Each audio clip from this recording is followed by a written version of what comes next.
All right, I'm not done eating breakfast yet, so I'm gonna be a little bit quiet while I munch. But I was sitting here at my computer munching, and I was like, I kind of want to play while I munch. So I guess we'll go live a little bit earlier than I advertised, and I will click buttons while I eat. Morning notification, folks. What's going on, Zombie Token? Thank you for the 23 months of converting Bezo Bucks to Hoagland Bucks. Welcome back.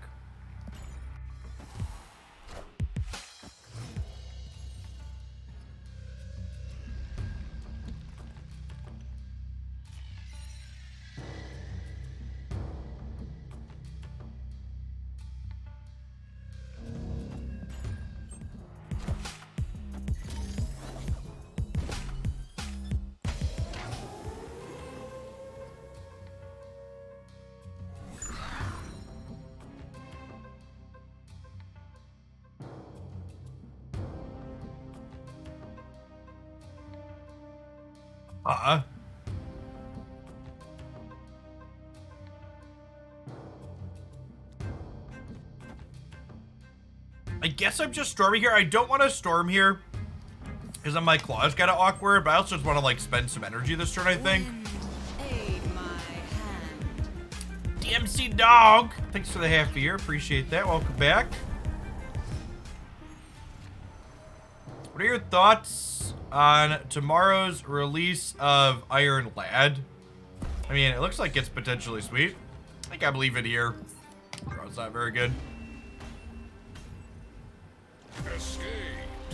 I think anytime they put a reasonable ability on a 4/6. Anytime they put a reasonable ability on a 4/6, it's going to be a likely playable card. No, I'm not doing Monday evening streams anymore. Nebula, the metrics for Nebula's release stream were aggressively middling. And I really, as someone who has 3 small children and commitments outside of work, metrics have to be good or great to justify fucking up my sleep schedule for several days. Thanks for the 25 months, Hulk. Welcome back. So we'll just fire up tomorrow morning to play with Iron Lad, and hopefully they'll consider moving their card releases to reasonable time windows at some point in the not too distant future.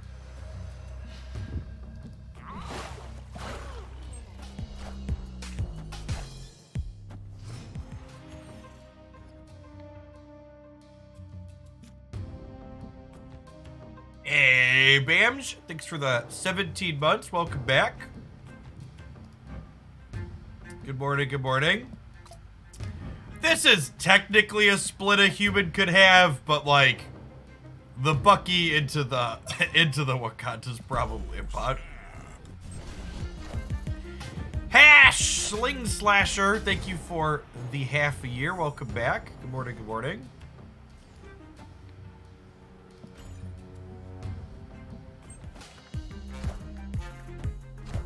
Brewberry, thank you for the brand new Prime.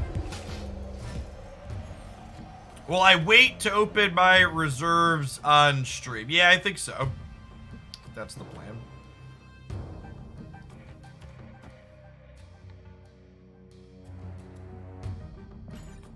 Who Skippy? Thanks for repping that Prime for a second month. Welcome back. Good morning, good morning.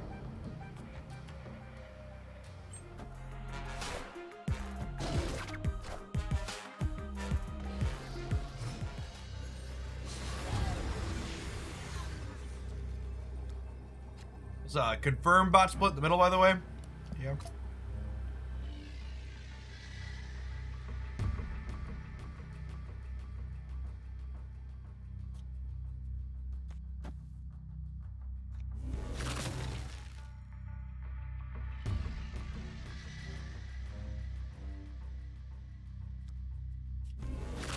I guess I just kind of spread out here, and it's like whatever.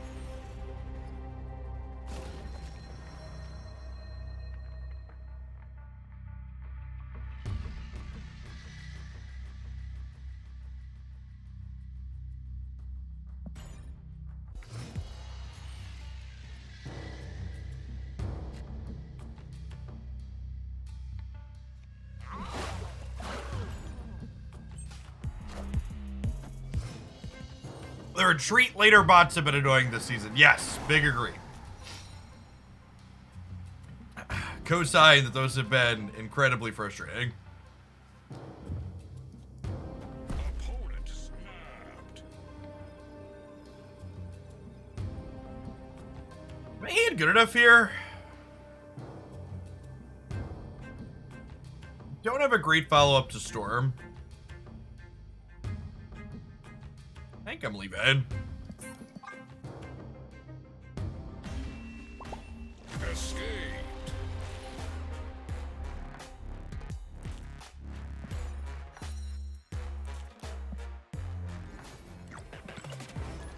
It's a patch next week. Yep, week from Tuesday, the 16th. So we'll get Iron Lad released tonight, OTA on the 11th, Howard the Duck on the 15th, and then a patch on the 16th. Our Gamora split ended up real nice, yeah.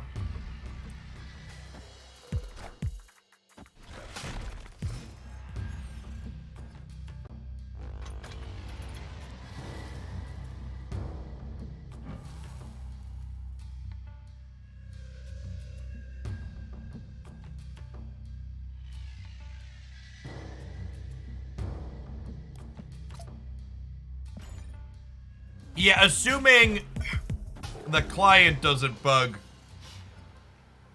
the new card in theory ends up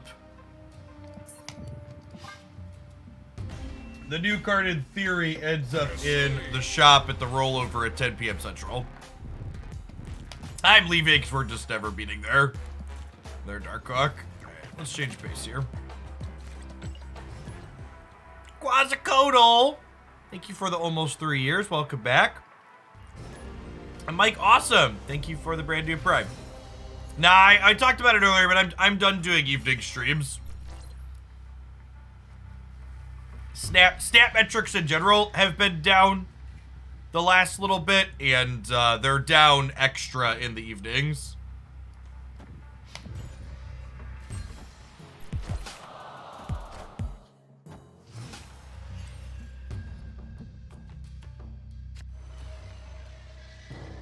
Nice one.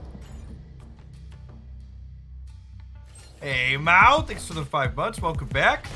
Best gaming community I've ever been a part of. Good to have you.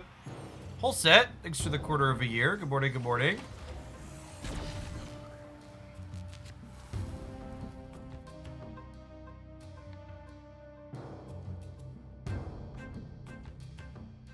Thank you for the 28 months. All right, what are we doing here? Beast is an interesting draw.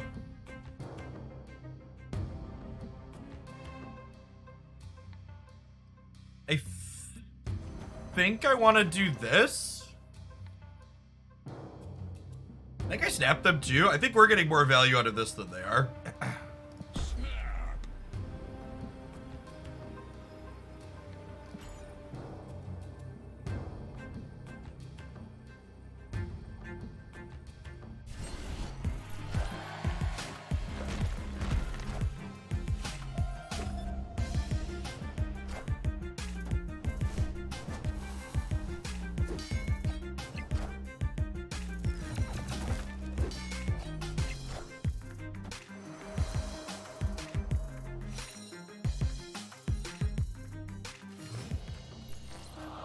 And now for turn 4, I have to go Angela into Demon, into Hood, into Falcon.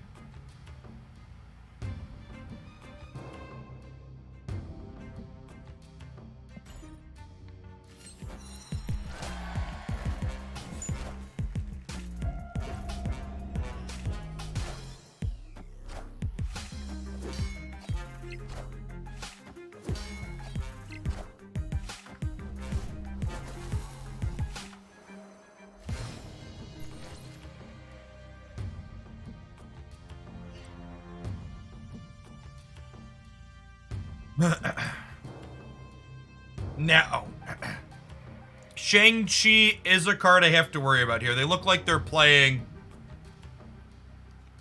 the good deck. Would I rather cut them off of a draw Or would I rather have another demon? They have priority. Sorry, I'm thinking about Shang-Chi going into the last turn, is what I mean. So if I play anything to here, Angela suddenly becomes Shang-Chi-able.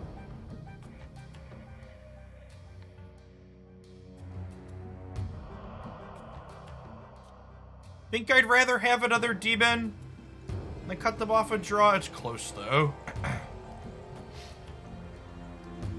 Having another demon makes my hit monkey bigger.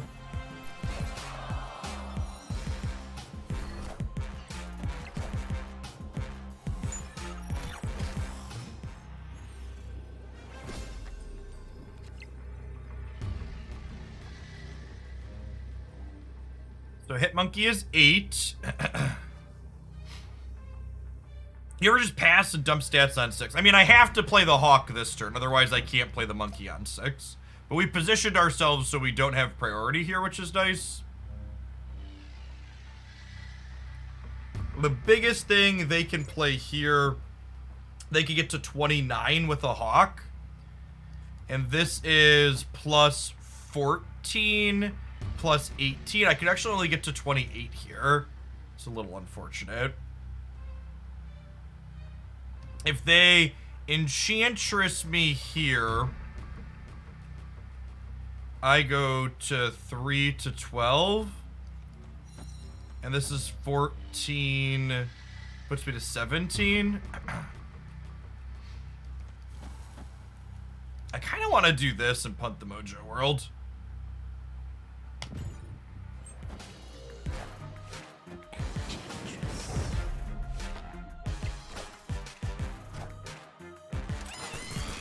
Okay, so they didn't have the hawk, so we were winning regardless.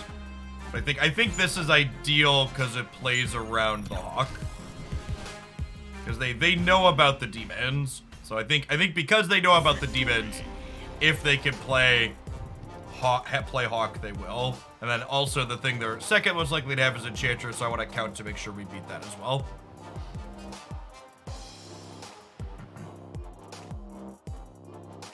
This play here, I think, was actually wrong. Because if I would have played Demon here, I would have been 26, so they would have been 24.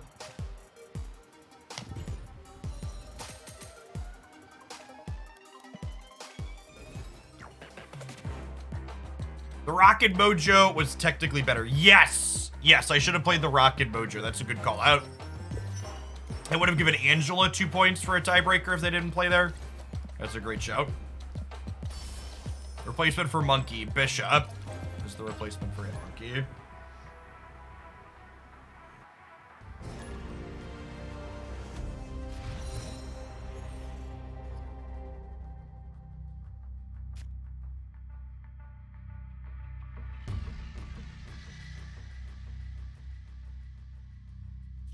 I'm vibing on the Bass for a turn.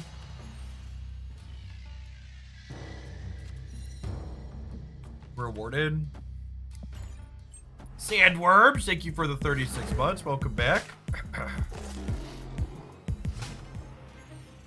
The fact that not even Jeff is an infinite yet makes me feel better floating in the 90s. Well, at the risk of making you feel worse, we explicitly spent 2 hours on Friday playing decks that I knew were shit or I thought were likely shit to avoid hitting infinite in the first week. Because infinite matchmaking is infinite versus infinite only, which is not a great experience in terms of producing content.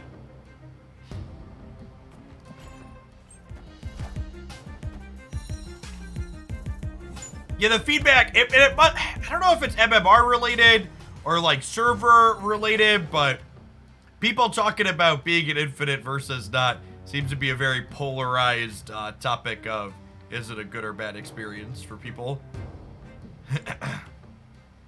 Rematch after rematch. I mean, I had a lot of rematches on the non-infinite ladder, so like, I don't know if that really changes things that much for me.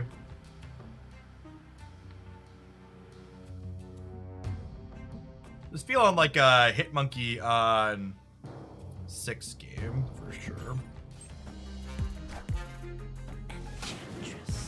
Yes, and I exactly that. I would assume the infinite matchmaking gets progressively better the more people there are in it. I do this, and then next turn we go Mysterio, Monkey, Iceman, Demon, Bast. Oh, snap.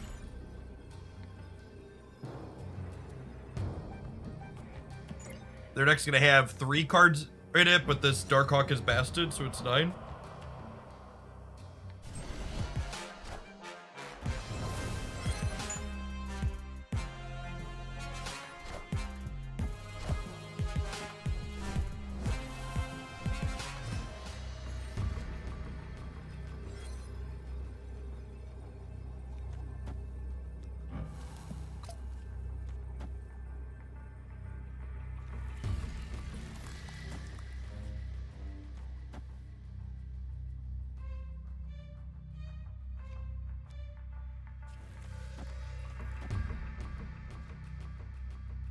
Now remember, Mysterio is going to play across here as well. I like this. This kind of plays for every location because our Hawk is 9 in the middle. And the Hit Monkey is going to be 3, 4, 5, 6, 15 here on the right. So this is 15 and we're getting a 3-power Mysterio here as well.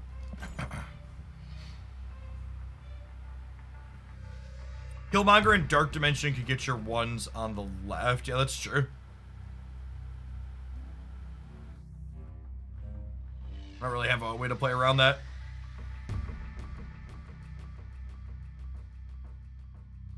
I want the demon to be left or right. Because I have Darkhawk in the middle.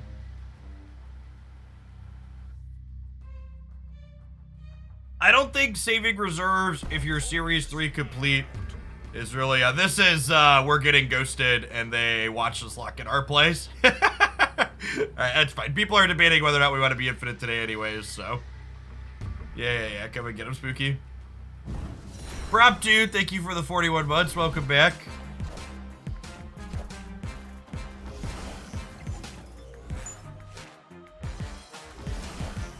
RPG Fun, thank you for the 31 months. Welcome back.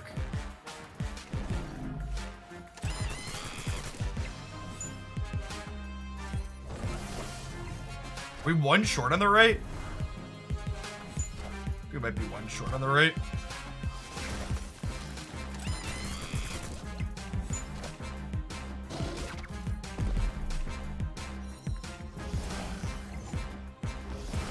Are gonna be 3 short with the Mysterio.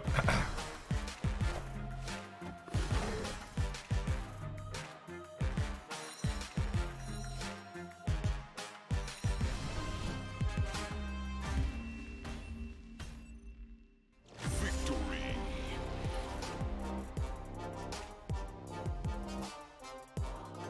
I am really surprised. I'm really surprised they put Mysterio into the same path as Bishop. You'd think they would have want to split these up. Yeah, they're obviously not ghosting.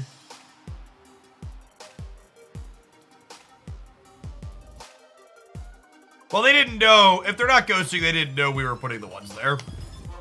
It's probably just they were having a big turn, so they pressed the button. They were just having a similarly big turn.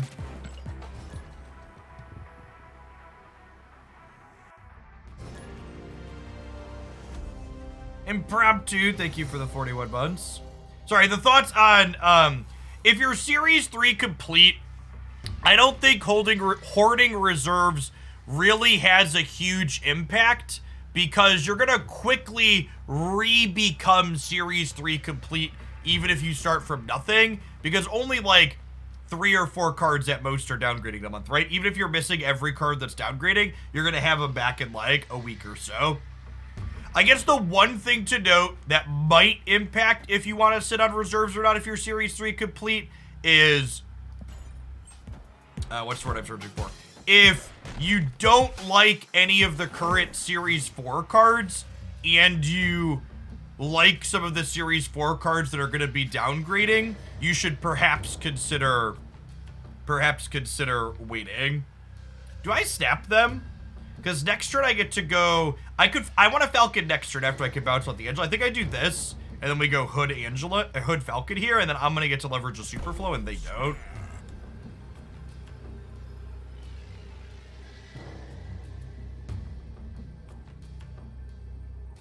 When's the series drop? Series drop will happen on the 16th. Patch days or series drop days.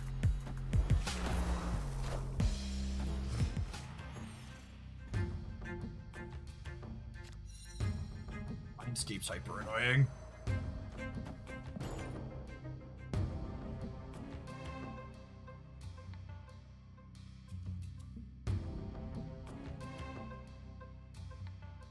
Us having access to Superflow will be good here, though. It'll help us empty our hand before we pass it over.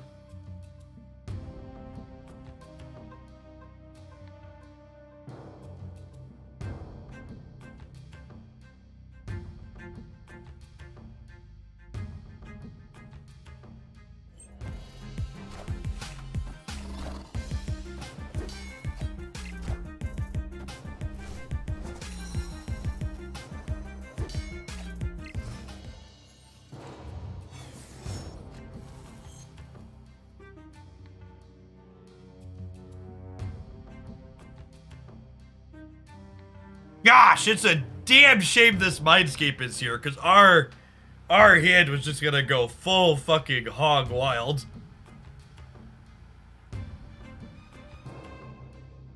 Location's just like the antithesis of fun.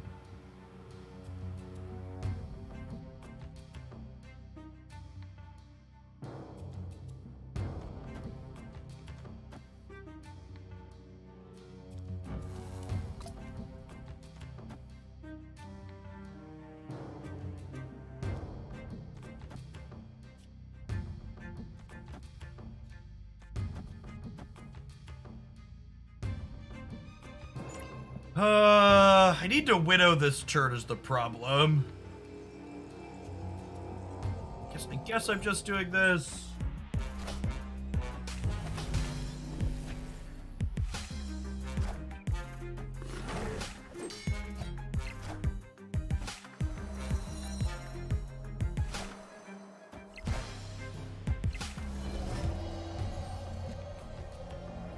I think the take that high Evo only slots into one deck could not be more comically wrong.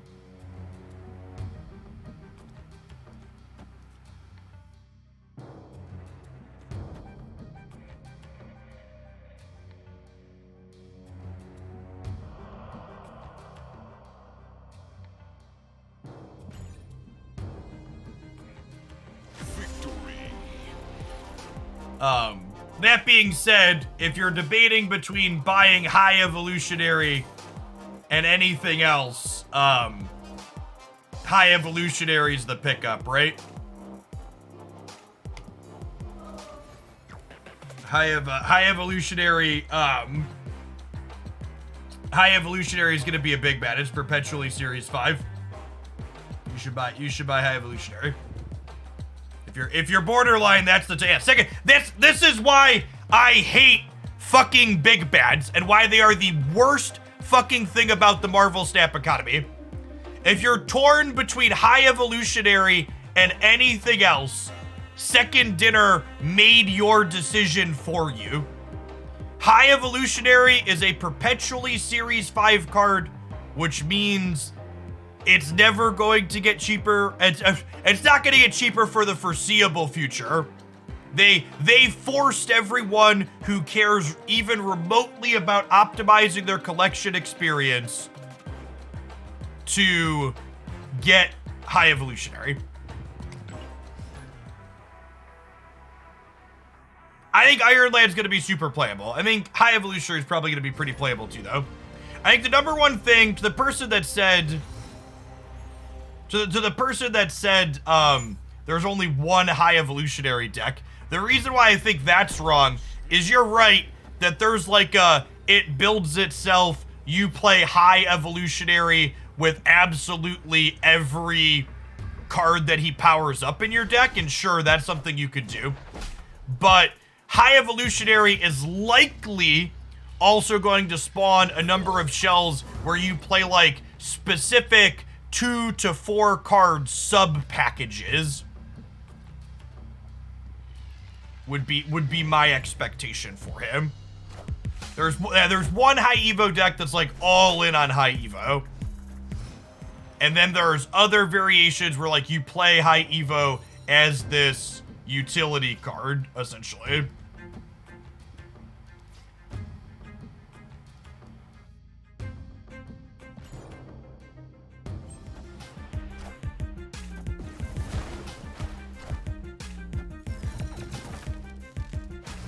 Nice, we widowed them on the turn they waved. That's great for us.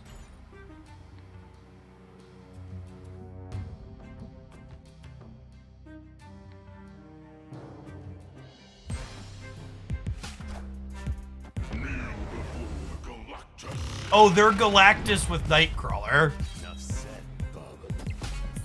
Do you know how you could tell they were a piece of shit playing Galactus? They emoted me I'm losing when I snapped them on one when it was a fucking lie.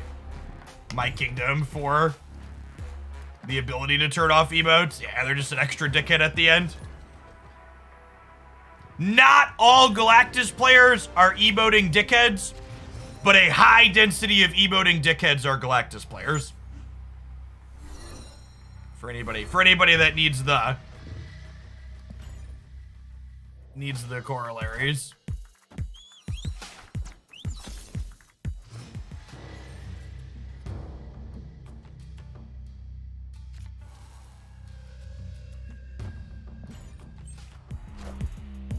By far the most toxic emote game I played. Yeah, I think that's true for me too. Illustrate. Snaps emotes are easily the most toxic I've ever experienced.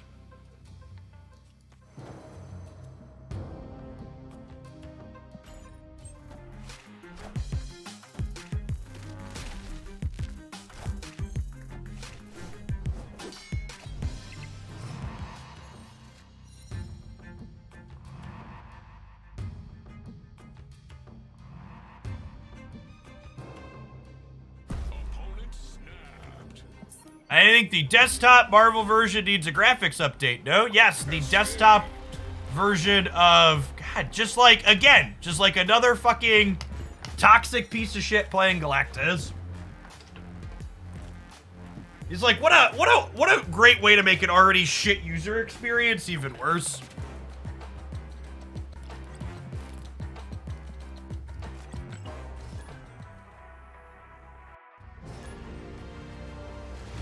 So the third of a year, Stone Blender.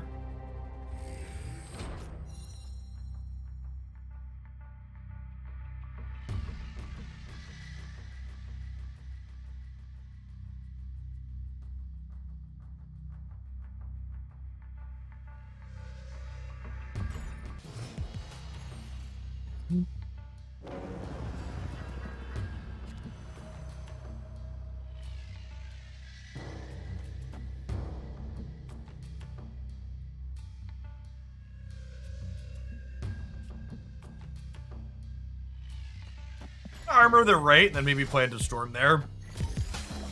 You only get 1 Series 4 card per month from caches. If you are free to play, you will only get 1 on average, yes. Is there an OTA update this week? There is, yeah.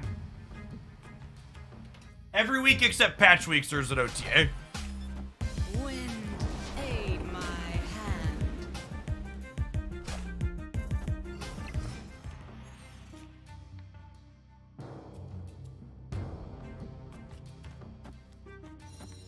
Listen, chat, I'm not saying me standing up and showing my Flash t-shirt after getting Galactus 3 times in a row and getting toxically emoted 2 out of the 3 of them was a cry to help to DC Dual Force, but I'm not saying it wasn't either.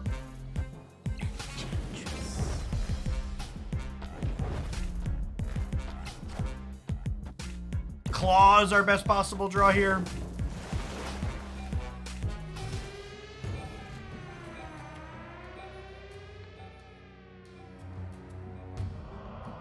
could Gamora here. There's a chance she wins the left, and then Destroyer wins mid, and we win here and here. I'll snap them. I think they're in a decent spot.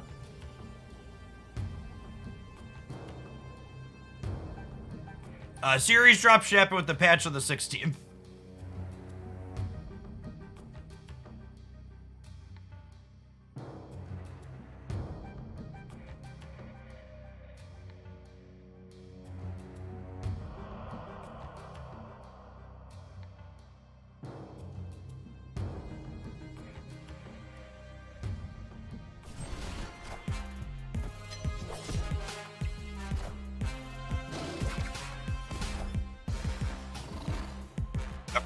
And then I have to imagine we're just good to go from here, right?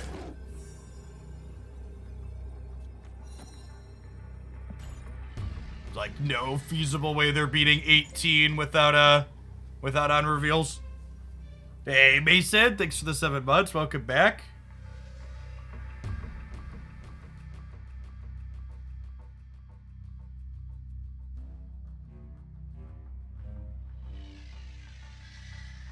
No, High Evolutionary releases on the 23rd, 22nd. Whenever that is. Yeah, 2 weeks. It's Iron Lad tonight. Howard the Duck next week. And then High Evo the week after. I'm glad they communicated that further in advance than they did with Gang. They could Dracula and Infinite. Oh, that's true.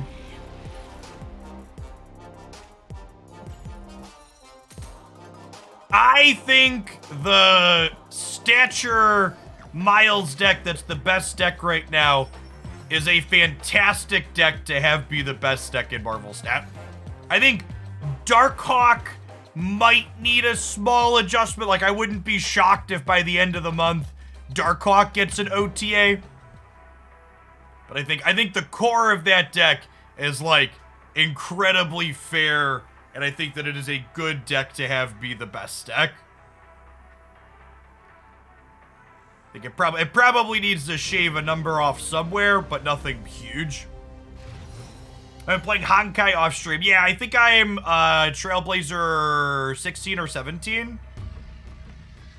We've got a pretty active Honkai channel in the subs Discord, Crazy H. You should pop in if you've been playing. Been chatting in there with others.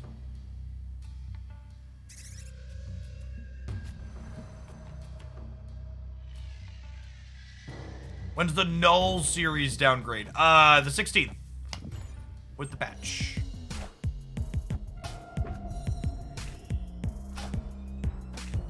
He's in Guardians 3, I have not.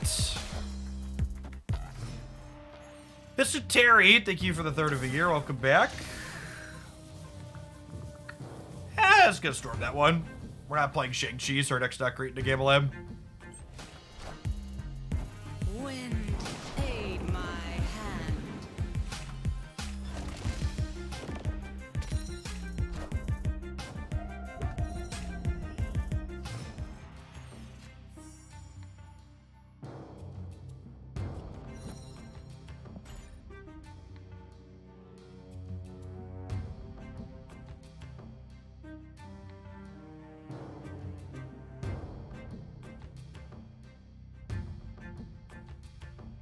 They mean by top card. They mean top card of your deck. So it gains the text of a card that's still in your deck.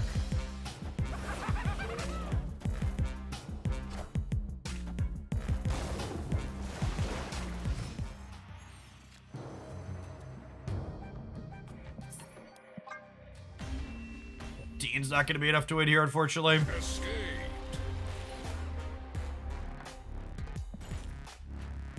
If I run the Miles Stature deck, yeah, there's a highlight on the YouTube channel from over the weekend titled, "This is the best deck in Marvel Snap right now." Remember, if you're looking for the best of what I play here on stream, highlights happen 7 days a week over on that channel.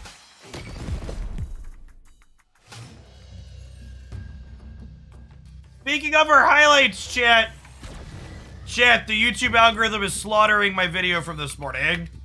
Can you give it a click? Can you give it a watch time? Can you give it a like? Please. Please.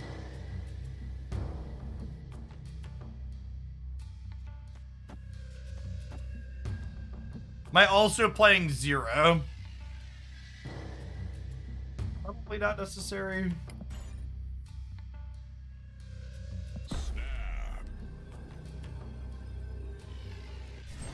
Serious, thank you for the 2/3 of a year. Welcome back.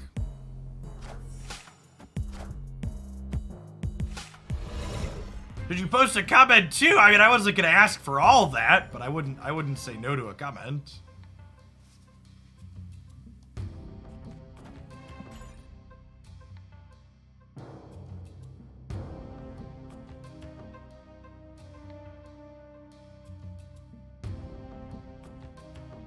Yeah, our Gamora split turned out lovely.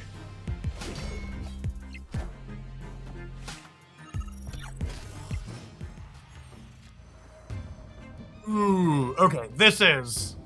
I already pushed the button. So we get to go 0, which will get Cosmoed, into Claw here, into Destroyer here.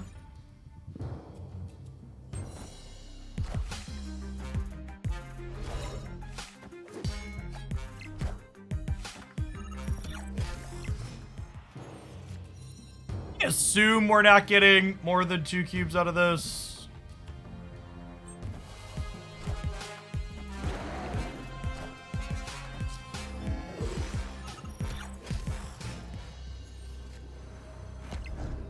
I guess if they have another dino, it's plus 19, which puts them to 25. But we're going to 27, right? If they have another dino, they might stay here. Oh my god, they have the dino. We still beat that, right? No? Yes? Yes. Okay. Deal. Victory. Is this a bot? I don't think this is a bot.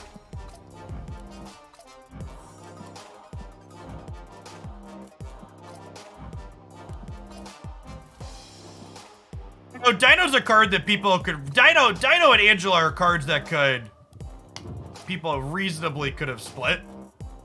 I don't know, some of these ones where they have weird low splits is a thing.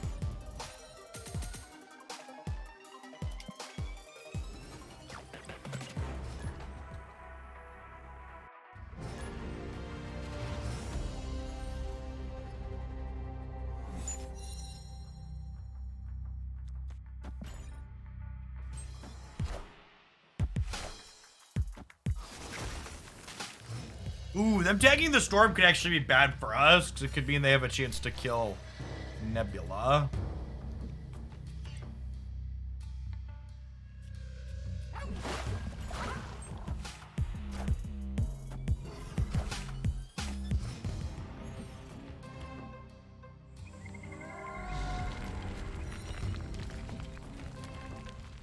With priority here, we definitely Cosmo them. No snap them before that happens. I assume they want to play right to not only fight over the Eternity range, but also stop Nebula.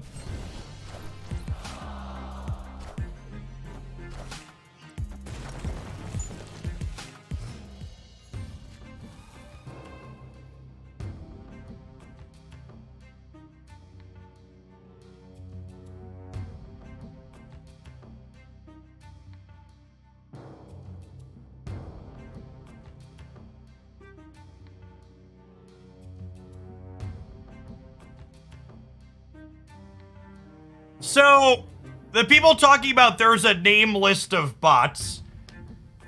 Again, I really just have to emphasize the fact that you could change your username every 30 days in Marvel Snap. And that many humans use the fact that you can change your name every 30 days in Snap to make it so the bot list is...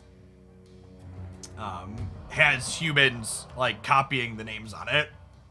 It's definitely a thing.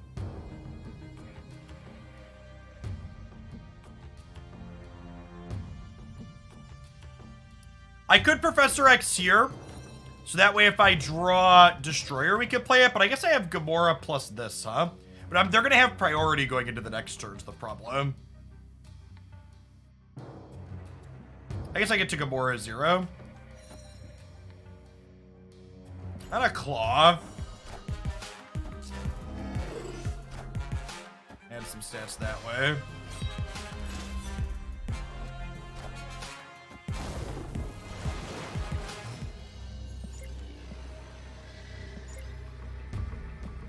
So their hand has 4 cards in it, meaning even if they Modoc, they're only gaining 6 here. Their Apocalypse is 12. This is 15. Oh, they could Modoc plus Dracula.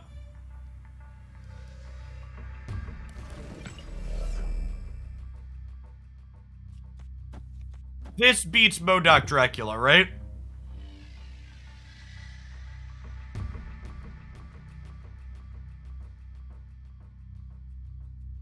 Do I want to move Jeff?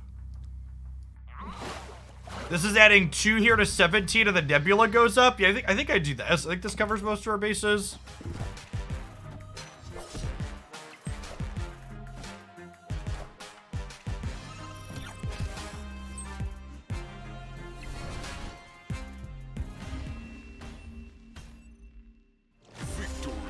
Yeah, so they'll draw Chavez on the last turn, but they could have had Modoc in hand already, saving it for turn 6. So just because they're drawing Chavez doesn't mean they're guaranteed to, like, play her that turn.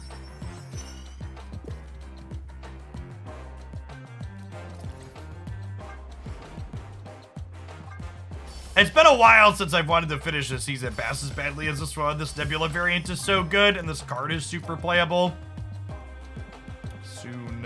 Soon. This is a good list of Travis. Yeah, I think this deck's great. If you want to play the absolute best deck in the format, that's the Stature Black Bolt list. Be sure to check that out on the YouTube side, but I think this deck's also very reasonable. And a solid amount of climbing with it.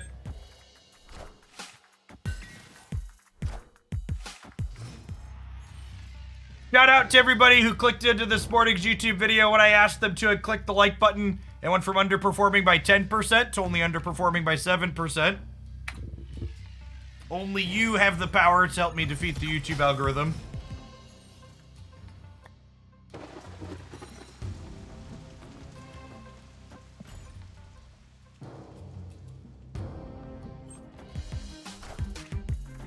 Wind, aid my hand. Wind, aid my hand.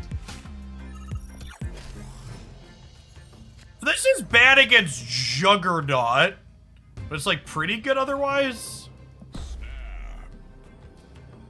Actually, what if I had Tuma left and then Professor X left? They could play a bunch of cheap cards and get us.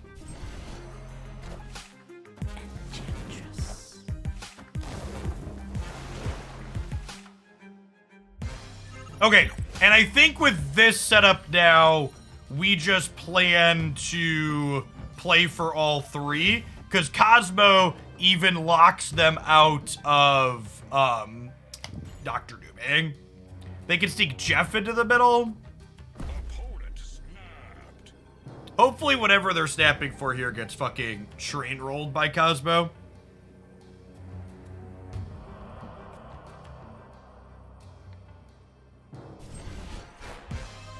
In your latest video, you said you want to play Hitmonkey before Shauna because you don't want her to generate a 0 and 0 out. So there's a 1 energy card called 0.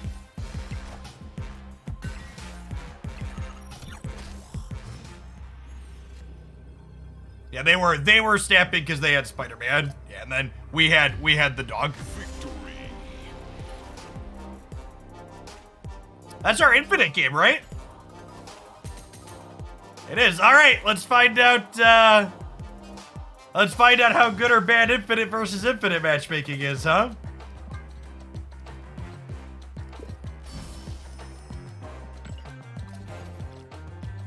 Bum, ba-dum, bum, bum, ba-dum, bum, bum.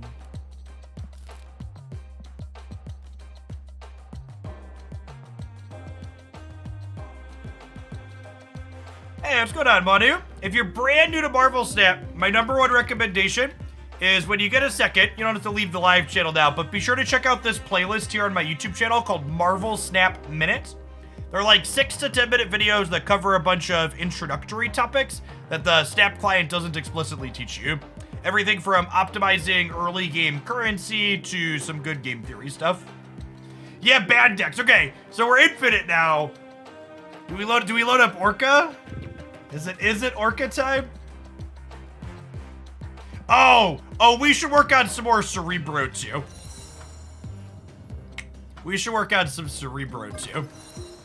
I don't know that I want to do it with Hazmat.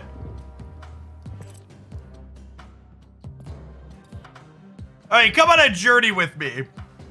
Is there a world where we play Yellow Jacket in Cerebro 2 because we have Luke Cage now? This is where I want to start, okay? This is where I would like to begin our journey together.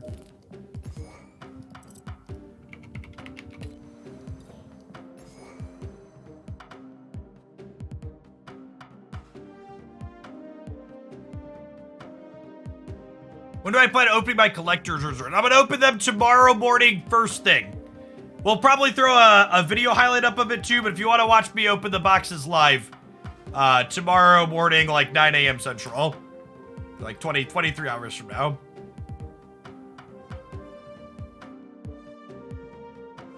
Yeah, I think I want to try Green Goblin over Hobgoblin as a card that's a little bit cheaper on curve, but still gives us Galactus counterplay. It could also just be that maybe we play Goose instead.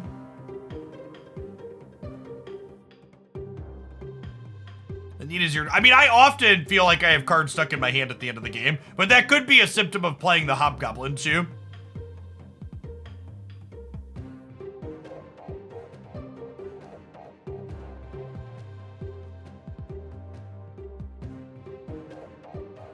There's also... We could also go...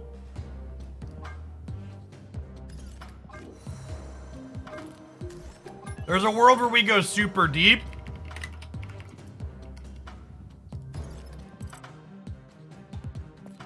And we like Hazmat, Korg, and Beast as cards that we play.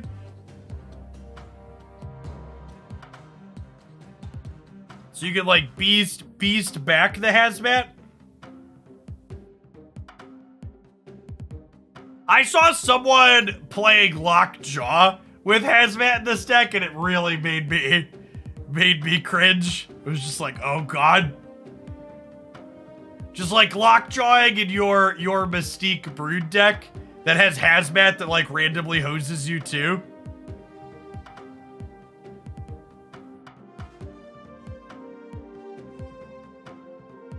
Are there any other good 4 energy 2 power cards other than Wong? I don't think there are, right? Shuri. Hello. Hey, Maskong. Thank you for the 15 months. Welcome back. Opened my 3rd Series 5 card. Wow. Why would you injure me like this? I'm not reading that username. Thank you for the 13 months. Yeah, you can't really play Skrull, unfortunately, because Skrull jacks you up with their ongoing bonuses.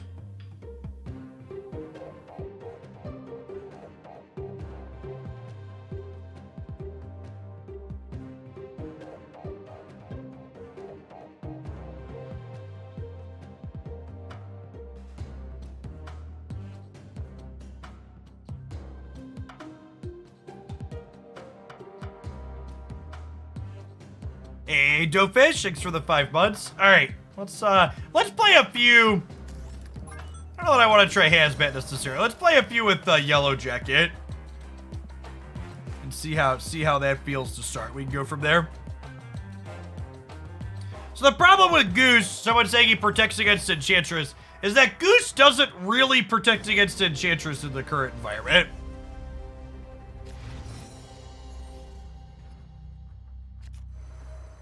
He has a card that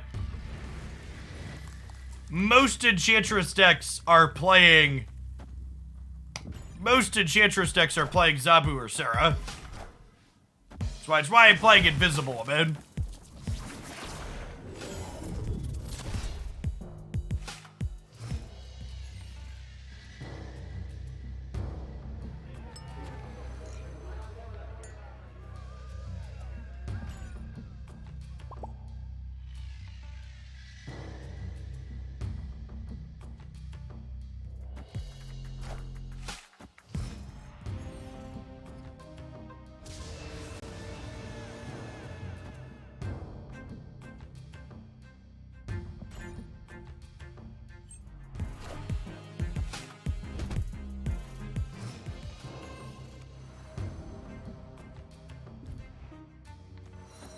It's a solid one. I'm just playing to win left and right here, right? Oh, snap. I'll push the button.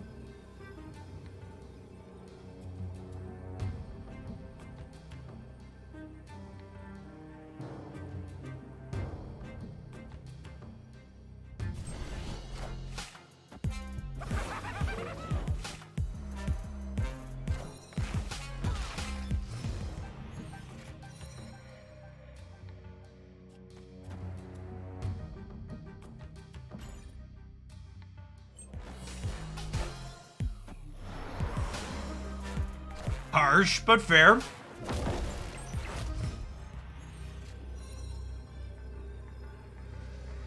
All right, I mean...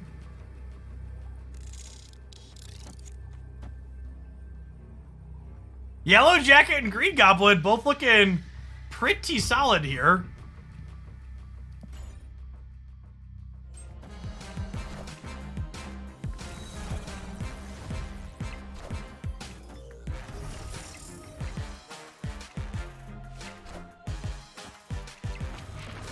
We don't win this game without Yellow Jacket.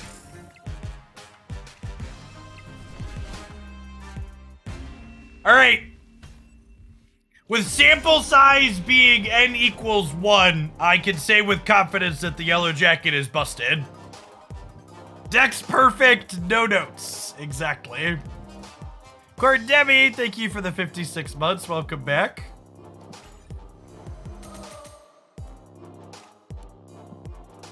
%100% win rate. Yellow Jacket, Cerebro 2.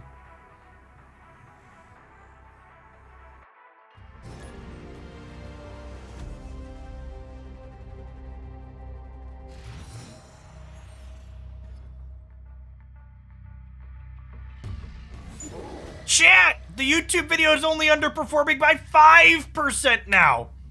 Who says us humans can't fight the AI overlords? Maybe the Terminator movie wasn't a prediction of the future.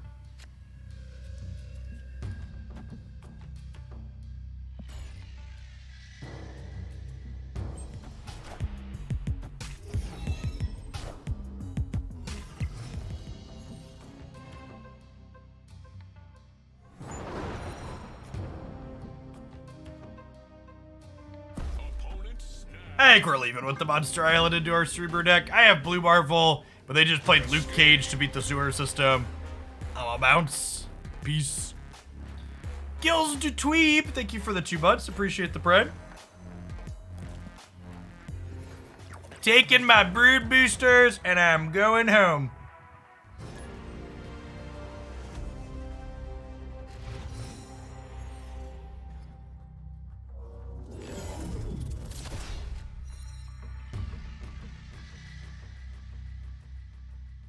Jay Duffy, thanks for hanging out for a year and a half. Welcome back.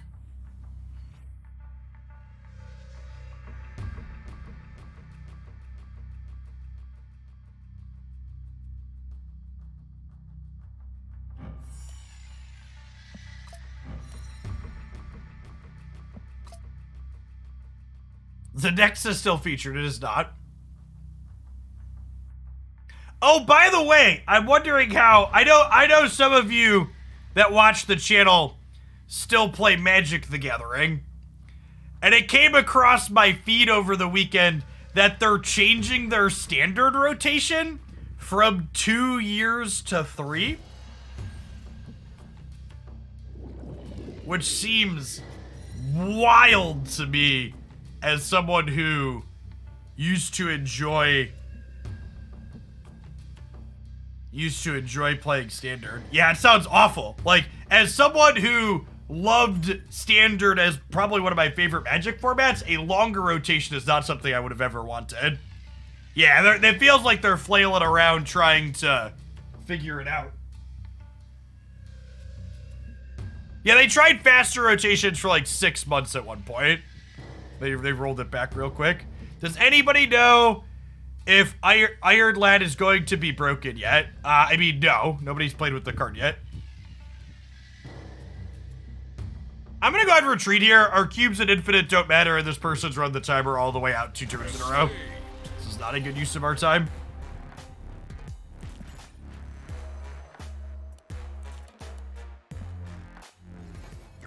Out of a morbid curiosity, I went to look. They're talking about standard being dead. Like, the average price of the top 6 standard decks in paper is like 450 to 500 USD. And I was just like, well, if you want standard to be more popular in paper, maybe you shouldn't make it, you know, half of a mortgage payment to buy a deck. What do I know? Is that low or historically high? It's honestly about average. There were points over Magic's history where it wasn't uncommon for top standard decks to cost like $800 to $1,000. I think it's like squarely in the middle, which still kind of shows why it's problematic, right? Like, if $1,000 is squarely in the middle, it's like, what are we doing here? Victory.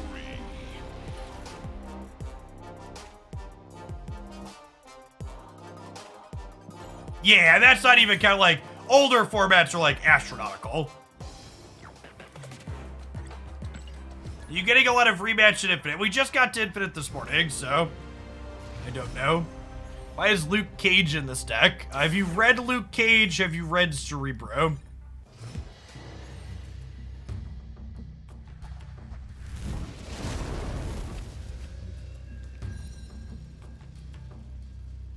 Magic's always been a luxury hobby to keep up with competitively. Yeah, but like, even if standard Magic decks cost $100 or $200, it would still be a luxury hobby, right? Like, I'm not saying make it free. I'm just saying, like, 500 USD is, like, a lot.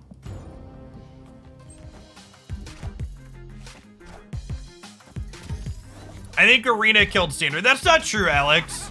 Even before Arena existed, Standard was way less popular at, like, the GP and SCG and even a lot of local levels. I think you can make the argument that it, like, helped put the final nail in the coffin, but I don't think Arena is to blame for Standard floundering. At least not entirely.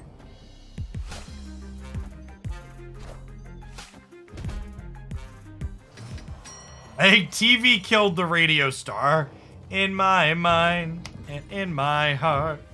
Do, do, do, do, do, do, do. Oh my god, they played their Enchantress out already. Sick. So, it was important that I play Blue Marvel this turn because, if I hadn't played Blue Marvel this turn, what's the word I'm searching for?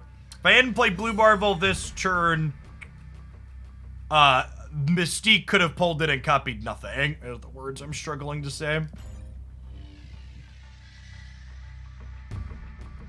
We got a little bit diffed on the Grand Central.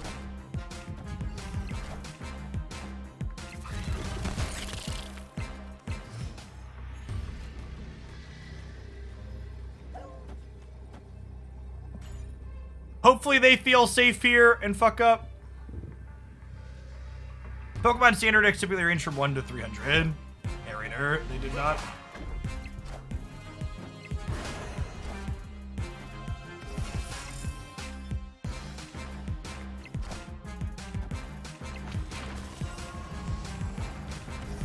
How does Luke Cage make this deck better over Goose? How does Goose make this deck better over Luke Cage?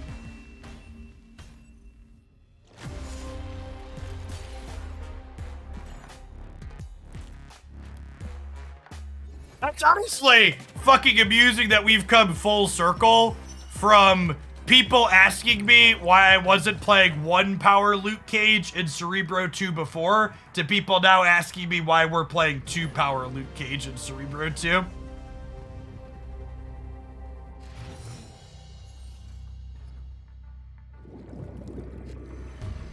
High quality circle. Again, just for the people at home, let's use some critical thinking skills, please. Cerebro gets messed up by people adjusting or locations adjusting the power on your things. There are a variety of things in Marvel Snap that make the power on your cards go down. Luke Cage makes it so those things can't make the power on your cards go down.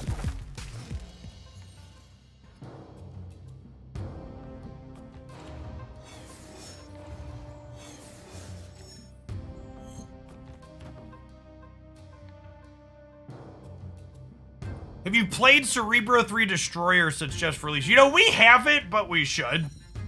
That's a good shout. Any plans to get a different border on Cerebro? Nope.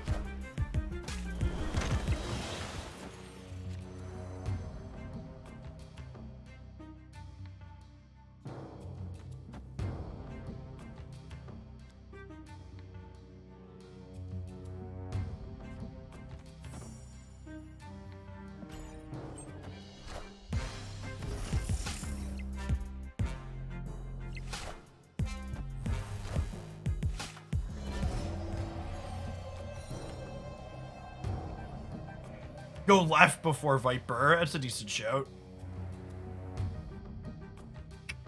Need to stop Nebula now, though.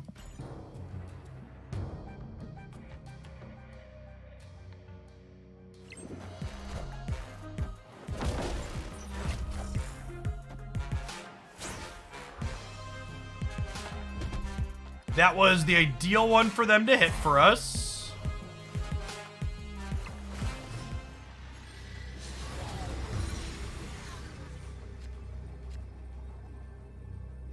That was not the...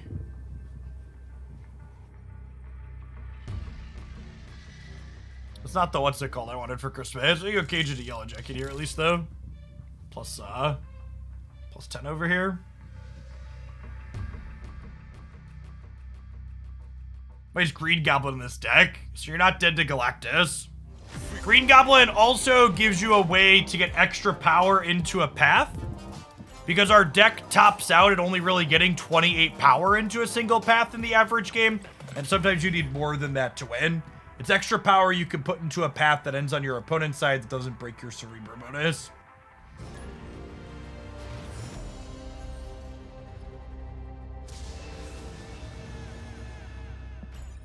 It's also a Galactus 8 card.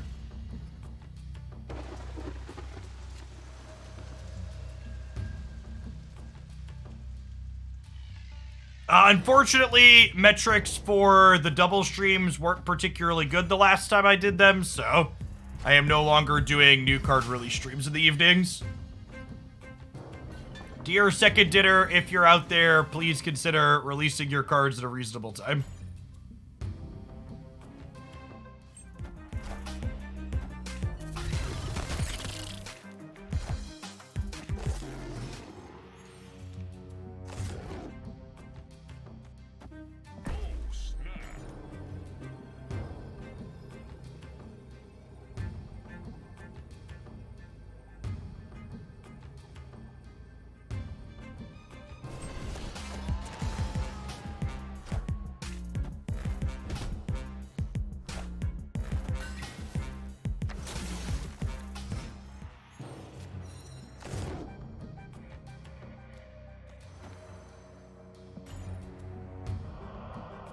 Oh, you wanted to Goblin the Raft here? That's a cute idea. Yeah, I think you're right. That probably would have been better. Have they moved the weekly releases to a bad time too? Yes, the weekly releases now come out at 10 p.m. Central on Monday night.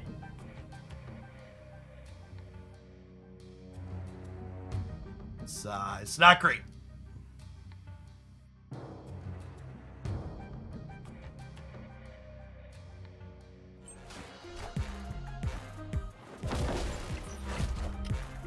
Wakanda forever!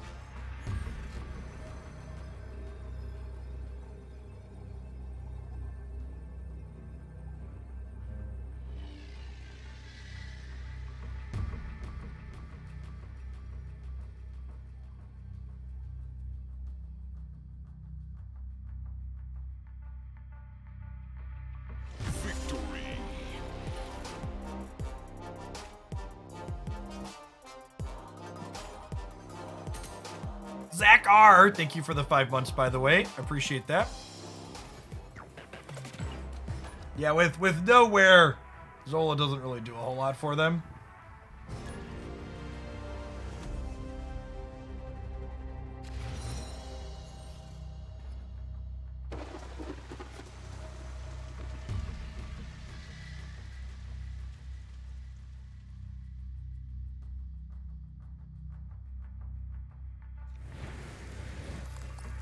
Is this a Cerebro game? Let's say no.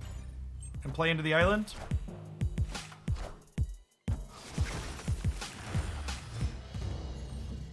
One of the reasons why I like Cerebro 2 the most out of all the builds you could have is you have games like this where you're just like, and I just get to not care about Cerebro. I'll just play for Blue Marvel. What deck would you suggest for ranking up from 95 to 100? I posted a deck, yes, over the weekend on YouTube, titled The Best Deck in Marvel Snap right now. So if you're looking to ladder up, I'd recommend playing that one.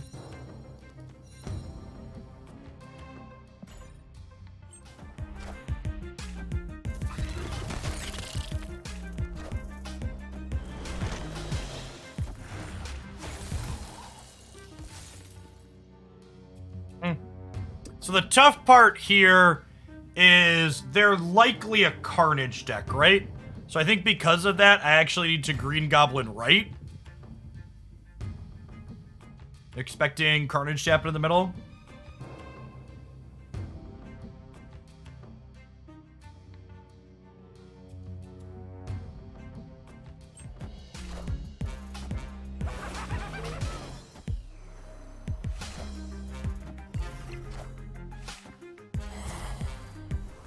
Oh, wow, just Viper, okay.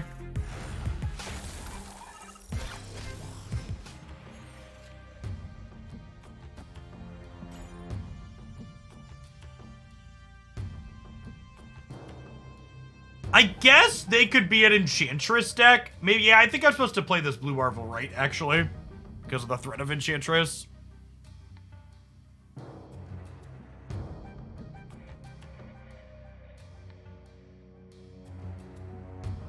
Reasonable tech card that could be in anything.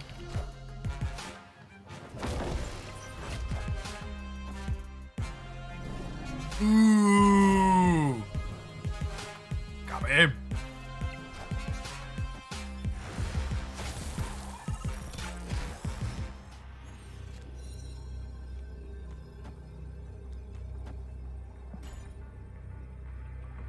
We don't get Enchantress, we probably win this game. Obviously, we're dead to that.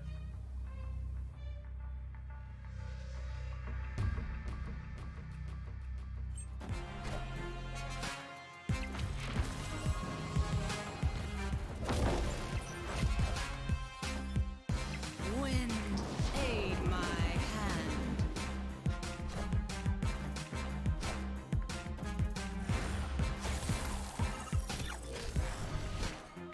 No Cerebro, no problem. Victory. Cage and Blue Marvel dragging us firmly across the finish line.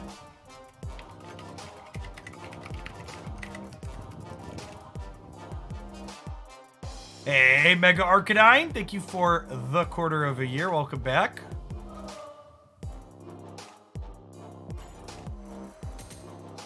I don't think Nebula is very good in the Moon Girl She-Hulk deck.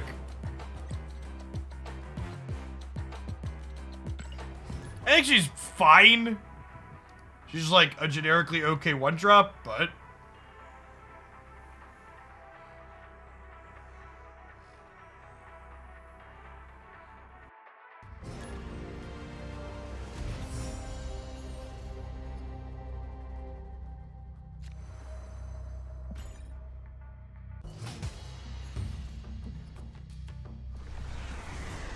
How goes the snap today? We had some... I was having some stomach problems earlier due to being galactose intolerant, but we stopped running into those and things have been pretty reasonable since.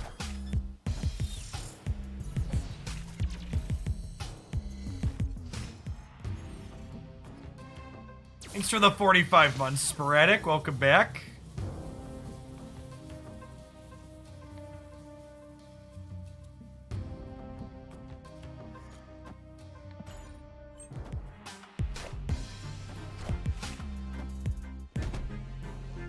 I played any more Honkai. Yeah, we have a Honkai channel that's super active in the subs Discord server.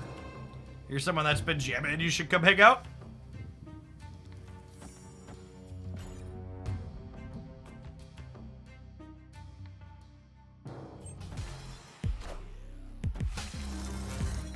Wind aid my hand. Unlucky rubber ducky.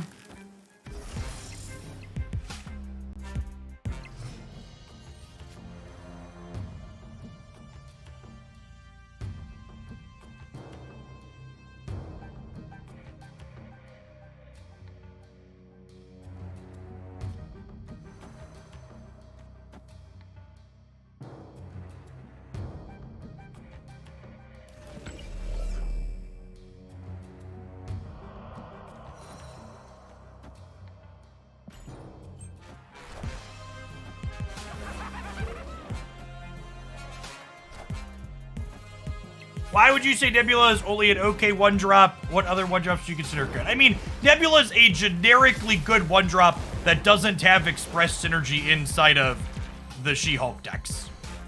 To fully articulate my point. So I just don't think she does anything that's really of note in that archetype. I don't think that shell has a problem pumping out raw numbers. I don't think she really adds a lot of value to that deck. Nebula's kind of like Iceman. She's just fine, and you can put her most places. Yeah, Sunspot's definitely better in the She-Hulk decks. That's certainly true. Sometimes you have room for both. Like, we've been playing Wave Hulk with both, and I think that's fine. Iceman's the best one drop. I think simply by virtue of the fact that you get value off of Iceman even if they Killmonger him, probably makes Iceman the best one drop in the game, yeah.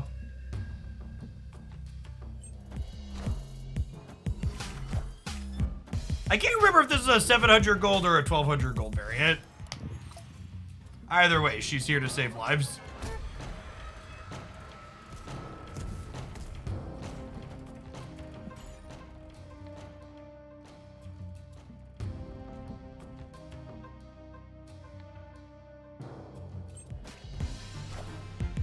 You've been drawing Luke Cage almost every game. What if I told you you'll draw your Luke Cage in 75% of your games?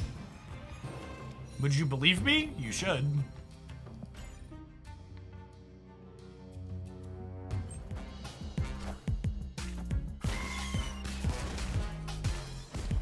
Sinister in a destroyed deck is interesting. Oh, does it show us in this screen? Oh, it does say super rare at the top. Good shout.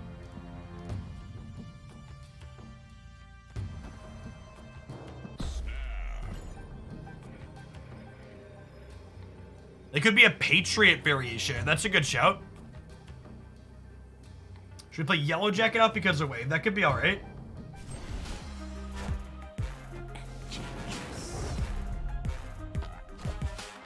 Oh my gosh, Enchantress happening before our actual play comes down is incredible.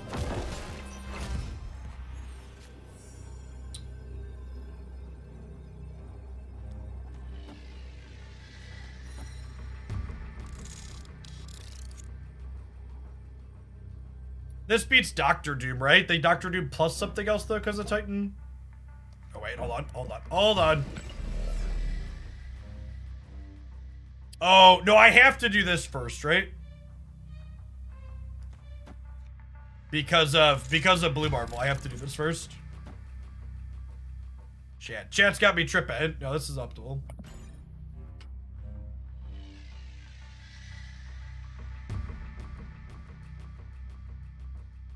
During Ben Brode's design talk, he talked about how Mystique and a small number of other cards originally had you choose targets for the way that they worked, but that the action of having people have to choose targets really slowed down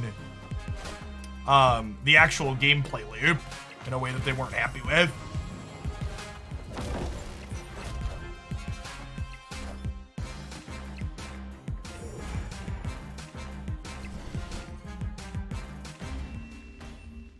So they made Kang instead.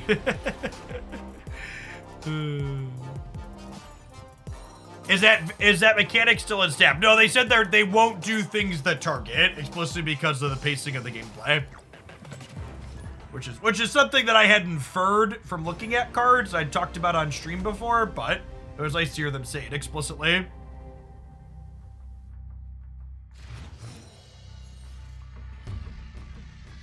To people that are at home wondering why our opponent stayed there, I'd like to remind you that we are now in Infinite, where the points are made up and the cubes no longer matter.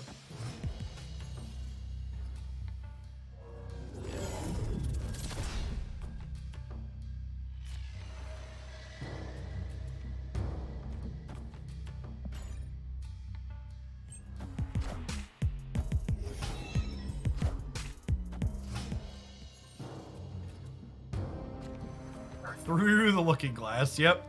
Oh, that's the biggest punish for playing Invisible Women this turn. Sedge.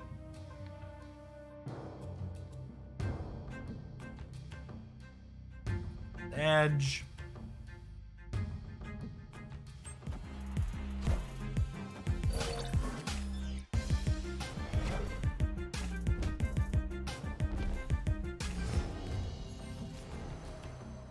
Change the deck name to Blue Marvel 2 so you could actually start drawing Cerebro.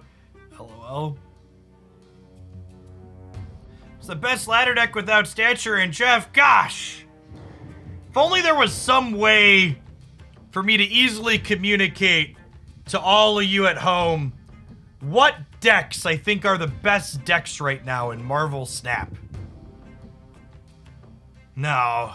Unfortunately, the technology's just not there. We'll figure it out someday.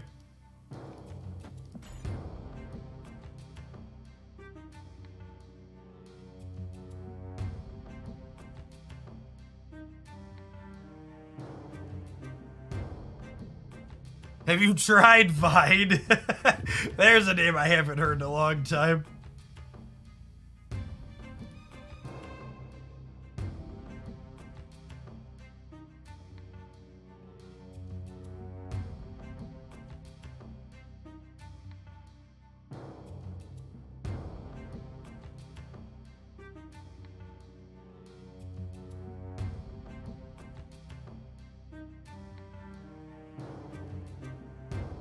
Raven, thanks for the half a year.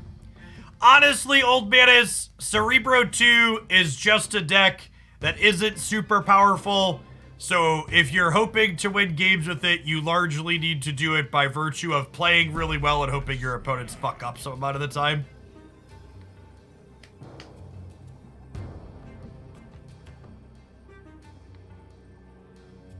How do you decide if it's best to play Cerebro early versus late? It's mostly curve considerations. There's also some thoughts on, like, your opponent, like, whether or not your opponent could disrupt you, but mostly curve considerations. Yeah, your opponent snapping or not could matter too, but how things line up in your curve, I think, is the most important.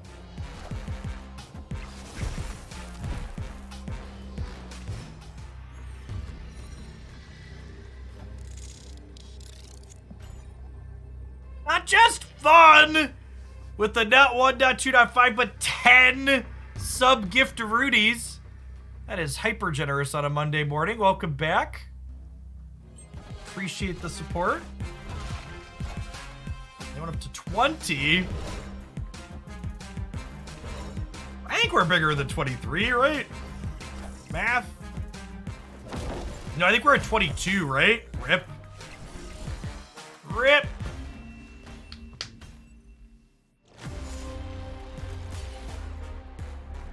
Missed it by this much.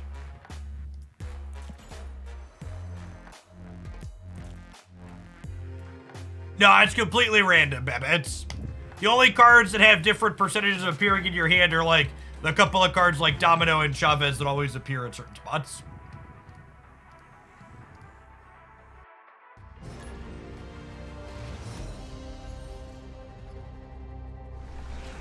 Hey, Valerie, thanks for the 22. Welcome back.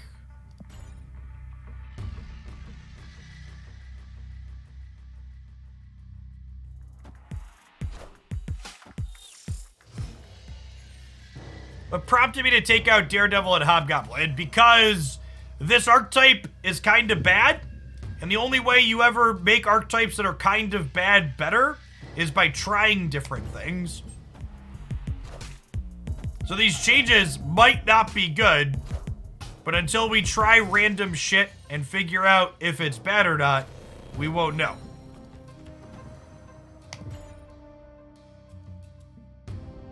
Trax! Coming in hot for the over 4 years and with the tier 2. Welcome back.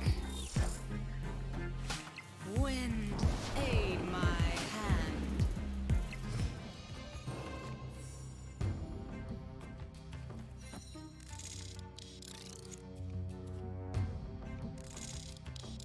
Technically, I should sequence this way. It's this way if the Enchantress me. Jacket hurts the least things. Mycelium Dad, thanks for the 26 months. Sokovia. Wanda woke up and shows violence this morning.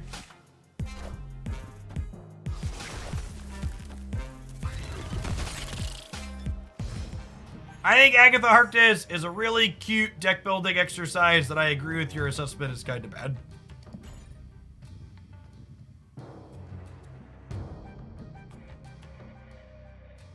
I think Howard the Duck will see play in Cerebro 2. Why would this deck want to play Howard the Duck? What does he do for the archetype? Can you explain?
Okay.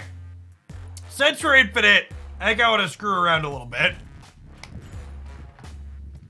Someone asked me about updating this old deck. It sounds like something I'm interested in doing. Hold on.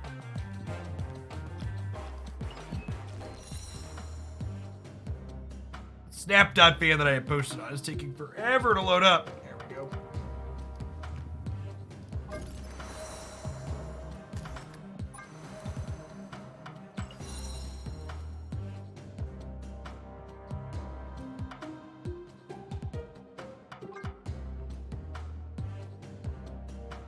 Adding Howard the Duck increases the number of ducks from 0 to 1.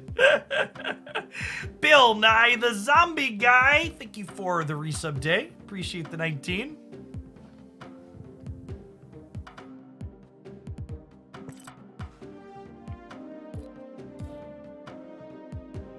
So the basic idea when we built this was you get to be a Cerebro deck if being a Cerebro deck was good, but you could also just like Professor X one path and then Destroyer another.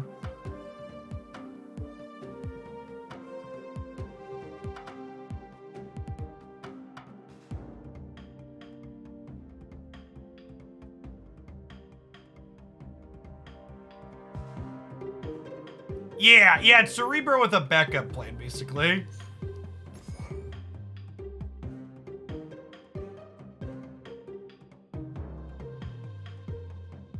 Yeah, we definitely want Jeff. I'm just importing the deck from 5 months ago or whatever it was. This deck is from November 24th last year. Actually, almost 6 months old. It's been a second. Are there any other cards that have released in the last little bit that I would want to put in here? Untapped is planning to do a mobile tracker for Android.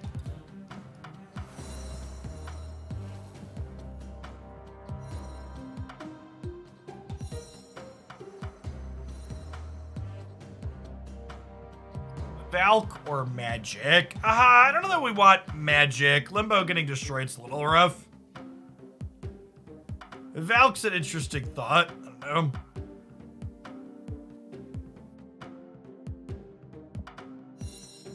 Yeah, we've already got a good chunk of tuppence here. Like, I already cut Shang-Chi.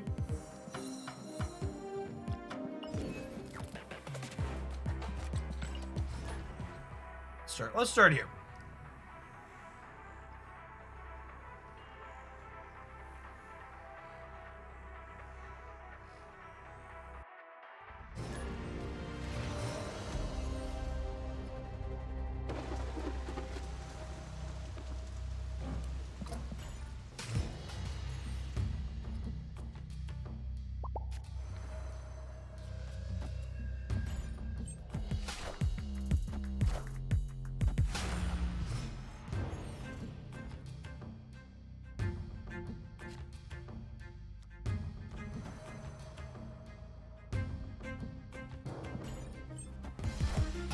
Honestly, might be snappable here.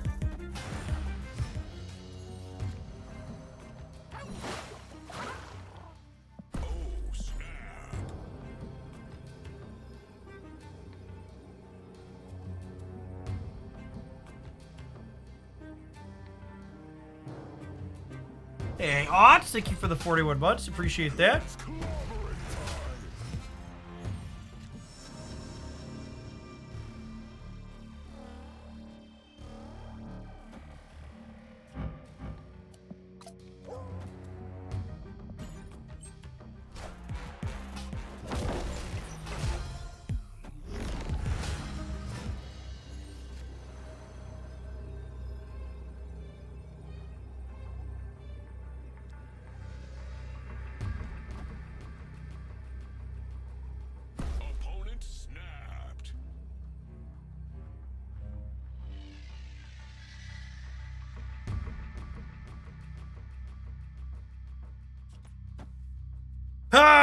We lose to Ultron.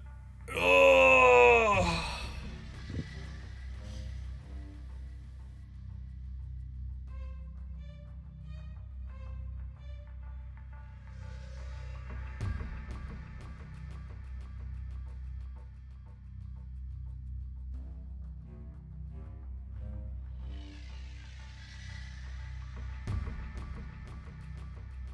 Yeah, that's a good thought. I'm gonna spew cubes here to keep our MMR low.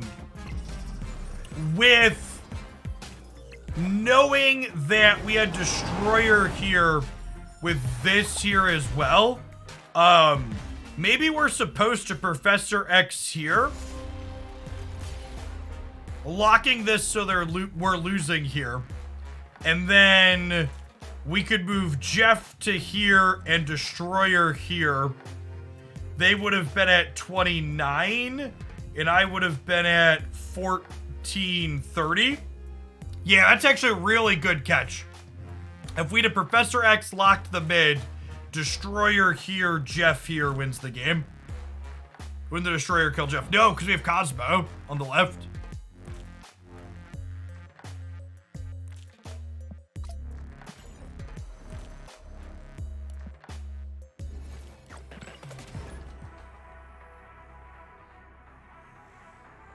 Couldn't Bass and Adam Warlock be good in Cerebro 3? Listen, Cerebro 3 is horrible, chat. And if you want to play other horrible cards like Adam Warlock, you should follow your heart and play what sparks joy. Genesis Pro Tech, thank you for the 21 months. Welcome back. If it makes you happy, shove it in your B tier deck. It'll be okay.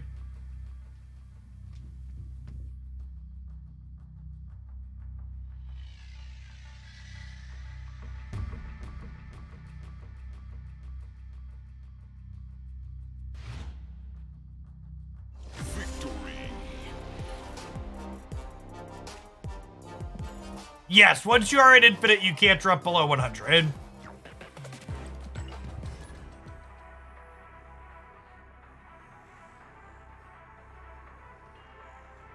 If winning makes you happy, don't play Cerebro 3. Exactly. This land can never be fully known. Good.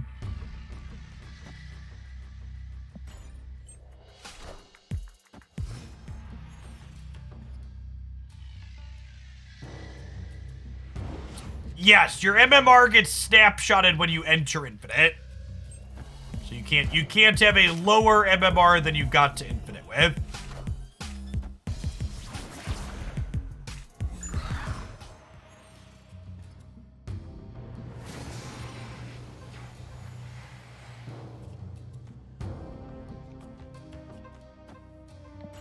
Armor up the sunspot in case you redraw the Killmonger.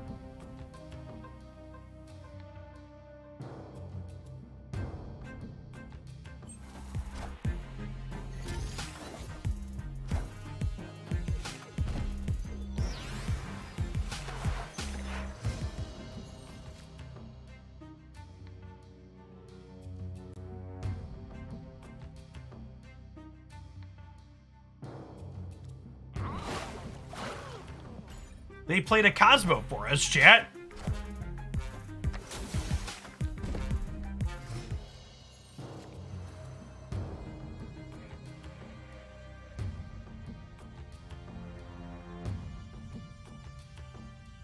I think I'm gonna just play for all 3 paths here. We'll play Jane to the left. We'll slide Jeff into the middle. We'll play Destroyer, right?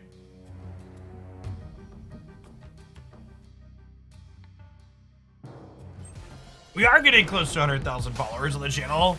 Yay, meaningless metrics.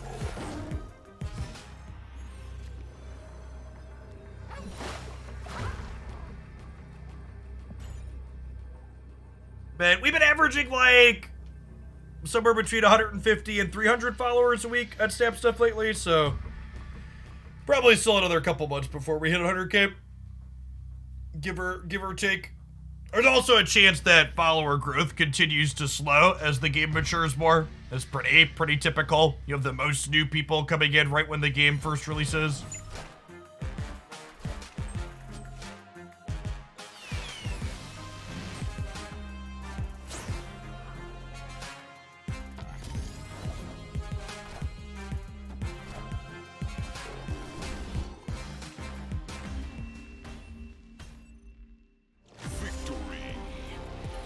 The DC card game's coming soon. Yeah, we'll see. I'm curious to see if the DC card game does numbers. Obviously, we haven't seen any of the gameplay yet, but the fact that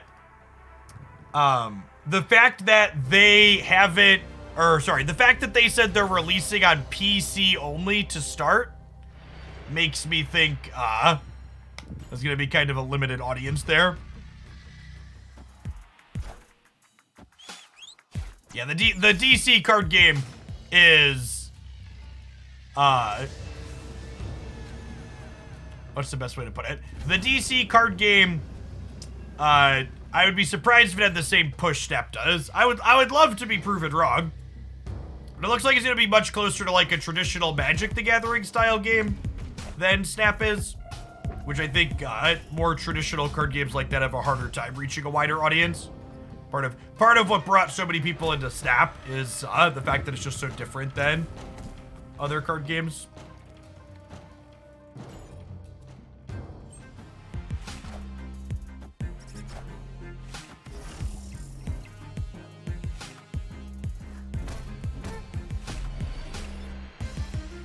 It's like Death Wave here for our opponent.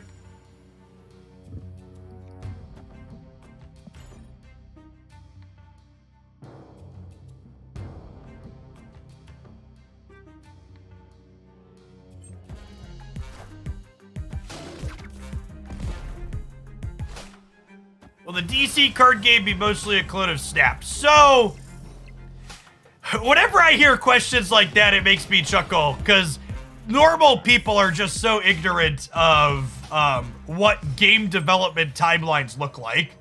Chat, DC didn't see the success of Marvel Snap and then suddenly rush to release their own card game over the course of the last 6 months. The DC card game has been in development likely for years and just happened to hit a similar timeline to what Snap was hitting in terms of release.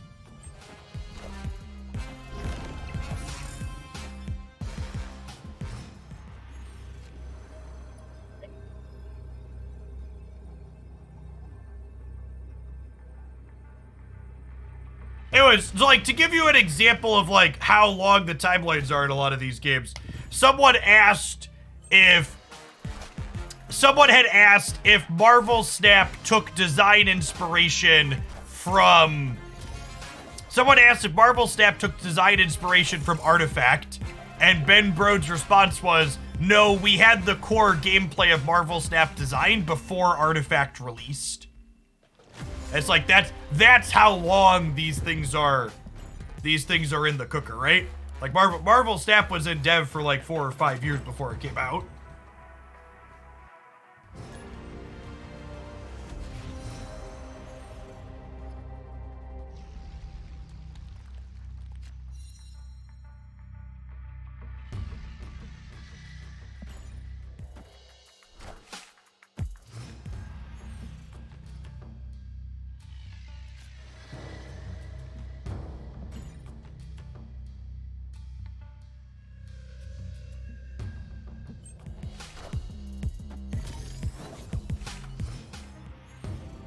You could add Jeff to the Space Throne if there's another card there, yes.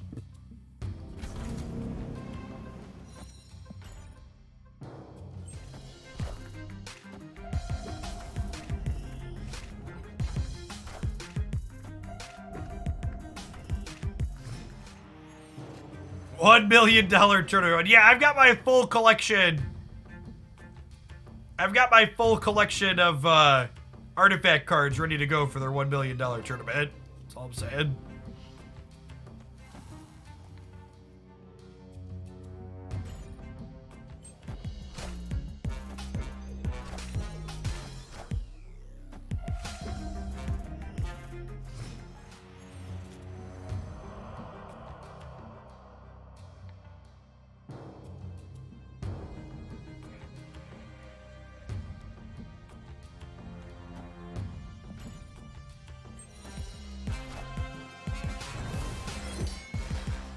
All right, and this makes Mystique our best possible draw here, right?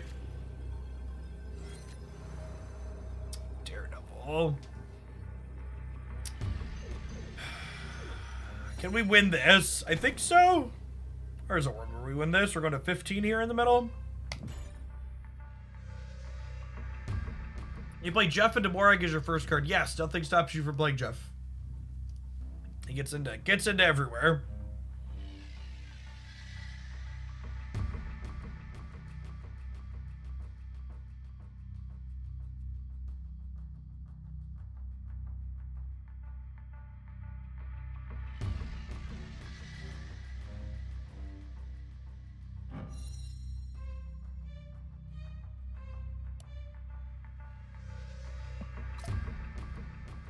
If Artifact had been free to play, the game would have lasted much longer. Yes, but also no. The actual gameplay just wasn't good for Artifact. Oh yeah, maybe I should put the Sentinel mid. That's fair. Play for 20 there.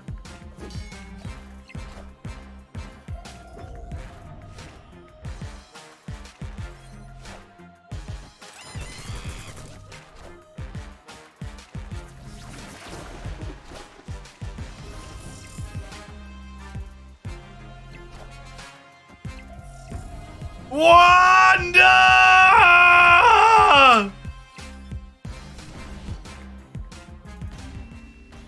We would have won if I would have played Sentinel in the middle.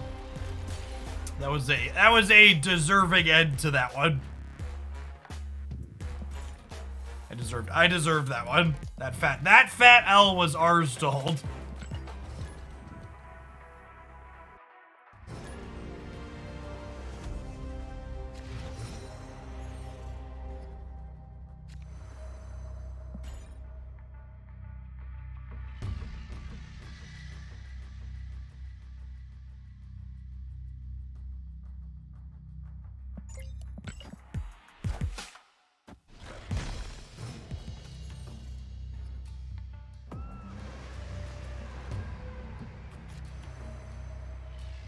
All of this month's series drops are detailed in my latest Series 4 or 5 tier list here.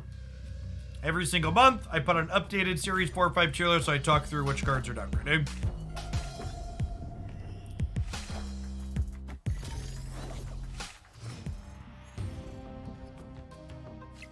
What deck took us over the Hump to Infinite? Like the last 4 or 5 games, we were playing the Destroyer control deck, but as always, play a ton of different things on stream.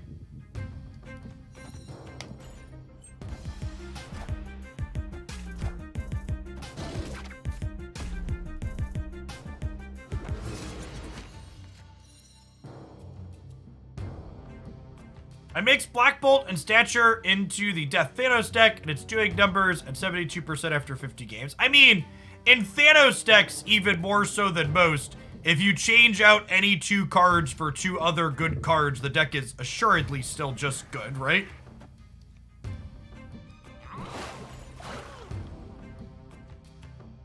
And in Thanos, those cards will have an even lower impact than average.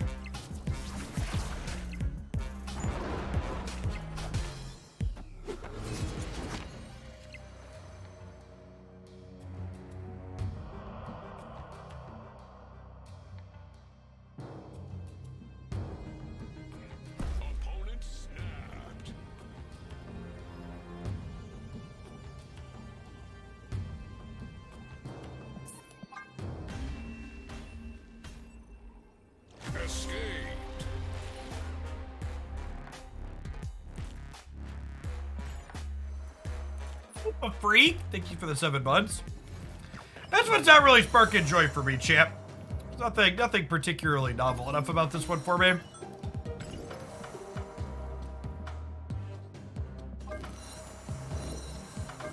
That's not the one I want. Yeah. Let's do some more of this. This deck was generating fun games. I don't mind getting boosters for some of the cards in here.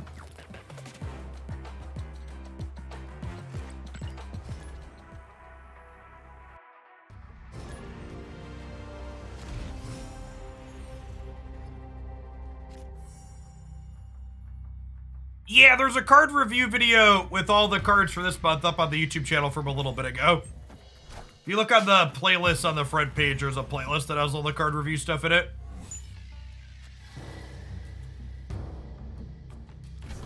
Our Disrupt deck's not good enough for the current meta. It depends on what you mean by a Disrupt deck. The best deck in the game right now plays both Enchantress and Shang-Chi.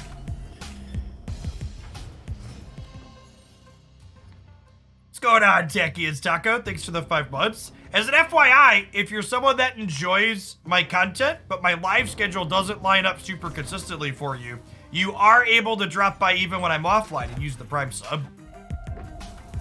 Shout out to the real MVPs that do that every month. Be like doing work in my office at 9, 10, sometimes even midnight. Random Prime subs pop up. But that's not as fun. Fun fact, even if you Prime sub while I'm offline, it saves your notification for the next time I'm online and you're here. So you can press the button and send me the money, and then next time it lines up, you can drop by and still get your pop-up. Because I do agree the pop-ups are fun. Saifu, thanks for the 3rd of a year.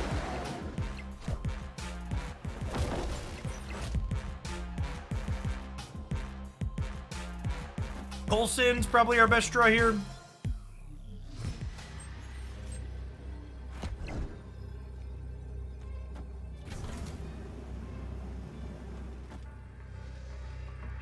We're gonna Dino Enchantress or Shang-Chi on the Dino. Mark Slayer, thanks for the quarter of a year. Welcome back. I have a total of 15 here on the right. Is that enough? With their blue marble, this might not be enough. Expo All, thank you for the quarter of a year as well. There's just a wasp? We beat that easy.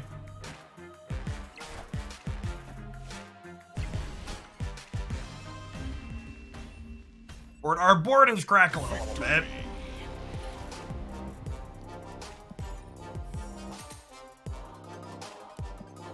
We've got the dots. We've got the Kirby dots. Do. Hey, Strugger. Thanks for the 5 months.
We're really bad at drawing, what's it called so far today? Am I gonna do more battle mode with subs? Probably not.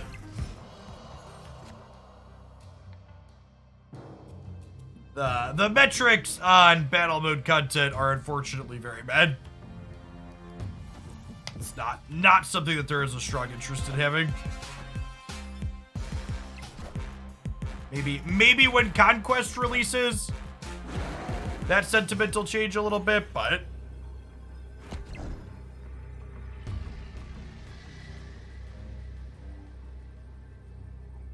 the 17 power dino here enough. It's +4 will be 24.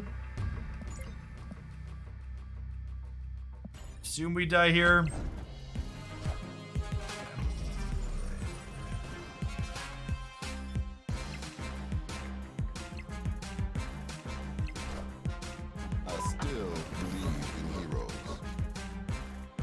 I didn't see that much Patriot on our way up the ladder this season. I assume it mostly just gets shoved in a trash can by how much Enchantress throws running around. So people saved it for their post-Infinite gaming.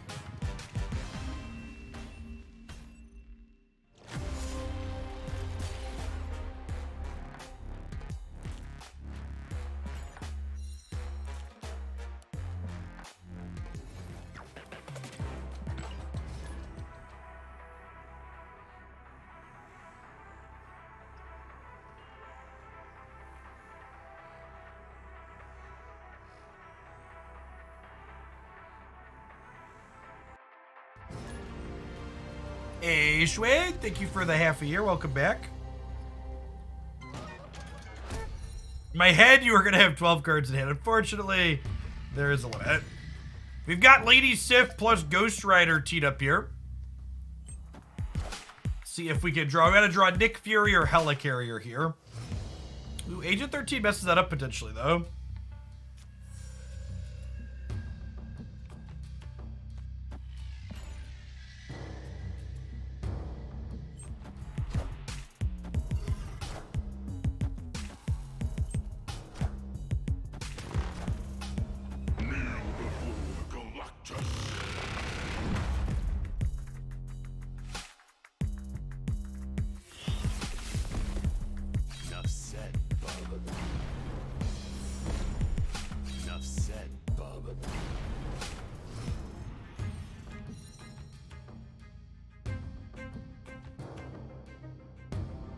How's everybody doing today? Everybody having a good Monday wherever you're at? Great to see almost 1,900 people in here for some Marvel Snap-a-Lappin'. If you're new to the channel, welcome. My name's Jeff Hoagland. I stream full-time here on Twitch. We play Marvel Galactusing every single day, Monday through Friday. We start about 9 a.m. Central, and we go till about 4 or 5 p.m. Central in the afternoons. I also have a YouTube channel where I highlight different decks 7 days a week. Check that out at youtube.com/Hoaglandia Snap. Snake Pit Surprise, thank you for the prime.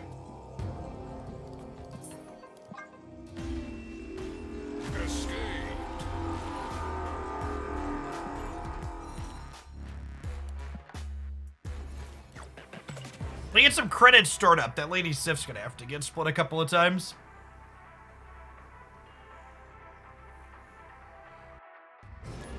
I was having a good Monday, but Galactus destroyed my happy locations and left me with the pieces.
The person that said I was rude for roping that Galactus player, I was contemplating if I had any outs that game, and more importantly, I was contemplating if I wanted to close Marvel Snap and go mow my lawn, because I've been putting that off for the last couple of days now. I was having a small internal debate over many things. And if you don't want your opponent to take a second and figure out do they feel like continuing to play Marvel Snap, you should play something that's not fucking Galactus.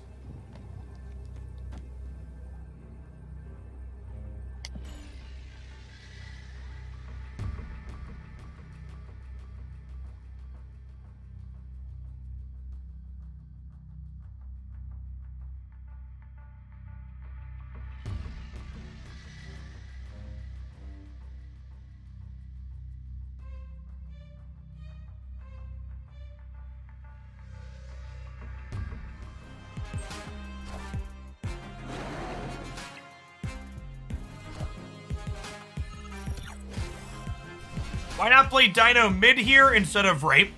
So the reason why we play Dino on the right is so I could be winning all 3 locations. So that way if my opponent makes one single large play here, I'm still winning the other 2. Is this a collector deck that never draws collector? It is in fact the collector deck that never draws collector.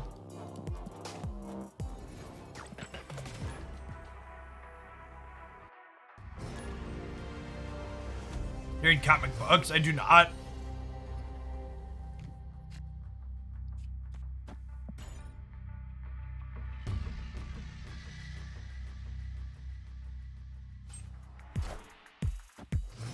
Yeah, I would love that, Barrick. if they would generate cards that match your favorite invariants. I think that would be sick.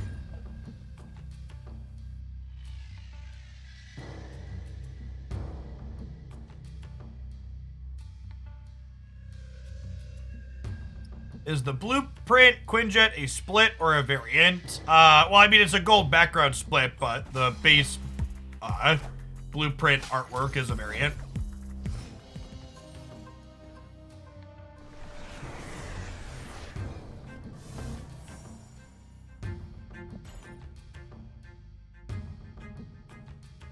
Welcome, Heinzer.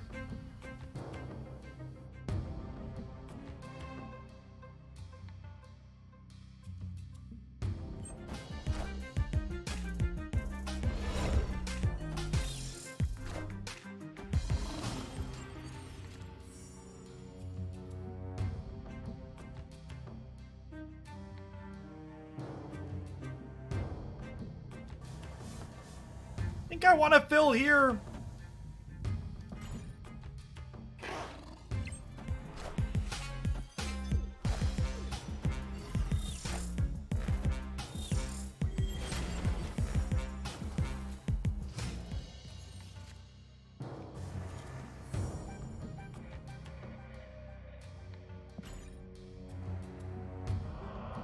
We'd like to draw Lady Sif.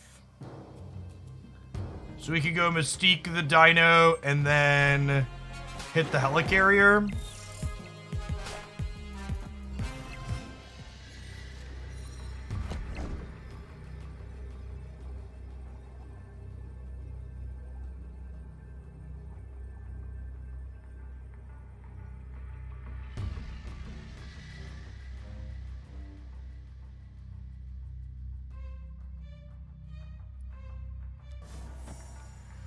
I don't know that I expect them to be able to play a card here and play 2 cards here. Yeah, I think we're just gonna play for left and right. We might be able to win the tiebreaker here.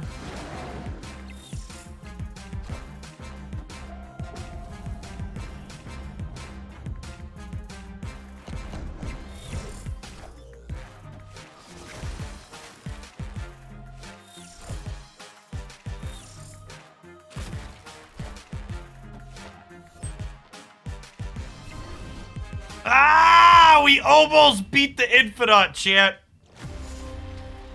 Missed it by this much. We're up by 6, they're up by 8. Brutal. If we'd have drawn Agent Coulson on the last turn, we'd have won, right? Oh, sorry, Coulson was already played. If we'd have drawn Lady Sif on the last turn, we'd have won. Because Lady Sif would have put these to 16s, and I would have put this up 2 more, or 1 more. This game. To people in chat who are asking, should you get High Evolutionary or should you get some other card? The Second Dinner team already made that decision easy for you. High Evolutionary is a perpetually Series 5 card that will not get cheaper over time, which makes it the objectively correct thing to spend your resources on.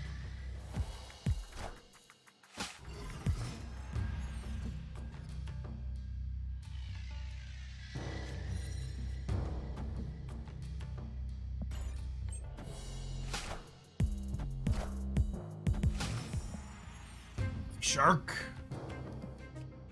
What makes High Evo a big bad, though? An arbitrary decision by people at Second Dinner who make those decisions.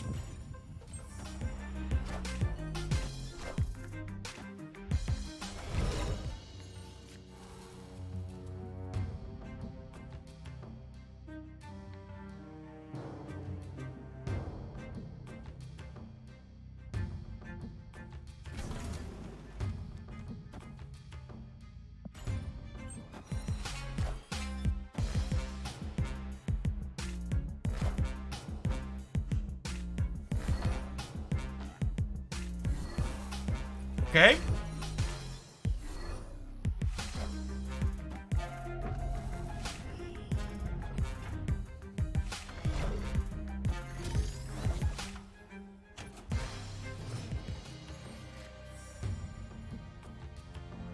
Hey, Distinct, thanks for the 4 months. Welcome back.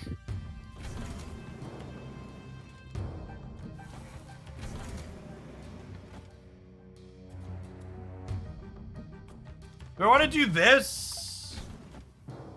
And, like, play a bunch of Sentinels next turn? It could also be right to just Nick Fury this turn. And I have a 6-drop next turn. I still believe in heroes.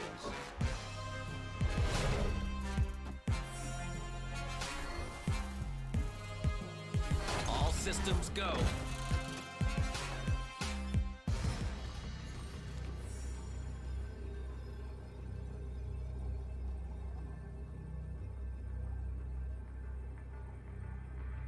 You've discarded Nick Fury, Sentinel, Quinjet. Unfortunately, our Ghost Rider's not that good here, right?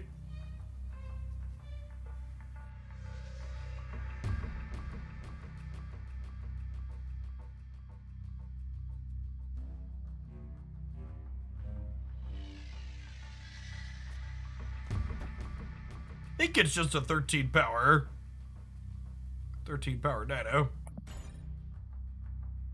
Even the highest roll on the Ghost Rider's only 13.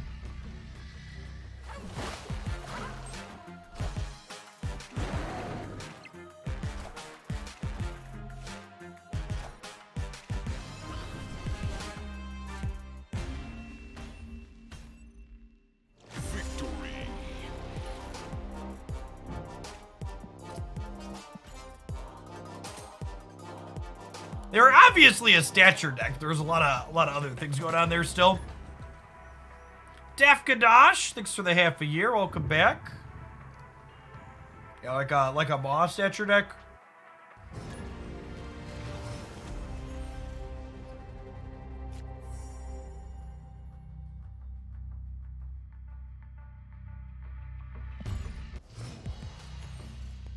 Stature drops in June. I think July. She just went down. They're 3 months in Series 4. Tracker am I using for the deck? It is the Untapped Tracker. They are the best in the business currently, in my opinion.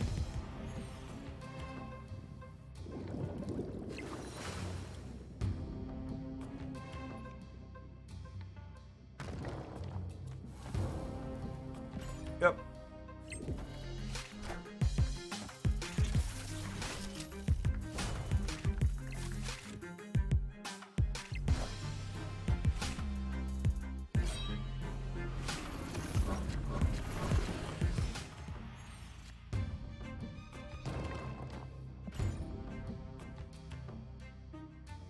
Second Dinner would introduce any more cards that do not have effects and abilities. I'd be pretty surprised if that was the case.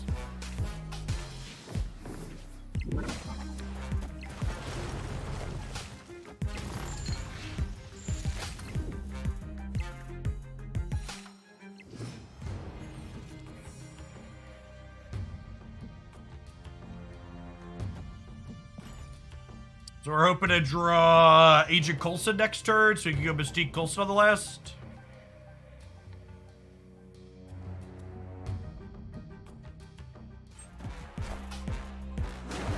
Can you pin Darkhawk now and buy it for 1k tokens when he drops? You can.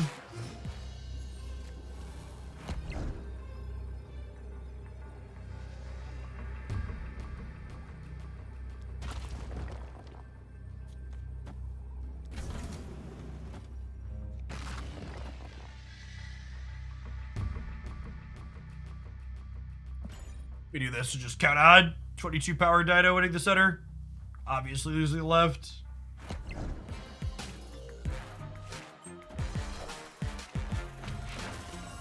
Cheated died.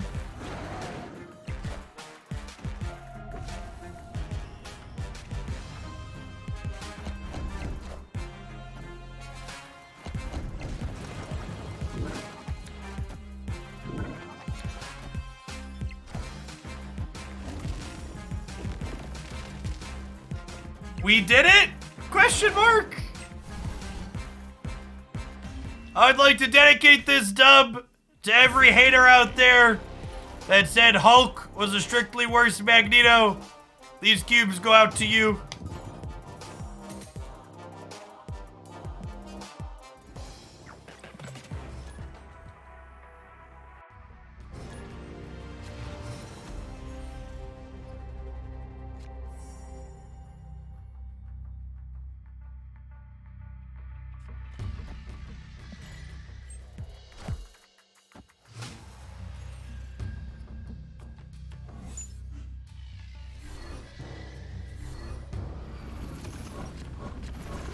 Dropping off the lads at the pool here for us.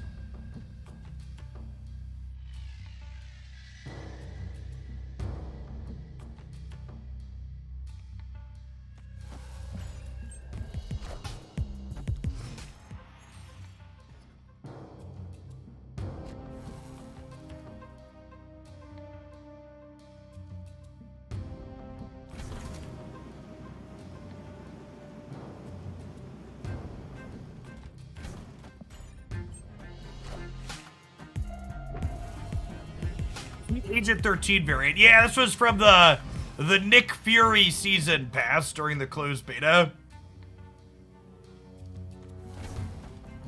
Because yes, Nick Fury was a season pass card.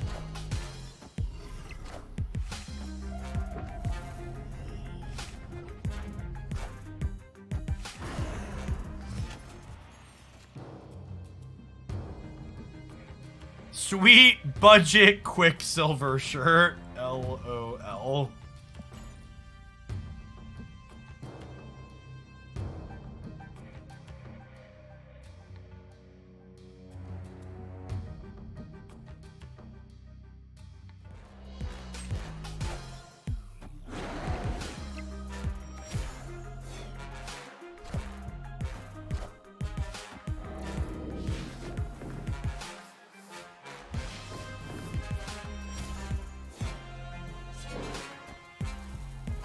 Systems go.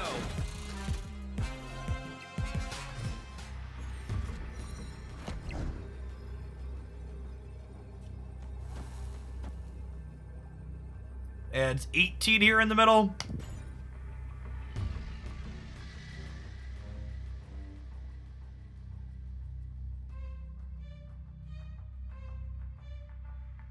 It's up to 23. Puts our Dino to 17 to left.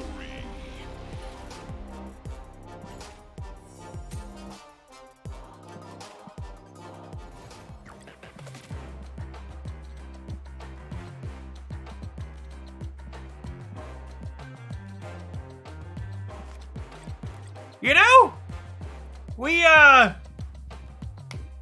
done viewer decks in a little bit.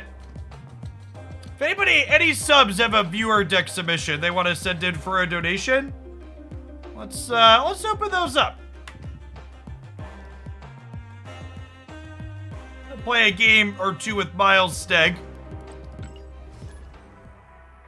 We had a few people asking. I said I'd do them after we hit Infinite. I don't really have anything I particularly want to jam today. We're just kind of playing to play.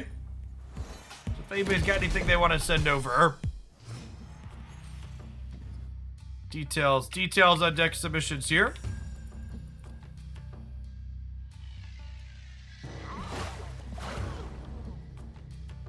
Can you count cards in poker or blackjack? Well, counting cards in poker isn't really a thing. No, I never really got into blackjack.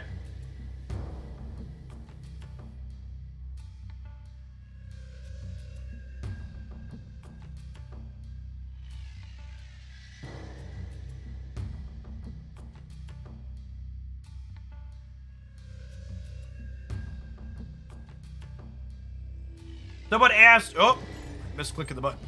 Someone asked, was the Honkai just a sponsored thing? Yeah, I've been playing some more Star Rail off stream, but on stream time is just Snap and sponsored stuff on occasion. Not the world's greatest peak for us.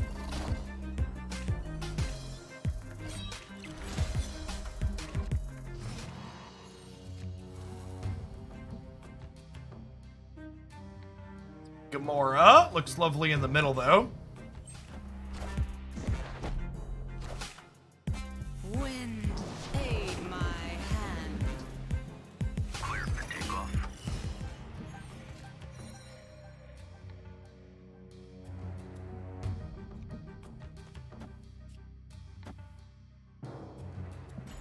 This, so Miles costs 1.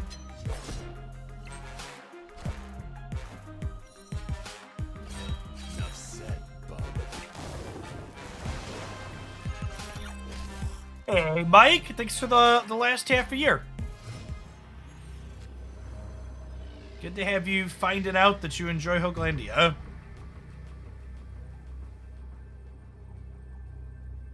Our last churn here is pretty solid. We get to go this into this into this, and then 13 over here on the left. The problem is that Polaris pulling something over shrinks Lizard. I bet this is a Dr. Doom.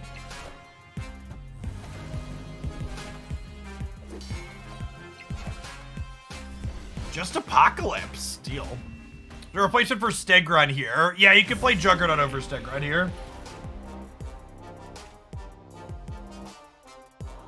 This one has good stats on Untapped. Alright, let's check it out.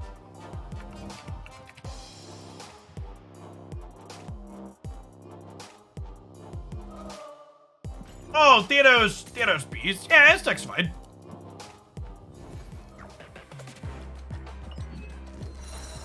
Happy to play some games with this one.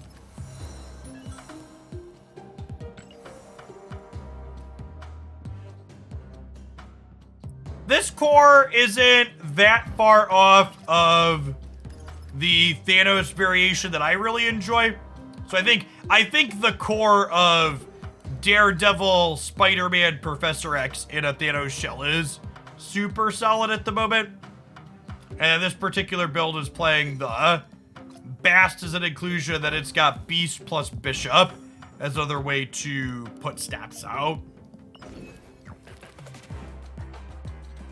Yeah, we had Infinite in the first hour or so this morning.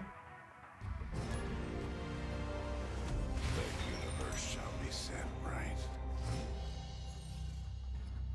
Link for what deck? The other Thanos deck? The other Thanos deck I just talked about, I called out in my best decks video here. I don't think this deck typically wants to Time Stone on 1. I think it's like Time Stone on 3 to play a 5-drop on 4. It's typically where we want to be.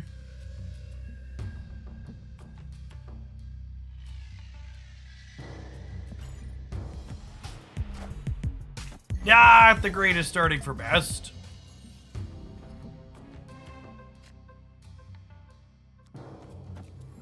How do you handle people snapping on turn 5 with Daredevil? I mean, that's not really a you always do this or never do this type thing. The answer is it depends on like the context of like what you're looking at.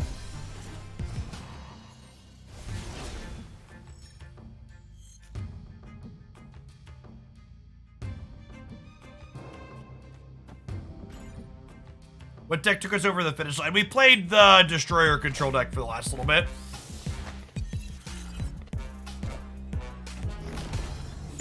Clear for takeoff.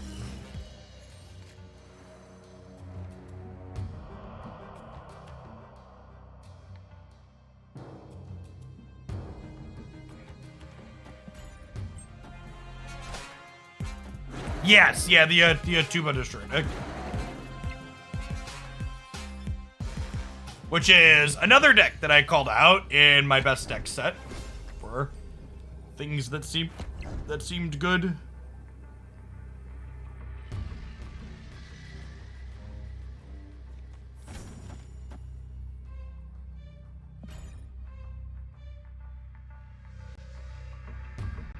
This is 4, 8. And then this goes to 15, so we're at 23 here.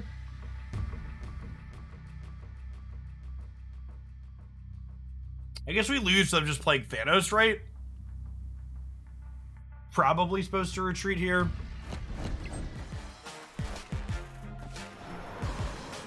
Beating that one, though. I think they were just hoping we were slamming Thanos.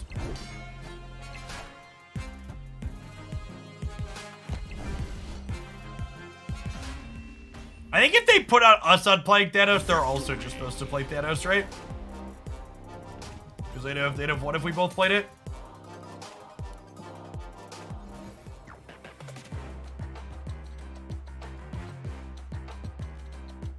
Hey, Noni, thanks for the next submission. We play each deck for about 25 to 30 minutes at least, so we'll get over to yours in about a half hour or so. Appreciate the tip.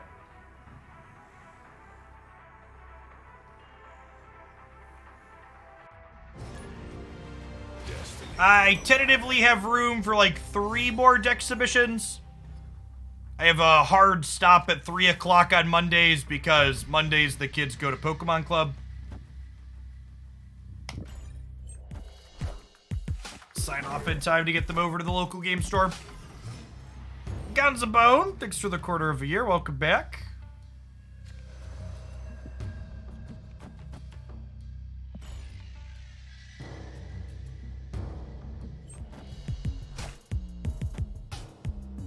What is Pokemon Club? Pokemon Club is something the local game store does for kids like 2nd to 5th grade, where they get them together and teach them how to play Pokemon cards and have them play together.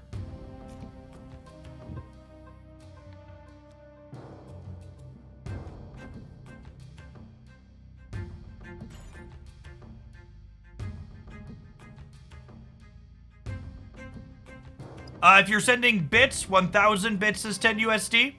You can also donate directly via the Stream Elements link. A stage show. Thank you for that. I'll take 2 more tentatively.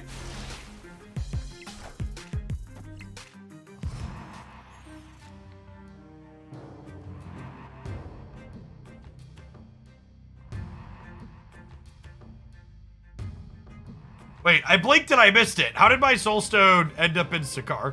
Oh, Sakar put it into play. That's how it ended up in Sakar. Well, that's a bad beat.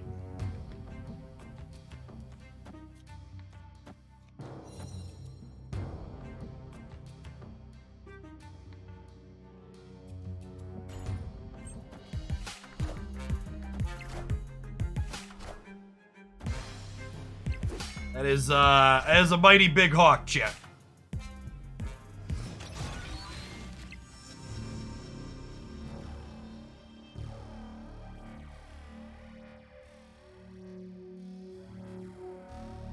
Oh, I got excited for a second there. I was like, oh, is that all the rocks? And it's not.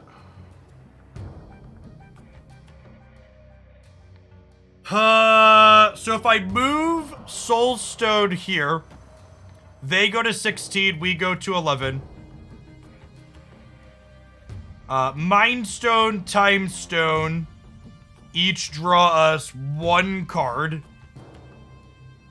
then I'll draw a card for the turn, so this will get -6. So this has us winning the left.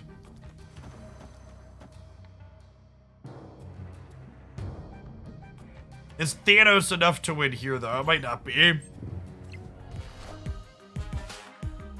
Oh, wait! The Time Stone gives us an extra energy, so I can Reality and Thanos into Sakar here.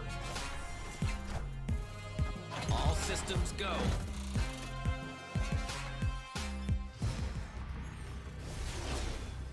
Okay, so we could lose to a... We could lose to a Dr. Doom. But I think we're beating most things here, right? Red Egg, we're up to 24 over here, on the right? I think Dr. Doom is unlikely in their Moon Girl deck. Rock Slide could get us. Yeah, that's fair.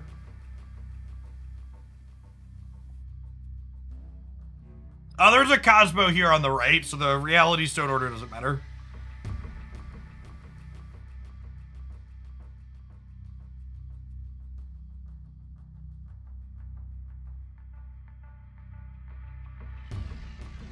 Rock Slide. Rock Slide mid would get us as a real card they could be playing. Guys, gals, and non-binary pals. We got him. Ha! Got him! Victory. Bum, bum, bum. Beating Hawk with the Thanos deck feels like cheating. Like, that's not how this is supposed to work.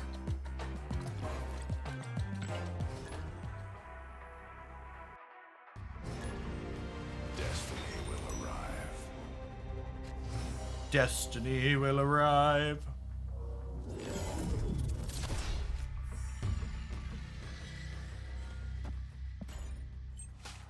Hey, Bandit, thanks for moseying on over to your PC to primary sub. Appreciate the support.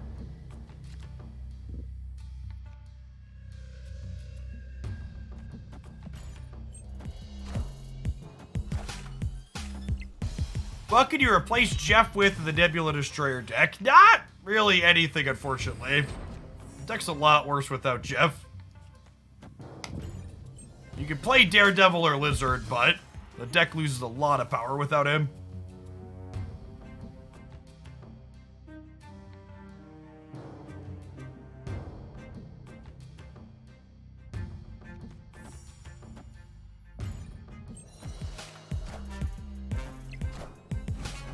Yeah, our opponent is a discard enjoyer, chat.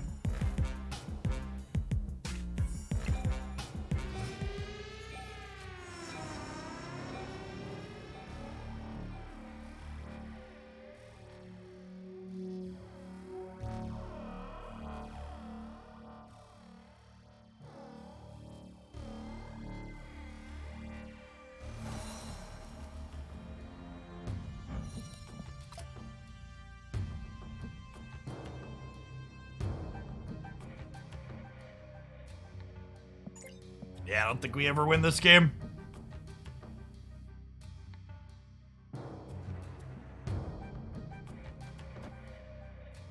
Will I make a Theorycraft video for Iron Lad? No. We'll play with it tomorrow on stream.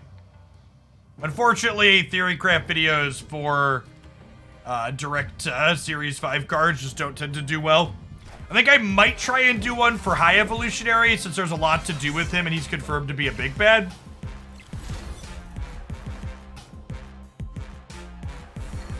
In general, no.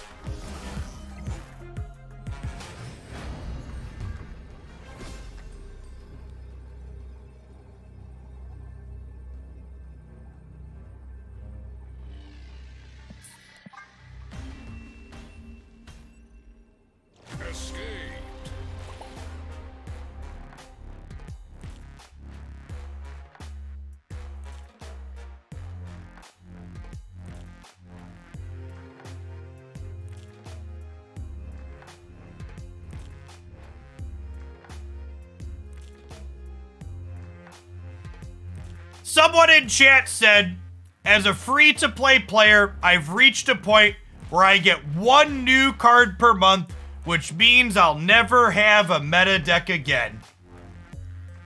Let's take a look at all these Series 5 cards, and let's think about all of the meta decks that use more than one of these powerful and busted Series 5 cards.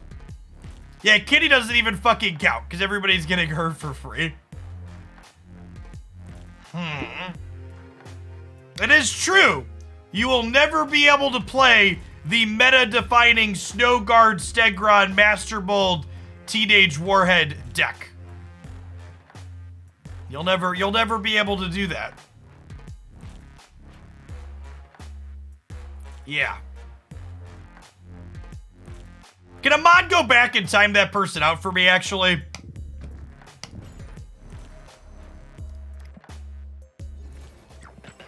This isn't a Republican safe space. You don't just get to make shit up and then get mad about it because you feel like you should be mad about it. Take a step back and look at reality and realize you're being unreasonable.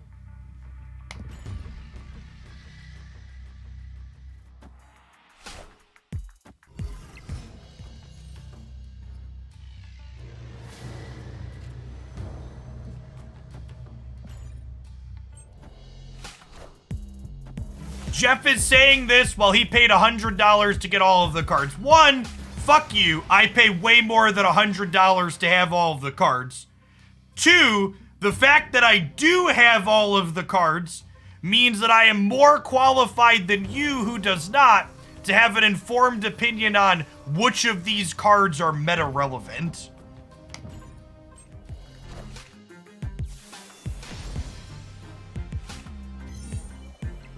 Thanks, Venko.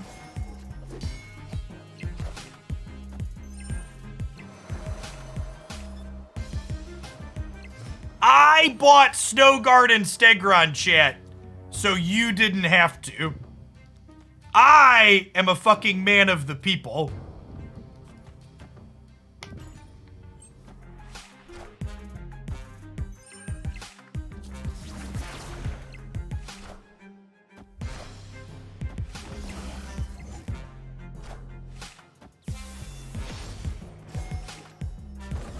Trickle down snaponomics. Yeah, exactly.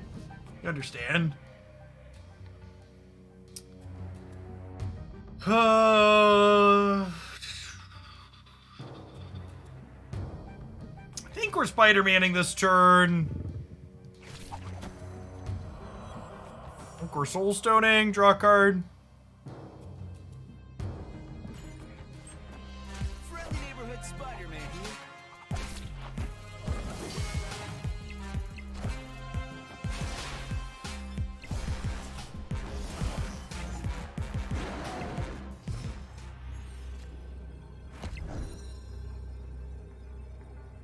For the record, by the way, part of the reason why I take such a harsh tone against nonsense comments like that is in large part due to the fact that those types, I think we're dead here, right?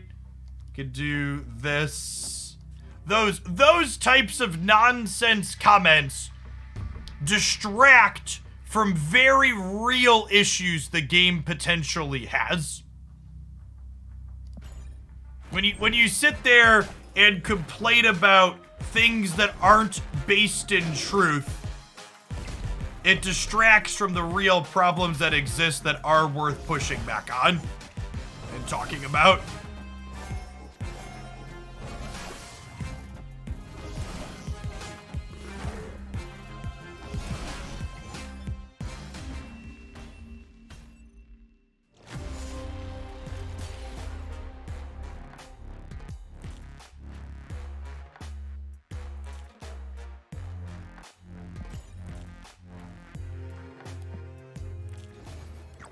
I don't like that High Evolutionary is going to be a big bad just because he's good. That's also not fucking true. One, nobody's played with High Evolutionary yet. We don't know if it's good or bad. Two, if they were making cards big bads based on how good they were, Jeff the fucking Land Shark would be a big bad.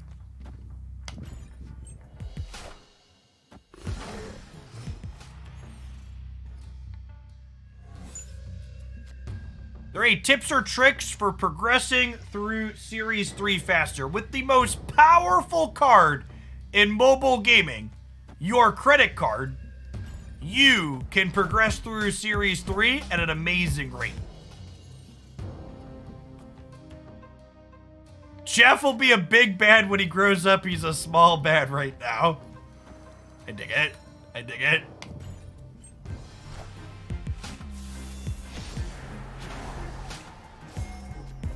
Jeff isn't a big bad. It depends on who you ask if I'm a big bad, Chet.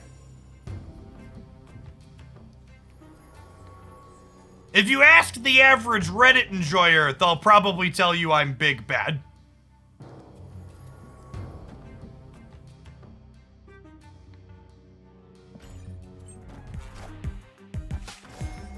Hey, Mason, thanks for the sub gift.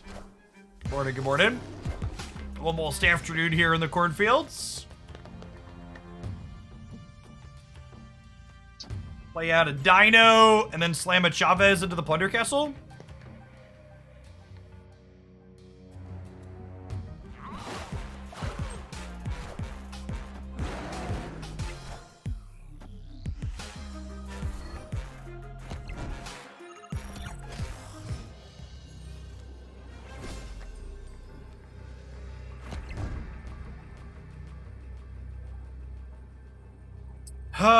Can they beat 15 here while also beating 11 here? Quite possibly, because they have Miles and Stature cheaper. Ah, my least favorite Pokemon. Dark Place, thanks for the 5 months. Welcome back. Oh my gosh, guys, gals, and non-binary pals. We got him. Got him.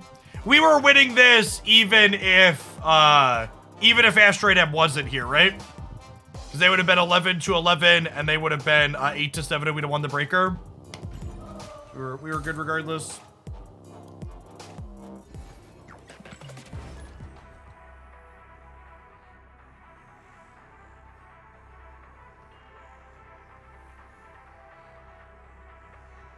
Jeff is bad because he cares about his gameplay experience and not just watching cool animations of locations being destroyed. To be fair, I think if you finish that sentence with Jeff cares about the gameplay experience and not arbitrary win rates, that would be an accurate statement. A lot of people are very firmly of the opinion the only reason a card should ever be adjusted or changed is if it wins too much. Which I obviously think is a shit take.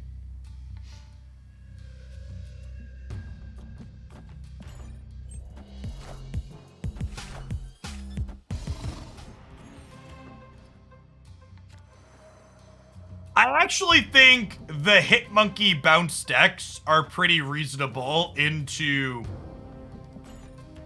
I think the Hitmonkey bounce decks are pretty reasonable into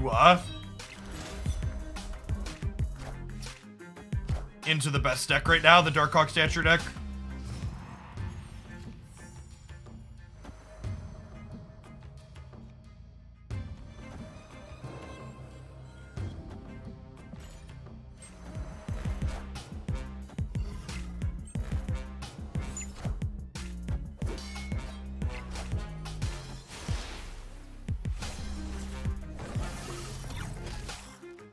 Clear for takeoff.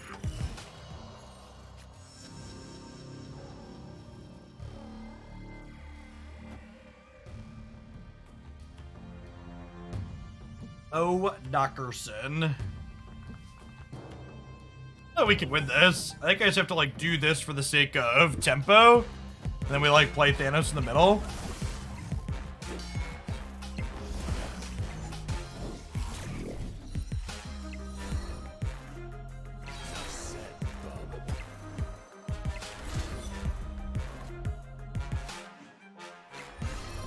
Yeah, I don't think 17's enough to win the left, right? They just play Apocalypse there.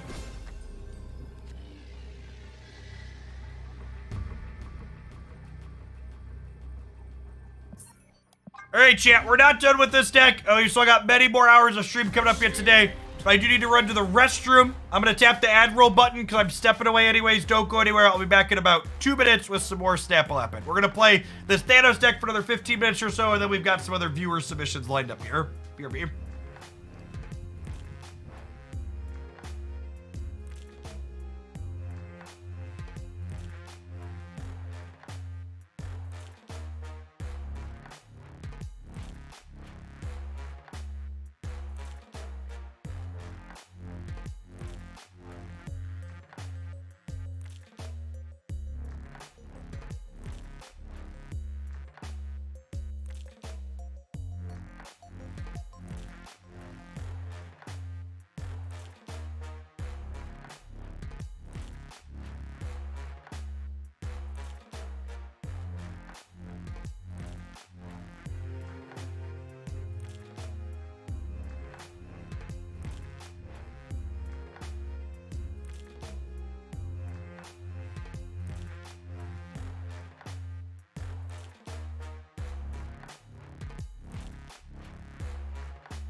The easiest way to tell that I'm kind of like an Amazon employee here, chat, is that I have to use the bathroom very quickly. Otherwise, I lose a bunch of viewers and thus income.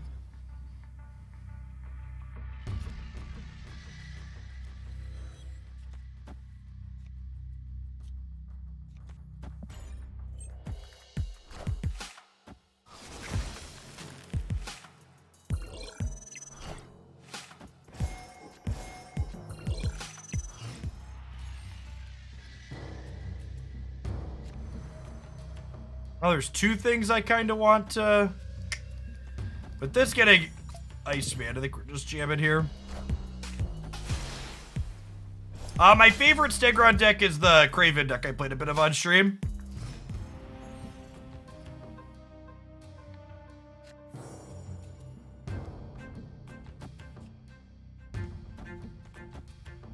Our deck is really not great to Shuri's Lab.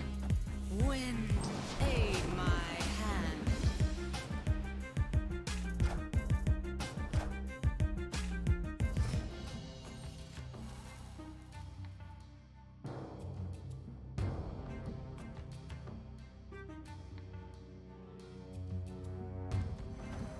I guess...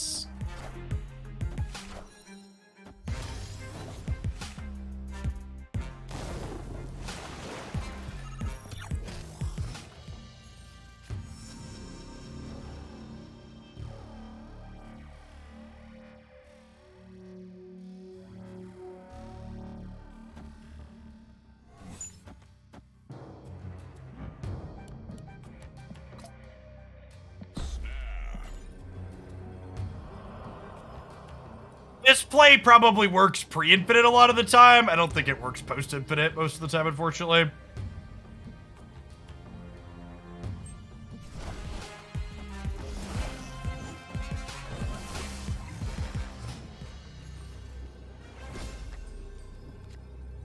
Post-infinite, the stats are made up and nobody mattered.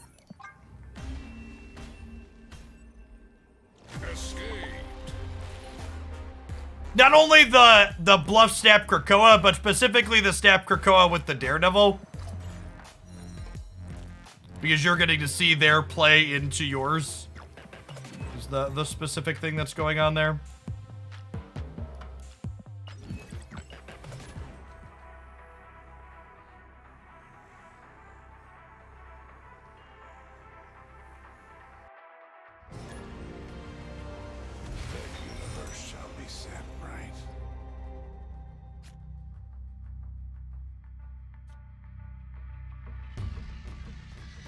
Nebula is actually pretty good with Asgard because my opponent will be incentivized to play here and here simultaneously, so I have to give one of them up. The series drops happen with the Marvel Snap patch every single month. The next patch will be happening on the 16th, most likely. Hey, Tang, thanks for the 20 months. Welcome back. The Icebox hitting the one card we didn't want it to hit is, pretty rough.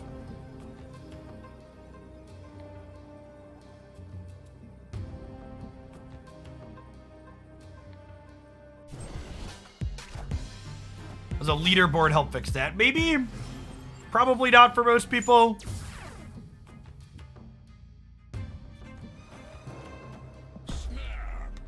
I'll snap him back here. Oh, I guess Gamma Lab doesn't happen though. I was snapping side Shang-Chi to their Gamma Lab. It's a day late and $1 short.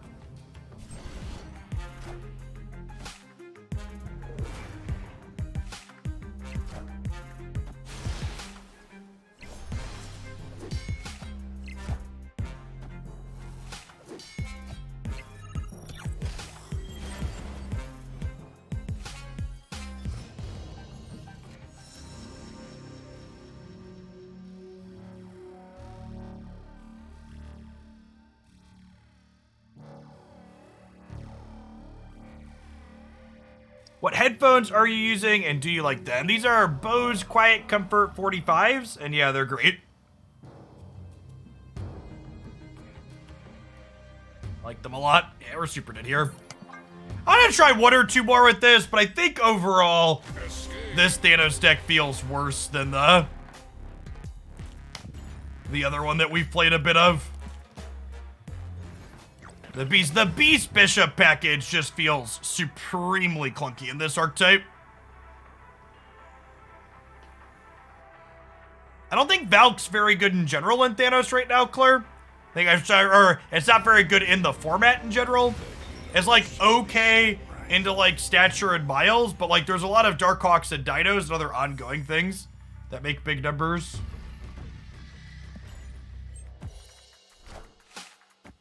I honestly don't know what the Chavez is really doing here either, if I'm being honest.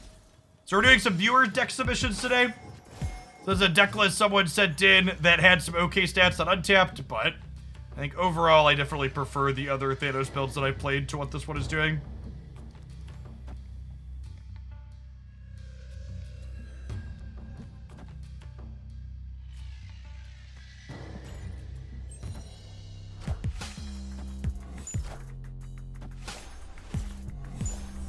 We're hoping to find Professor X here.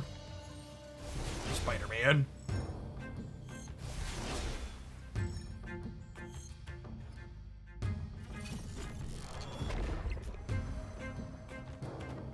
Nice.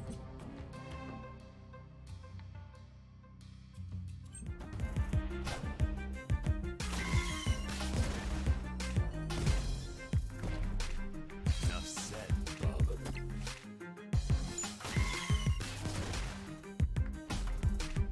My preferred Thanos deck is in the best decks video, yes. Said, Bob.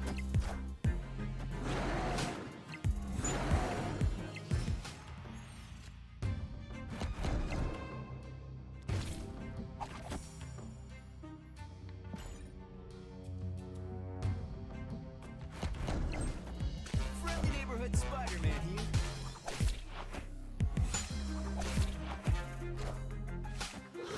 Yeah, I think the bounce deck is good there, Super Freak. Again, for a lot of people in chat, like, I know it just sounds like shameless self-promotion, and to a degree it is, but like, questions like that, like, are there brews to work against the best decks? That's also something I cover in that best decks video. Like, those videos are more than just me pointing out decks that I think are the best. I offer things that I think are good tech cards to counterplay against them, other decks that look like they have potential in the format.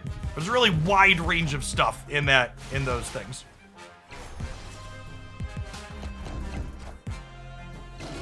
I try to do my best to make things worth your time to click into. Should have waited for the turn 5 Spider-Man. Maybe. I kind of wanted to try and draw the Professor X, but yeah, it might have been greedy. Shang-Chi me daddy, let's go. Oh, yeah, Null's real big here because I Shang-Chi'd them, right? Sure.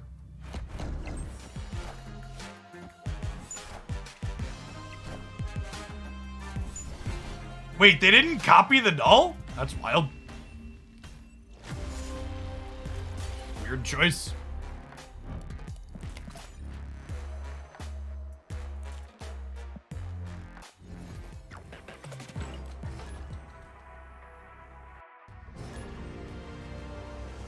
Destiny will arrive.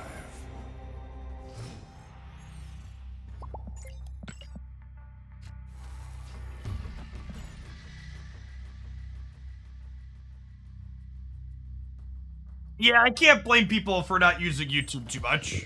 I watch very little YouTube content. The platform is YouTube does not incentivize the type of content that I personally enjoy watching. So it's hard for me to watch too much of it personally.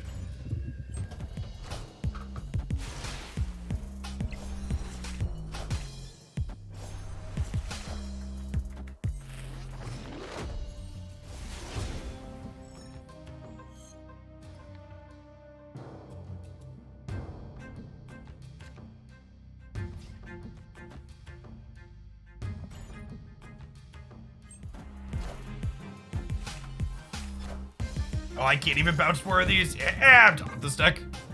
That's just me being sloppy, the locations being awkward, but There's just so much awkward.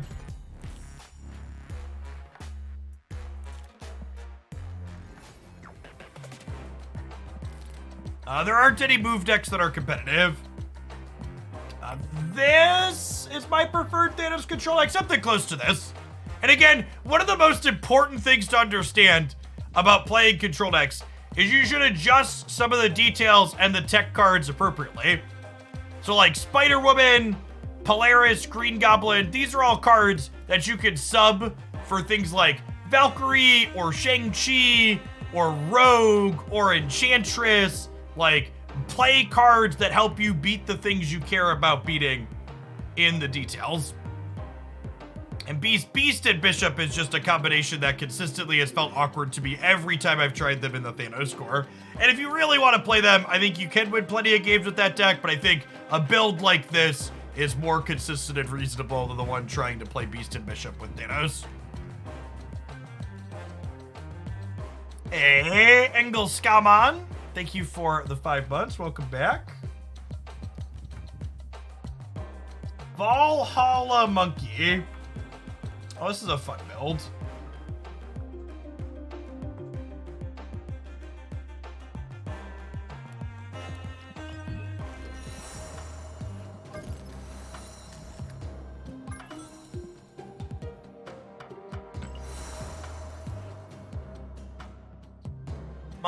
Monkey Thor's a really fun concept. Why is Shuri in this deck? What am I missing there? I feel like I'm missing something looking at it.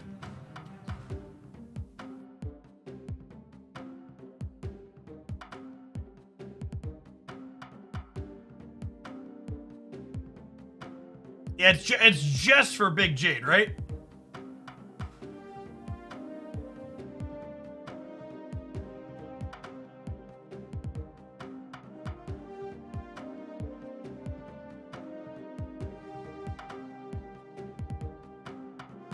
And let 6 power Valk win a lane.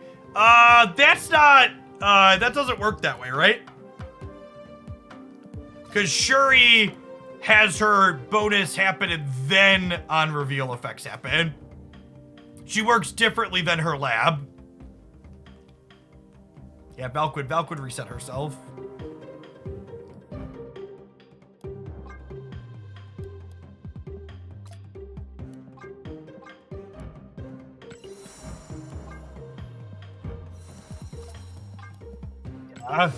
Gold border Jane here real quick. We're gonna open the reserves tomorrow morning before we purchase Iron Lad. First thing in the morning. Animated.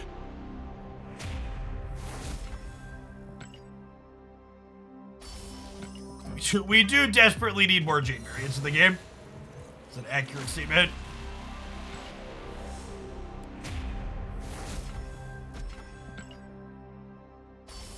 We're gonna get so many pixels tomorrow, truth. What else would I want to do in here over this Shuri?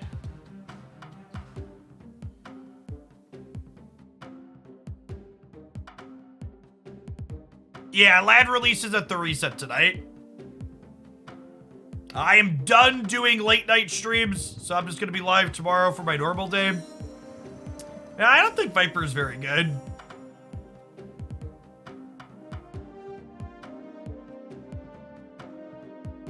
Wanna play Scrawl?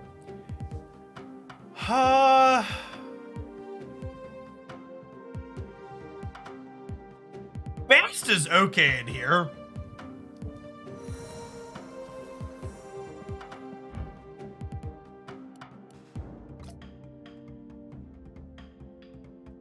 Bishop could be okay. Yeah, I kind of want to just play like Iceman. Can I play Iceman? Someone said lower, Burgle said lower curve filler. That's kind of where my brain went to. Let's start here. I don't like to change too much before we play games. That Heimdall variant was another closed Closed beta season pass 1. It's from the Love and Thunder season pass last summer.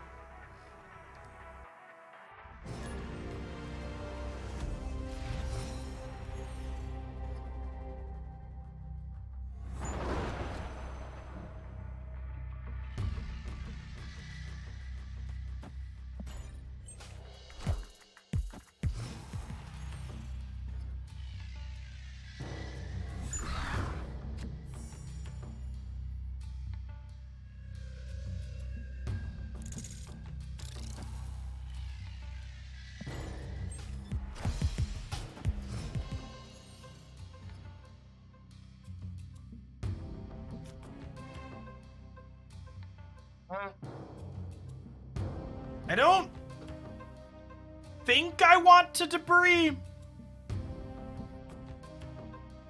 I think we're just vibing.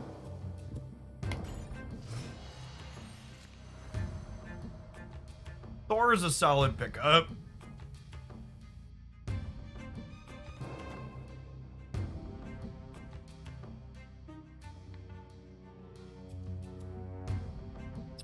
Do I demon as well?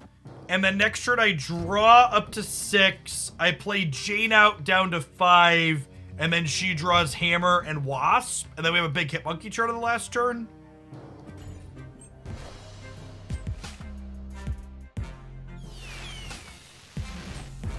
Face the might of Asgard. Mjolnir. Our opponent is not a casual Hella enjoyer, chat. They've seen some shit.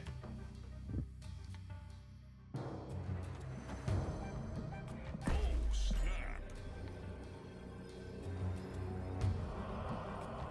Our opponent's deck didn't do a whole lot this game, but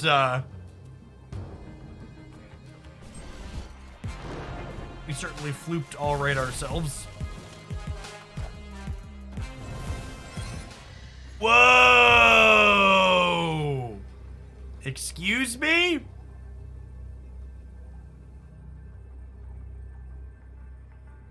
It's a little scary.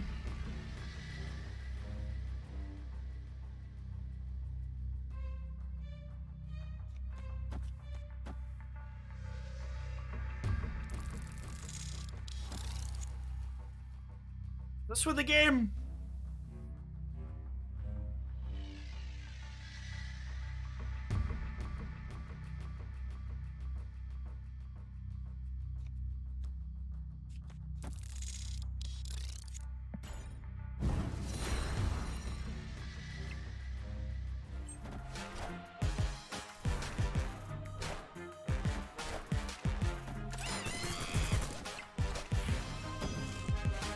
Mjolnir, to me.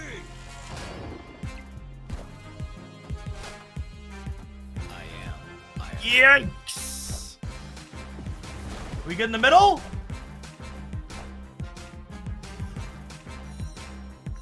Yeah. Victory. Weird build. They're a little lost in the sauce there, chat. That's about our Wasp variant. She looks good in gold. Thor is what I was really sad when I bought the Thor bundle and I didn't. I did buy the Thor bundle and get the extra boosters. I've got 1, 2, 3, 4, 5, 6 splits on him now, without hitting any inked or gold. I think I like this season pass one better than the frog. The animal ones are just weird. I'm just not super into them personally.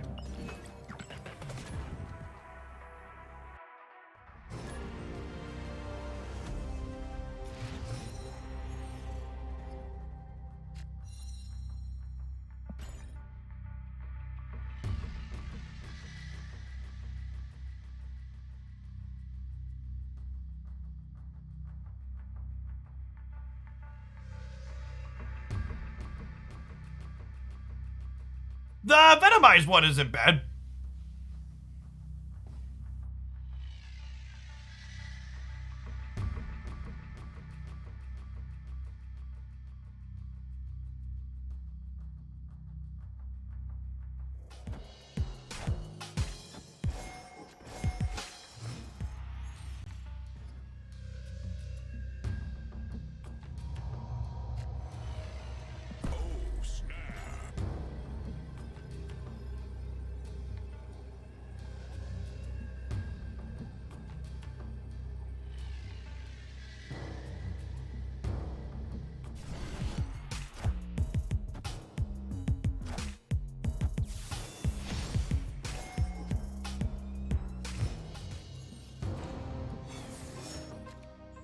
Well,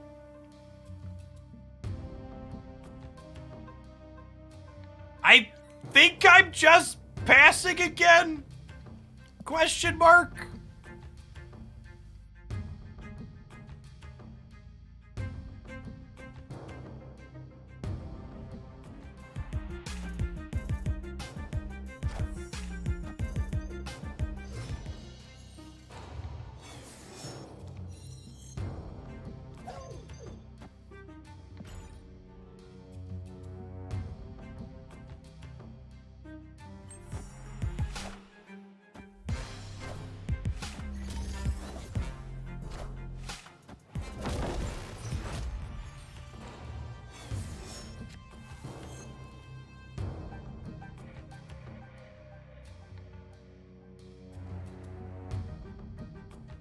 The Hellfire Club is incredibly exclusive at the moment.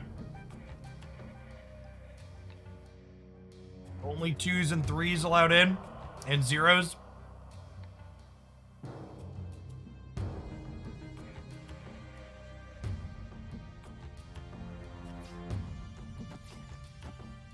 We doing this?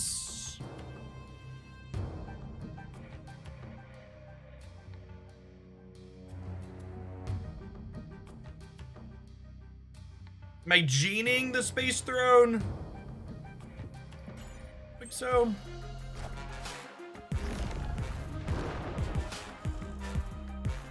Okay.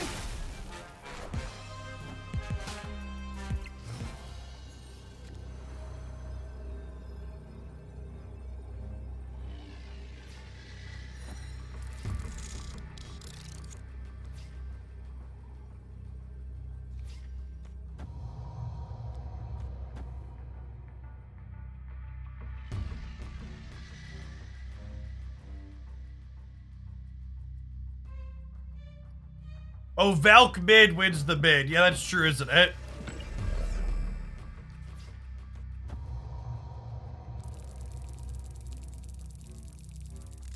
Chat, I'm aware Cosmo is here.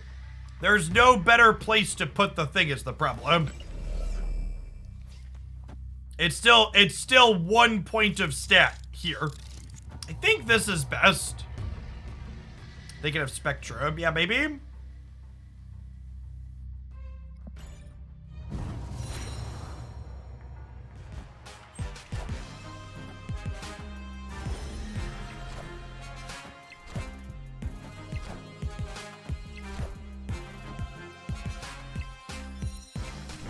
Man, lost by 1 point.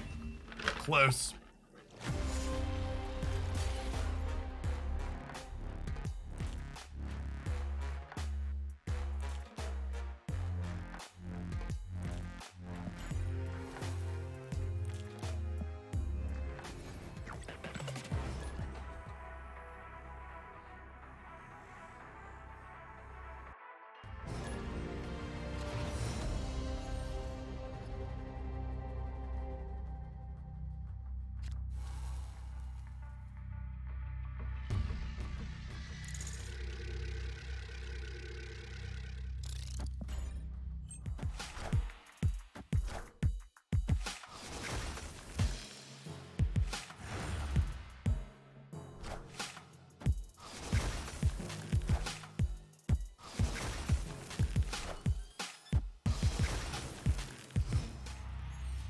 Yep.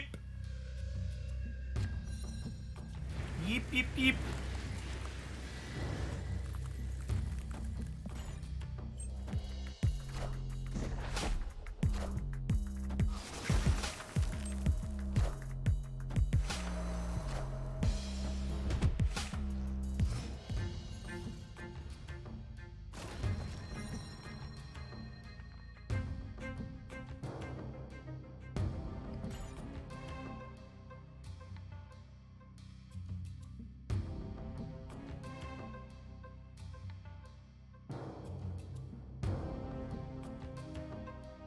On season, thank you for the quarter of a year. Welcome back. Good morning, good morning.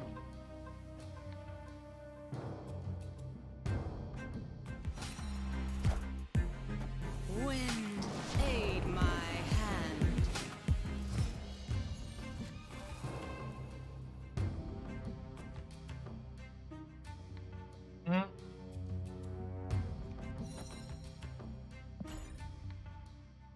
It's just Hood here, and then, Blue Marvel here, right?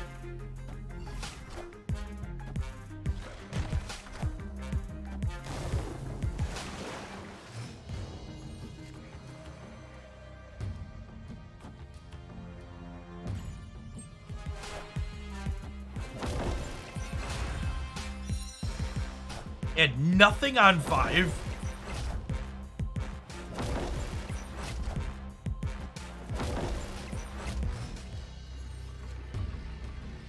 Yeah, unfortunately, we lose to Cerebro Mystique, right?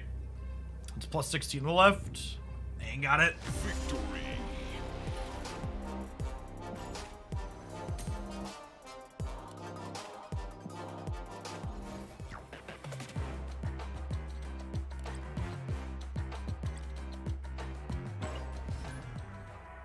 Debris Ant-Man would have won. Yeah, I think you're right, the way it worked out. I mean, we couldn't know that they were going to play that way, but the way that they played, it would have worked out, yes.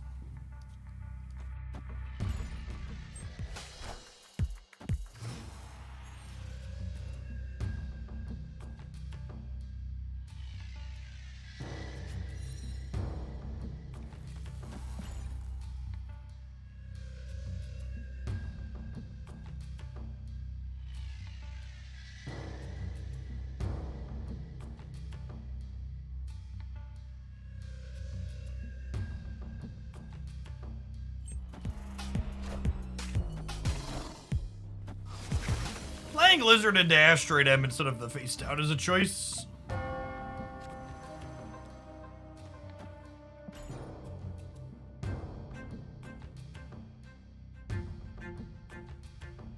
there a bug with with some Kirby Crackles? Do you have black Crackles on your Chavez? Because the black ones are almost impossible to see.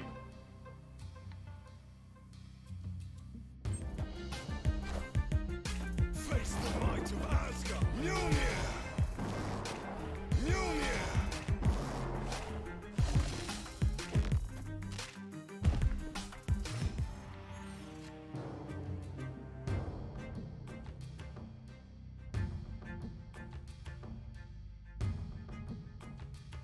Just thinking about beasting here.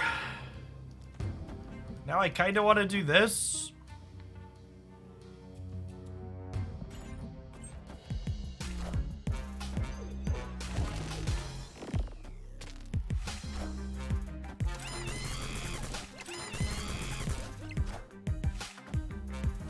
Papi!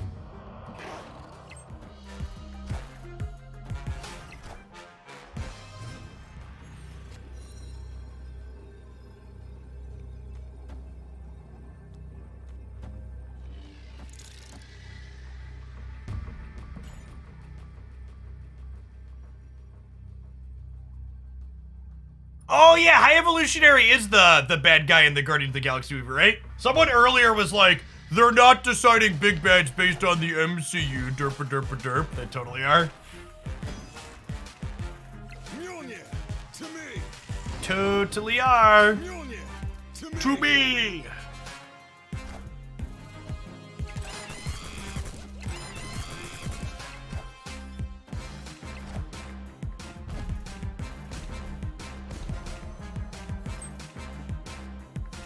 Atuma! We would have even beaten the Infinite here on Breakers, right? Infinite would have put them to 24, so they'd be up by 5, we're up by 13.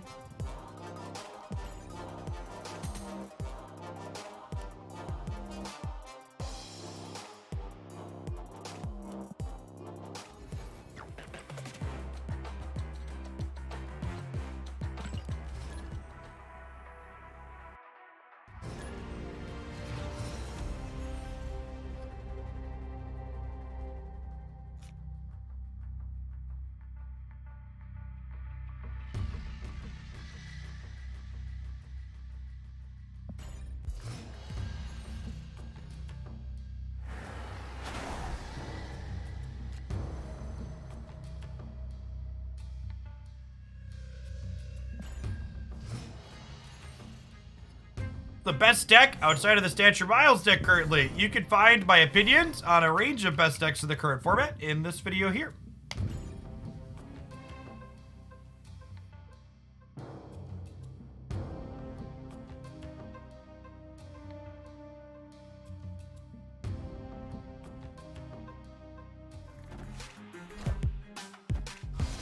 Abolish the big bads except Galactus. You should have to purchase Galactus every time you use him. Mood. Cosign. Cosign that this is an acceptable solution.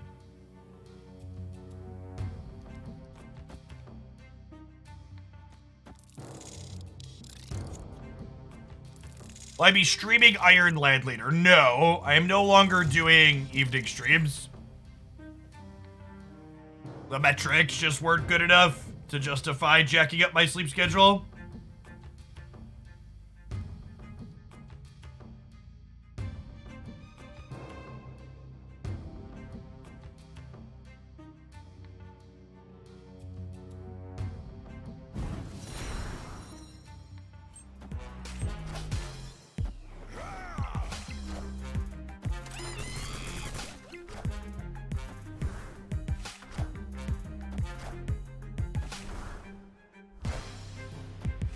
We'd love to draw, like, Iceman here. Guess Thor's fine. Let's just use our energy at least. Oh, maybe I should have put the Wasp here. I got greedy because I wanted, like, Iceman here, but the Wasp would have made the Hitmonkey bigger later.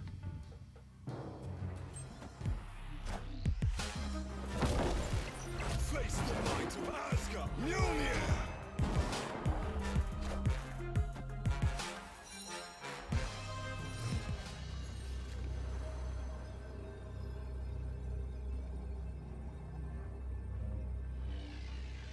Hammer is Sedge. We're technically +4 in the middle. It's a bot. They're playing Angel, so it feels like it could also be someone farming boosters. Assume it's a bot based on the weird range of splits.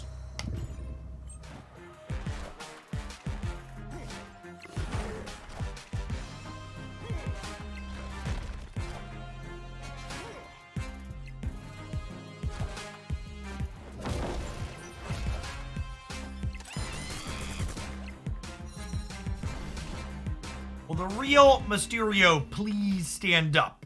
Victory.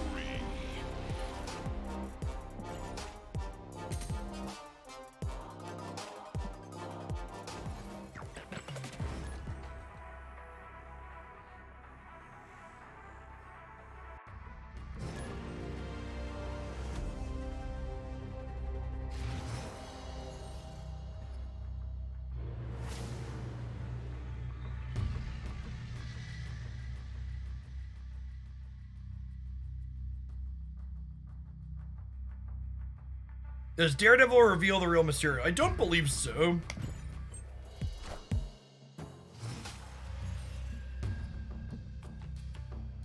Will Marvel Snap ever make a physical copy of the game? No. Oh, man, punted. Not playing Hood into the center like I usually do. Just clicking and talking at the same time.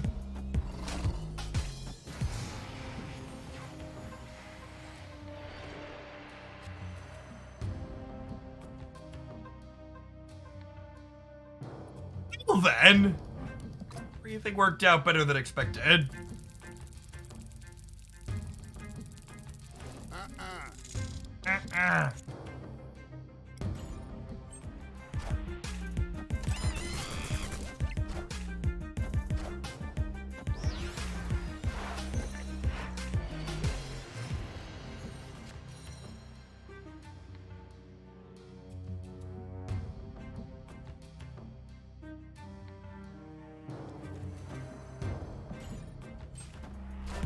I guess playing Iceman here means I can't Blue Marvel and Mysterio without losing the center.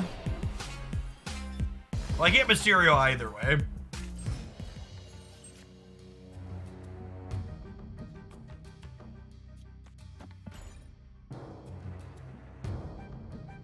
Hitmonkey sounds like he's in such distress. He does, doesn't he?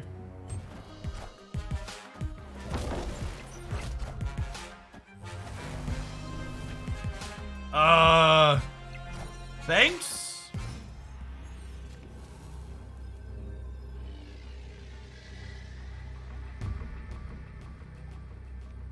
There's 9, 10 over here on the left. Victory.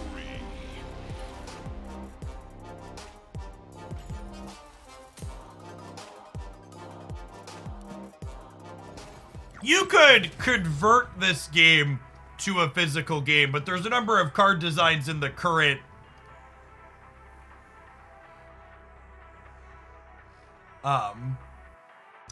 in their current state that just only work in digital by design.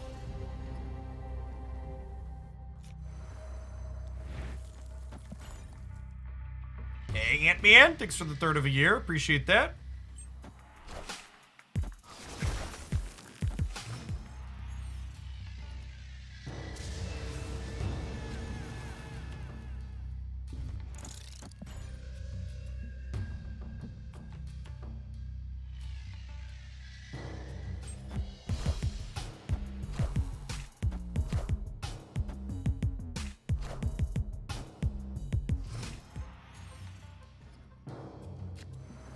Hey, Esquardo, thank you for the brand new prem. Appreciate the support.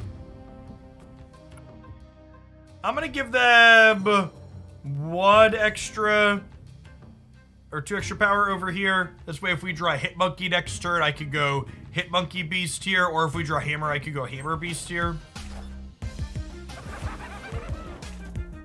Oh, oh, honey.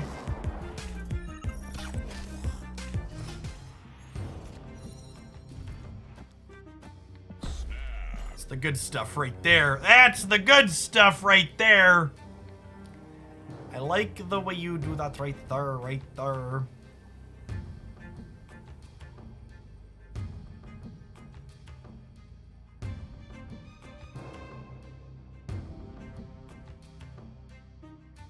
And Headshot, thanks for coming back for a second month of Rainbow Demons and Snowy Beasts.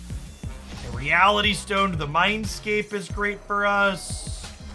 Oh my gosh, and they locked themselves into the left.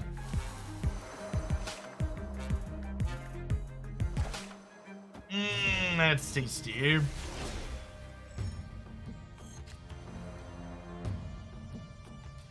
Heal near to me.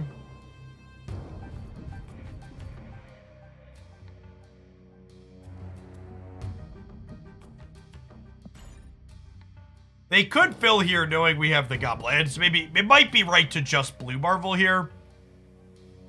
But I also really want to goblin them.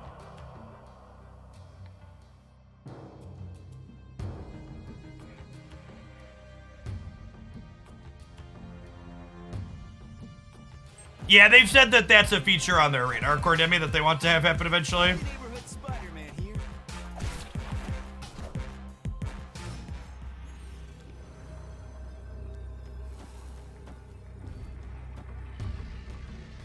That's not sus at all. That's fine. We're winning left and center. This is why I took this gamble. It's like I think we're winning anyways.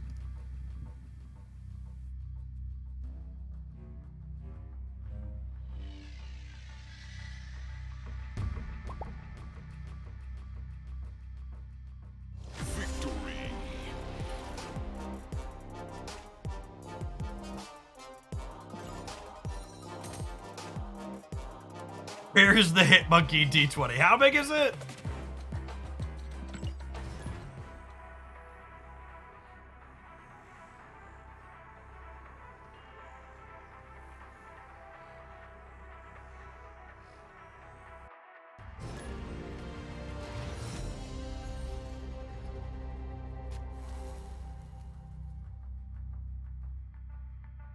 They want to know if PC players will be compensated for the rewards that we didn't get, or are you just out of luck? You should have been claiming them on mobile. That's the TLDR. I have not heard any mention of back crediting PC players for stuff they inboxed. I would recommend grabbing an Android emulator or just installing it on your mobile, just for the explicit purpose of logging in and grabbing things. Dude, don't you have phones? Don't you have phones? Get off my onions! Thanks for the prime. There's a ton of great people you can send that to every month here on Twitch. Thanks for sending it this way this month and keeping me around.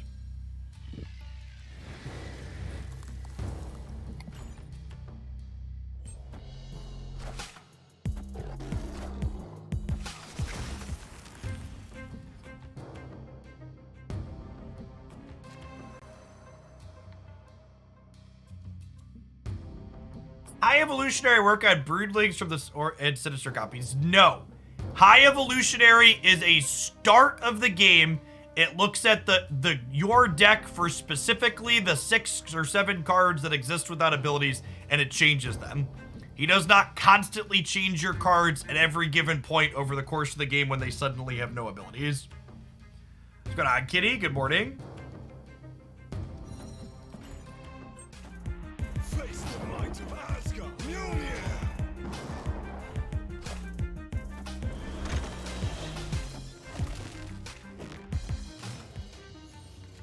Zabu Thor from the opponent. You have my attention. Listening. You have any good plays here? The games where we draw all 3 of these, it felt super awkward. Honestly, the Valk part of this deck in general has not felt great. Playing this deck today has kind of reinforced my opinion on this card not being well positioned. Yeah, the rest of what we have going on here seems very reasonable. But yeah, Valk just feels super clunky.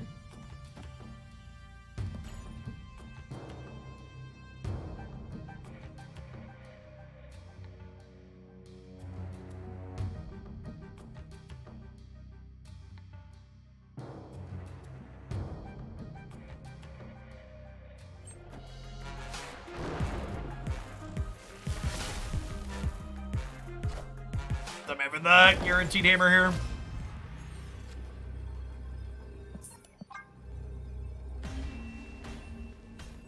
Escaped. Go all in on zeros and add yellow jacket. That's an interesting thought. The turn for like Wasp, Hitmonkey, Beast the back is like pretty solid. So being able to do that more frequently could be okay. I can see yellow jacket being all right.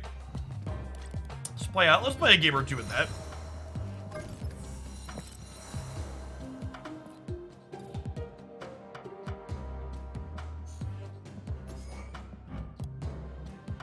Do I just play Bast?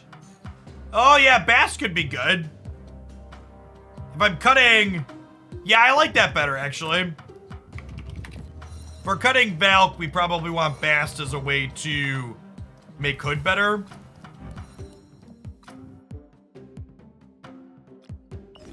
Iron Lad will be added to the game at reset tonight, so in approximately 9.5 hours. We'll be playing with him first thing bright and early tomorrow morning.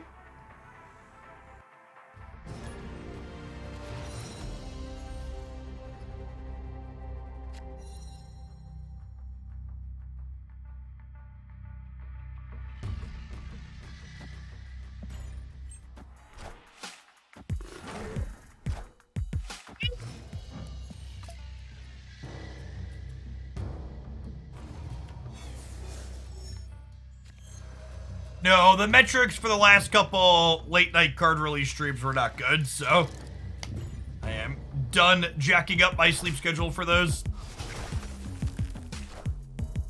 They did all right for the first couple of months, but was not surprised when they finally fell off this past month.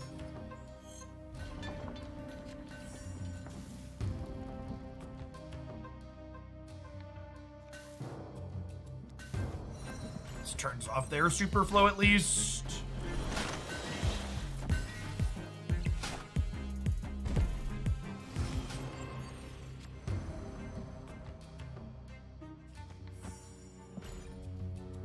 I'll try and win Asgard here.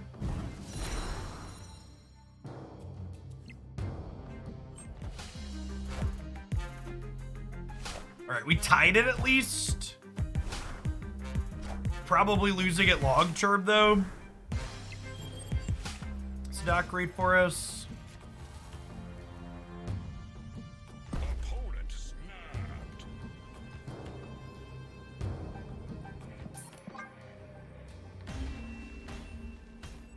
Escaped.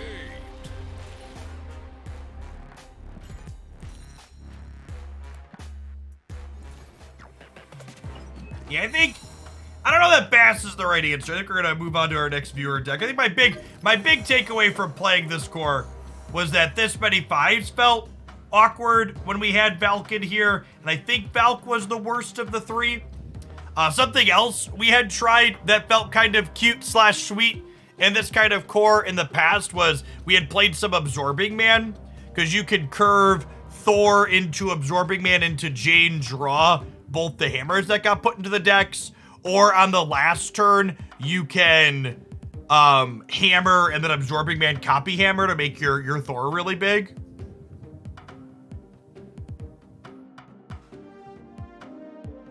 Have you revisited the Beast Human Torch deck? Not in recent memory. I think that build's just worse than the Darkhawk build. It's like a fine budget build, but Hawk will be Series 3 soon, and then you won't need to budget it.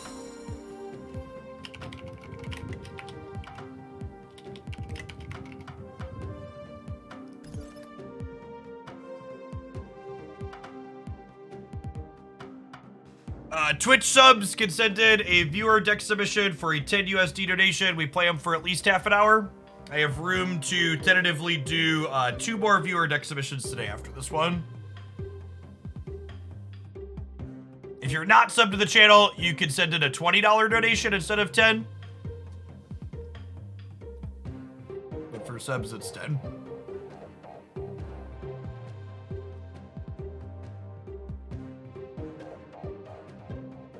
Yeah, this probably just wants to be a... This probably wants to be a collector deck, right?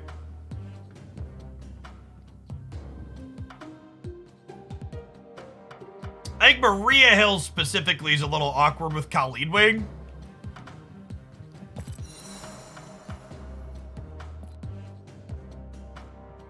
Spell. Type, I should say.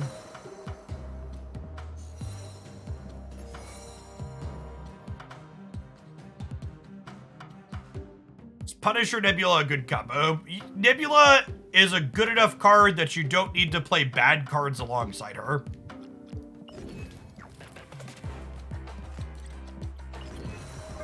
Card sleeve on chat. I want people to think we're a pleb.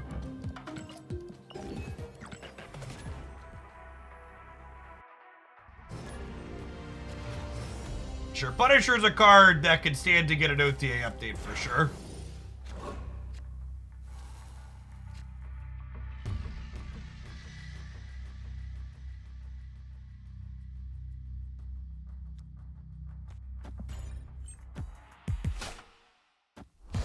And Brazuka, thank you for the 2 months of Prime. Appreciate that. Welcome back. When your Agent 13 gives you a Nicholas Fury, love it.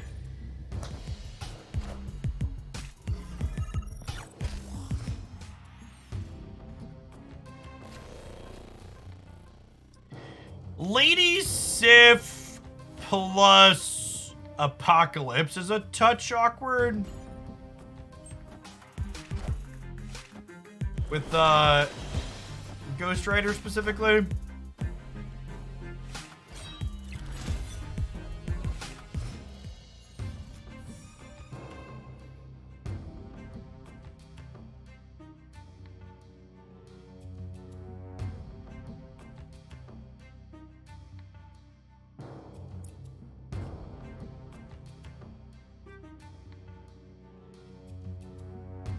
Mysterio is a great pickup, Pluto. Easily one of my most playeds.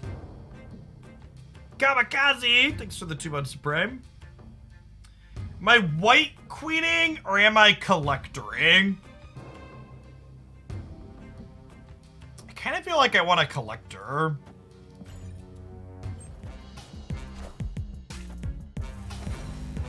That's rude. Super punished.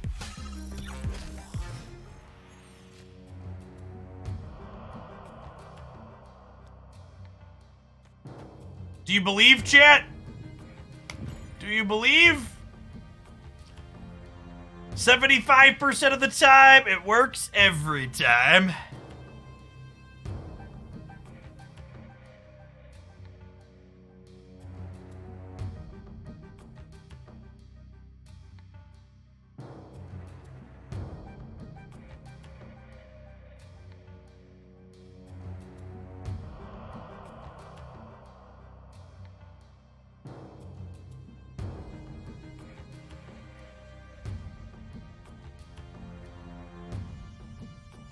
We could get Shang-Chi out of them too here.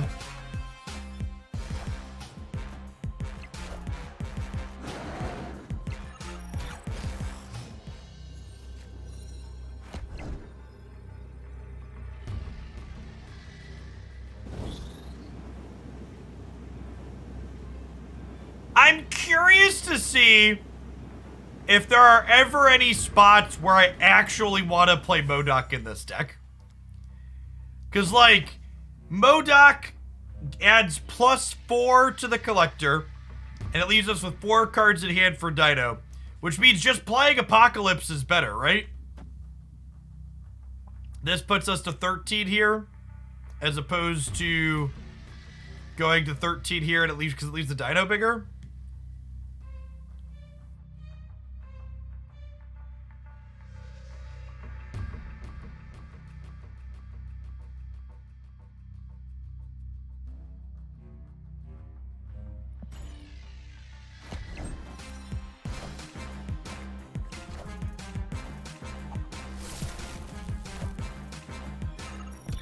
Oh, they had a 9-power demon that we knew about. Yeah.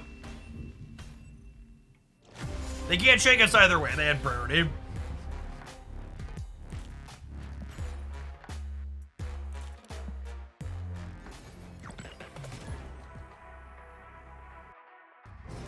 A High Evo released on the 23rd. 2 weeks. 2 weeks. Dreaded Fisher, thanks for the half a year. Welcome back.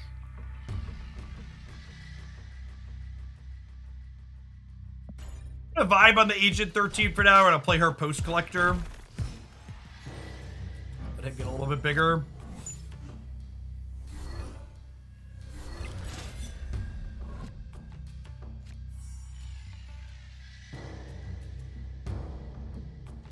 Easy game.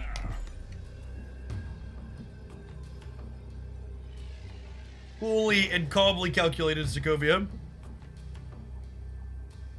These are the pro gamer moments that you all are here for, I'm aware.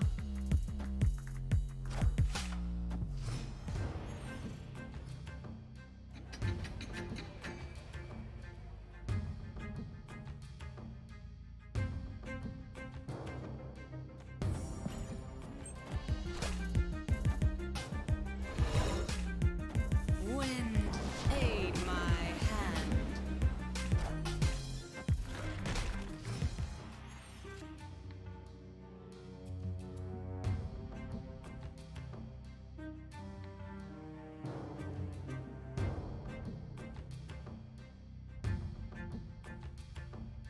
Yeah, card releases happen at the day rollover now, so 8 p.m. Pacific, 10 Central.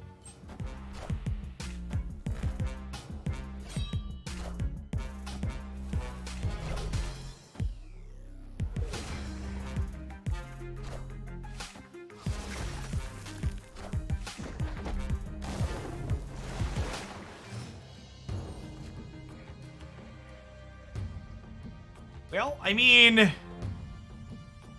I think we're in another spot where we didn't really want to play MODOK anyways.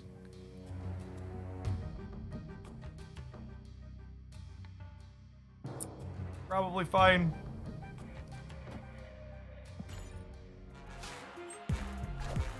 You play any card or board games with my kids? Yeah, a bunch of them.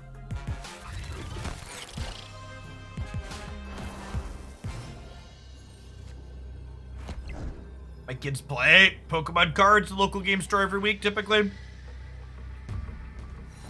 They get to again just add 16 here. Only 8. All right, that'll do big. That'll do. Victory. This definitely feels like I'm playing an Infinite and the cubes are made up and no longer matter, Steve. There's a lot less retreating post-Infinite. I have played Catan at some point in my life, but it did not have memorable enough gameplay that I could tell you if I liked or disliked it.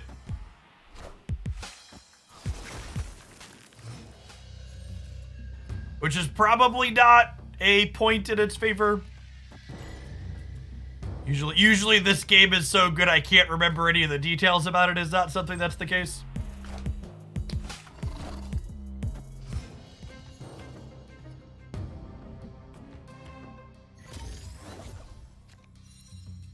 Do you have any two-player board games that I enjoy? My wife and I would play Sagrada as two-player once upon a time. And Dice Throne's a very good two-player game.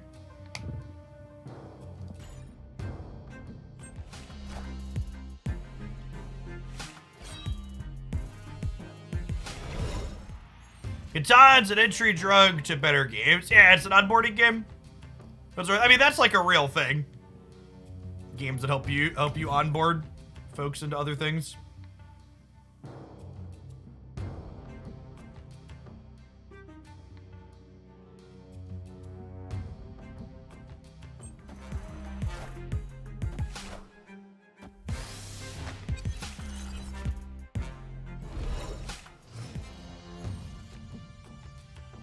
Well, if your friends are having a kid very soon, they're still a few years off of turning that child into a gamer at a minimum. The number one thing I always like to point out to people that are looking into getting into some board games with their kids, something to be super aware of is the fact that in order for a board game to put an age younger than 8 on the box, they have to go through extra testing in most parts of the world and meet some certain other more strict requirements. So there are a lot of games that said like 8 or even 10 plus that like we've been playing with my boys since they were 4 or 5 because they were capable of playing them at 4 and 5. But the board game manufacturer just didn't want to, like, jump through extra hoops to get that on the box.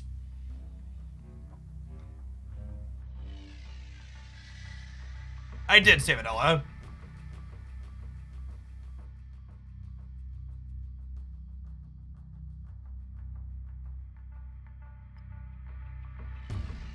I think this command still works. Kids games.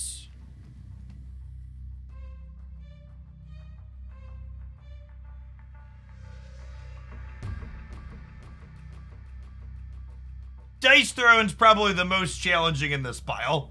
But everything else there we've been playing with the kids since they were about 4 or 5.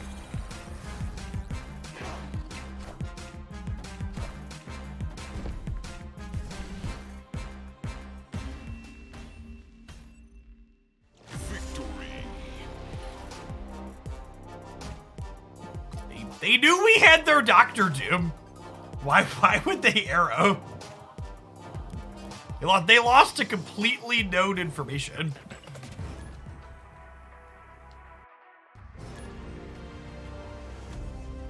Oh, Uno Ultimate Marvel is actually really good. I got a box of that sitting over here to my left. We picked some of those up from the local game store. We played that with the kids a couple of times.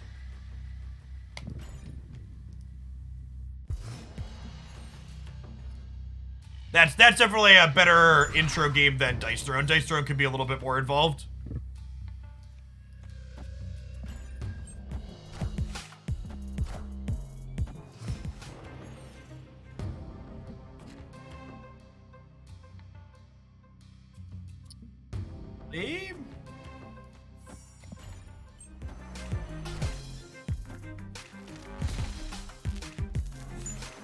Anyone else notice the bots retreat more? Yes, they made the bots retreat incredibly more often in this latest set of changes, and it is incredibly frustrating.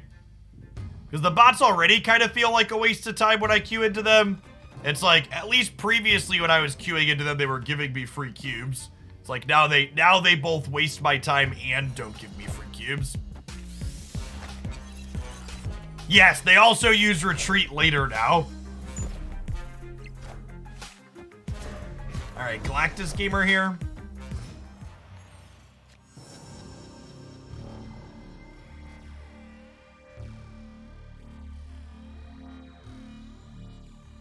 We're actually just dead to Nimrod Galactus, so I'm gonna leave.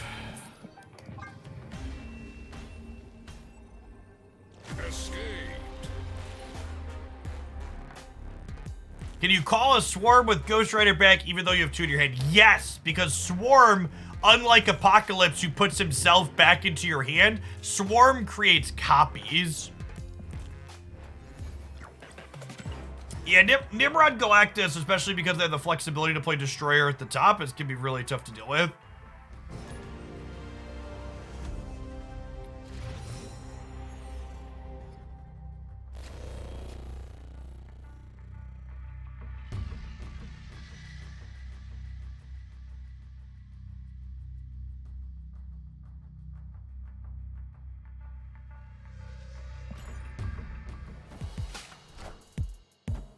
Does it Teenage Warhead turn off Galactus? No, Galactus triggers and then he blows up.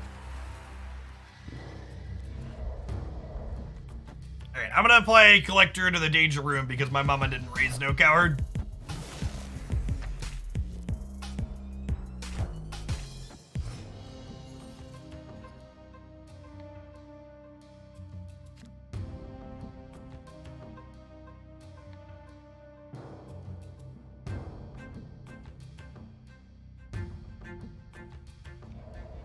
Why does Swarm become a 4-cost when waived?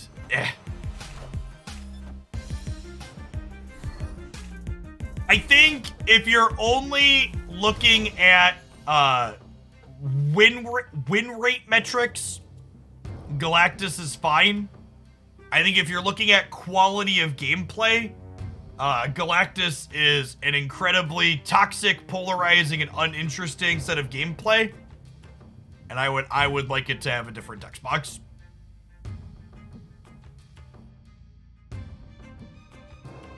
I think Marvel Snap would be more fun to the average player, myself included, if, wow, they took my Swarm Brood, if Galactus had a different text box. Alright, Mr. Dockerson.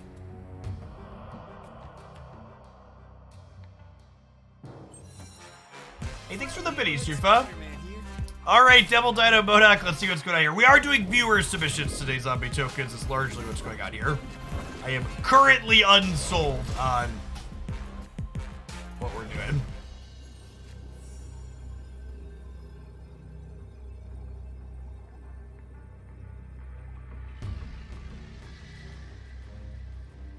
Yes, I think that would be an acceptable rework to Galactus. If Galactus destroying locations didn't make Death and Null bigger or trigger, I think that would be fine. I would accept that as, yeah, this is probably reasonable now.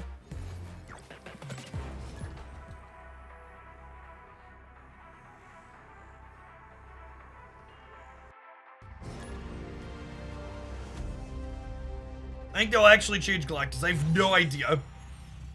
You know, someone asked earlier, sorry, and I didn't comment on it, had we looked at Untapped recently.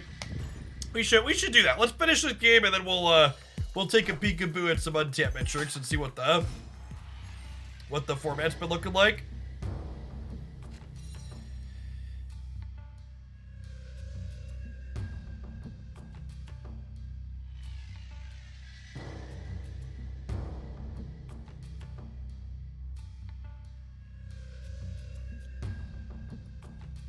I'm kind of okay with playing either of these next turn, so I think I'm just gonna play Colleen for tempo here.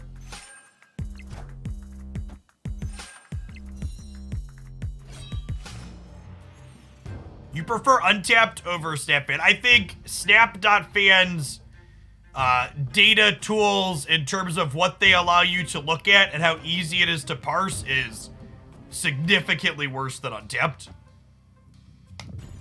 Untapped has been putting together card game data for people to parse for, gosh, probably decades at this point, and it really shows. They are professionals in the industry.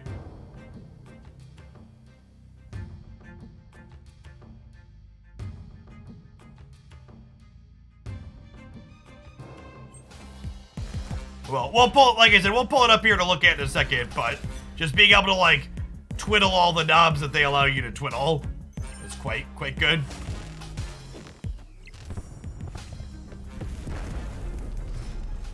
Yeah, I technically should have played Agent Coulson, not on Asteroid M in case they Cosmoed. Is correct.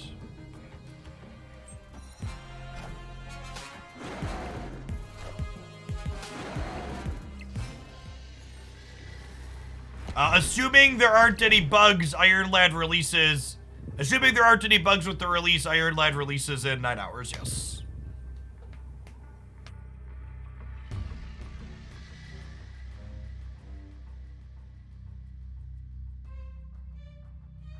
Well, we're winning a game with Dino, but it was also on the back of Moon Girl. So maybe we should just have Moon Girl in our deck.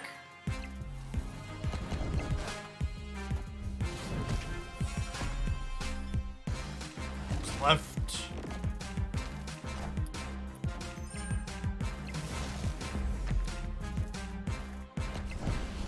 Kitty Pride is returning on the 16th with that patch.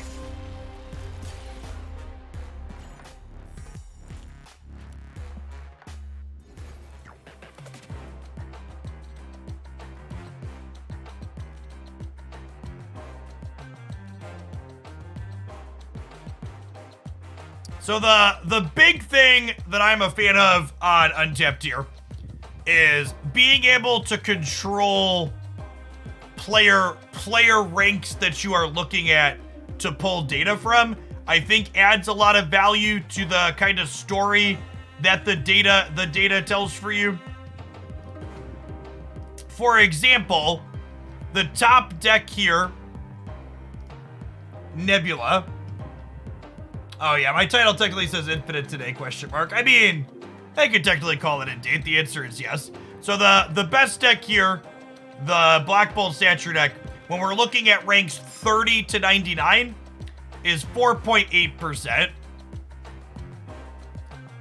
If I take this and I put it to, ooh, it actually doesn't change. That's interesting. So that's actually really wild to me. In previous seasons, when Shuri was really popular, the Shuri popularity percentage increased dramatically when you looked at 70 to 99 and like 80 to 99 and 90 to 99. And here, this deck actually goes down. As it, yeah, I suppose this deck is harder to put together for people.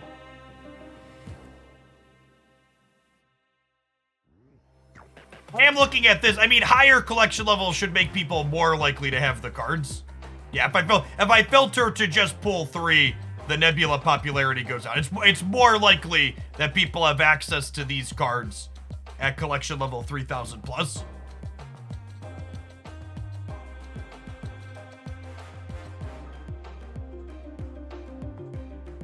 Is Galactus still super popular? Galactus is still super popular while having an okay Cuban win rate.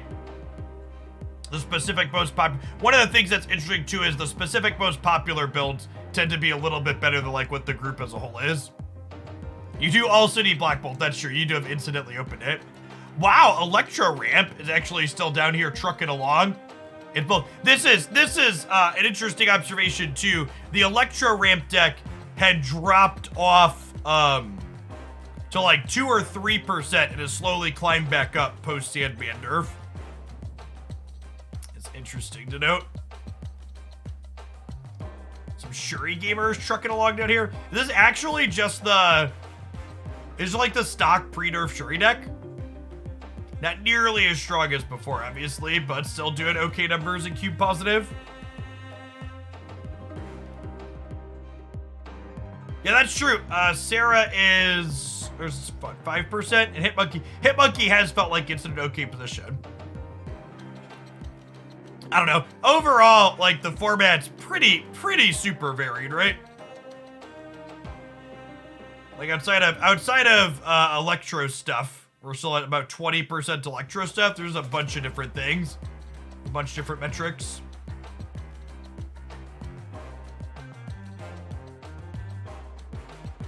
This particular control builds up to, is this the build Darrow was playing? With Magneto and Rocket and Star-Lord? Is that why the sample's real big on this one?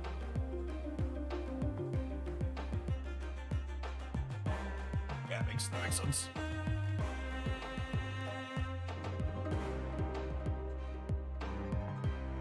As always, hey, the best build of Cerebro 3 is cube positive, chat. Look at that, they're trying. They're trying, chipping a chair, limping along.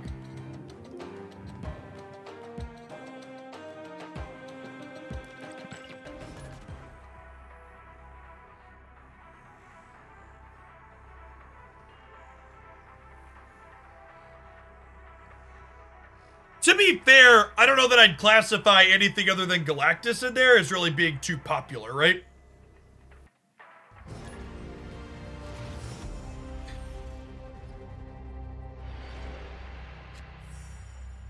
Like all these things that are like 5 and sub 5%, like there's a lot of variation in what people are doing.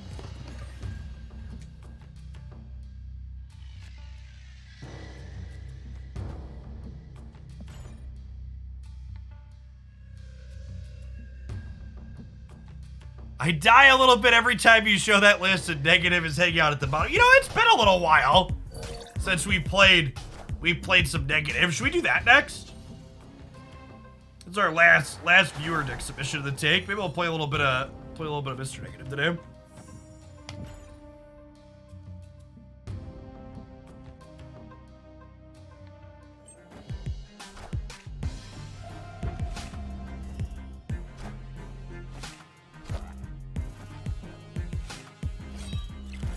On to the Isle of Silence. Good beat.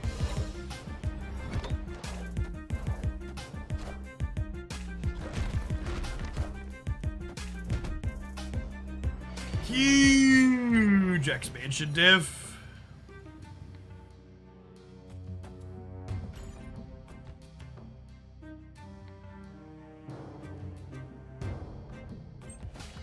We played a couple of games on stream with the negative Professor X locked out, and it was real mediocre.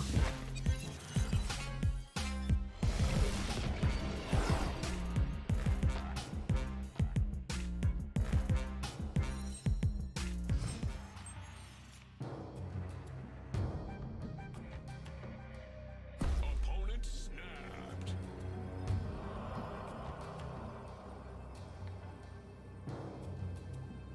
I just don't know how we ever win these games. I'll try like one or two more with this, but this just feels like a bad discard collector deck and a bad dino deck. Escaped.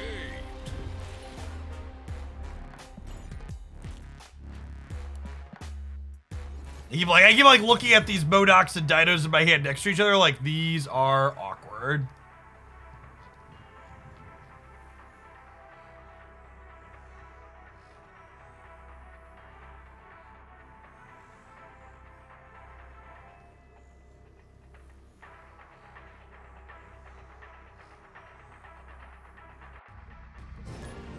That probably a bot. It took a while for that Q to pop.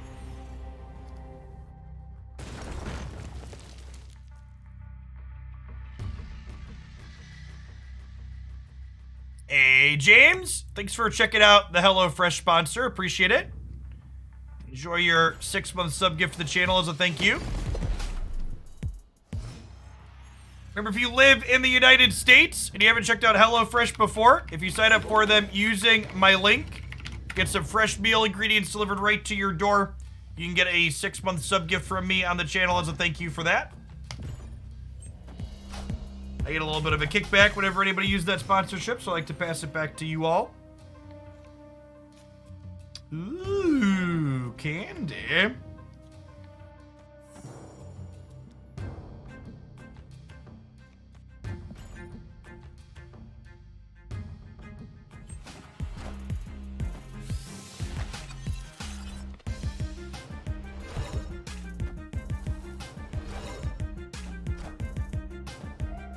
I have Darkest Dungeon Enjoy. I don't know what that is, Dexter. I assume it's a video game of some sort, so I guess the answer is no.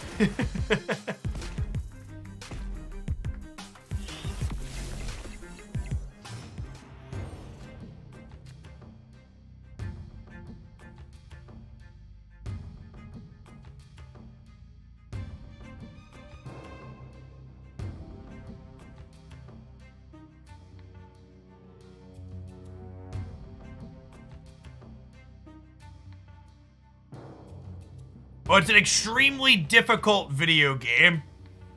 Oh, see, chat, I like my video games to make me feel smart and happy. I don't like them to be too difficult. There's plenty of things in real life that make me angry and annoyed. My video games don't need to be one of them. That's why Galactus is so annoying. It's the thing that's infuriating about Snap.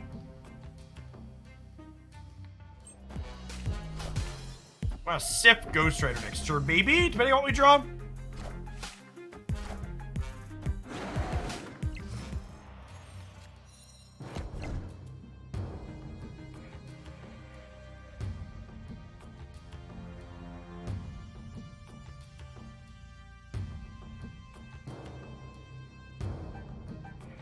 Alright, so Colleen Wing can bin the Swarm if we play the Baku. We've got a Dazzler gamer over here. Opponent's really cooking.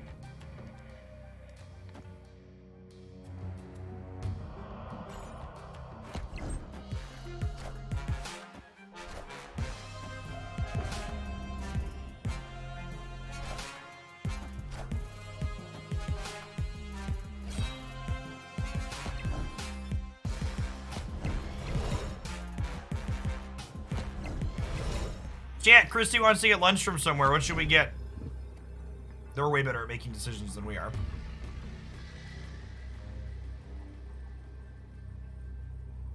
Hey, Jabrizi, thanks for the 16 months. Welcome back. Alright, the first four choices are a quick no. Good chat. Good chat. Yeah, I think this works, right? We ditch the helicarrier, it comes back, the collector gets bigger. Maybe our dino's big enough to win the game. We don't have Boston Market here.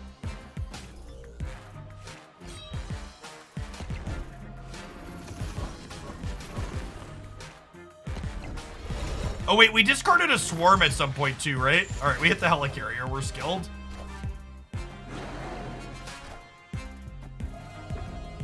Alright, and they failed to get Dazzler turned on. Ramen, like literally a 10-cent pack of ramen from the grocery store, or like ramen takeout, because I can't make either of those. There are some places that do like fancy ramen. That's a thing. I don't think it's a thing around here. I know it's a thing that exists somewhere. It does not exist around here. That's why I said I cannot make it work.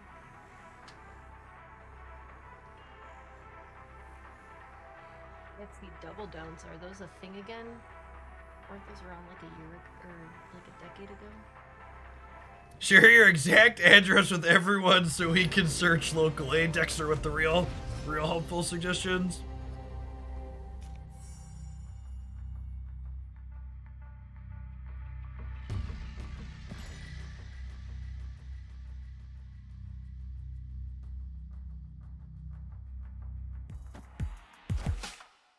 You want sandwiches? You want Mexican food? You don't want anything? You're just hungry? The hardest knock of life's.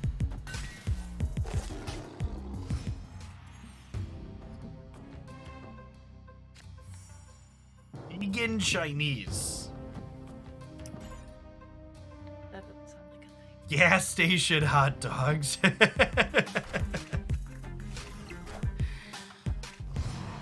Chat's really working overtime on the suggestions with gas station hot dogs. Can I compete here? We might not be able to compete here. I want to lean on the arm of your chair. That doesn't exist. We don't have Brazilian restaurant. This is like generic Midwestern town deck. Like I don't know what you people want. Also don't have an IKEA or a Waffle House. We do have grocery store sushi, but I don't eat sushi. Spooderman's kind of fun here. The question is, can we get enough stats in the collector to win the game?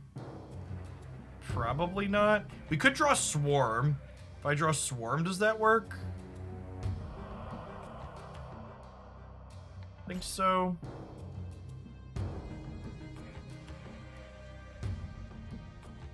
All of their ideas. Don't feel bad, Chet. She usually hates most of my ideas, too. Do you live in the DE_Midwest map? Exactly. Taco John's. Are you trying to murder me? We don't have one. Christy and We I had one on a road trip once. Christy and I ate at a Taco John's one time. I've never felt more personally attacked by food I had consumed in my entire life. I like a good barbecue sandwich, but Jeffrey does not. So, unfortunately, the way Mr. Modockerson works here, the helicarrier would only get to generate 2 cards. There's only space for 2 cards in my hand. So I could only get +5 over here. But even if we could get to +6 and tie, we lose the breaker to Nidvaler, and they're likely to play Luke Cage anyways. I think we're bouncing here. Escaped. I'm not saying anything I want. Yeah, I know. You gotta be a... Make them say something that sounds good.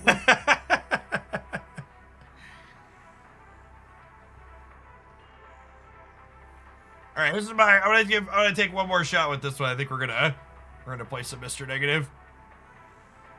I actually love Hooters wings, but our Hooters closed like 3 years ago. Oh, the pandemic did kill them, didn't it? It might have been before, actually. Before the pandemic,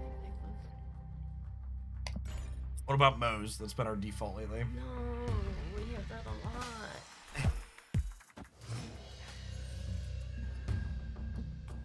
Pick your favorite sandwich place. We just had sandwiches. Oh, did we? That's true. We did do a Monty's the other day. Opponent snapped. Snapping me, eh? You must know our deck is terrible, Chip. Let's get a. Wait, is Budgie The Poke Bowl place closed. If I do this, can we win Kunlun? We actually don't have sandwiches at home. We probably have like exactly ramen at home. We're really bad at adulting. Jersey Mike sucks. I really like Jersey Mike's. Christy does not like Jersey Mike's.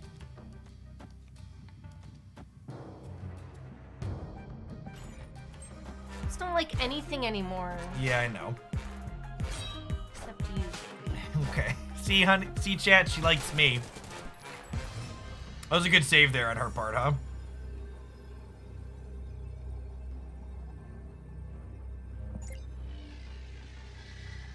Any cards in their hand? The problem is we're probably not beating this Dracula. Modoc is plus 12 with the collector, but Dino's still just 13.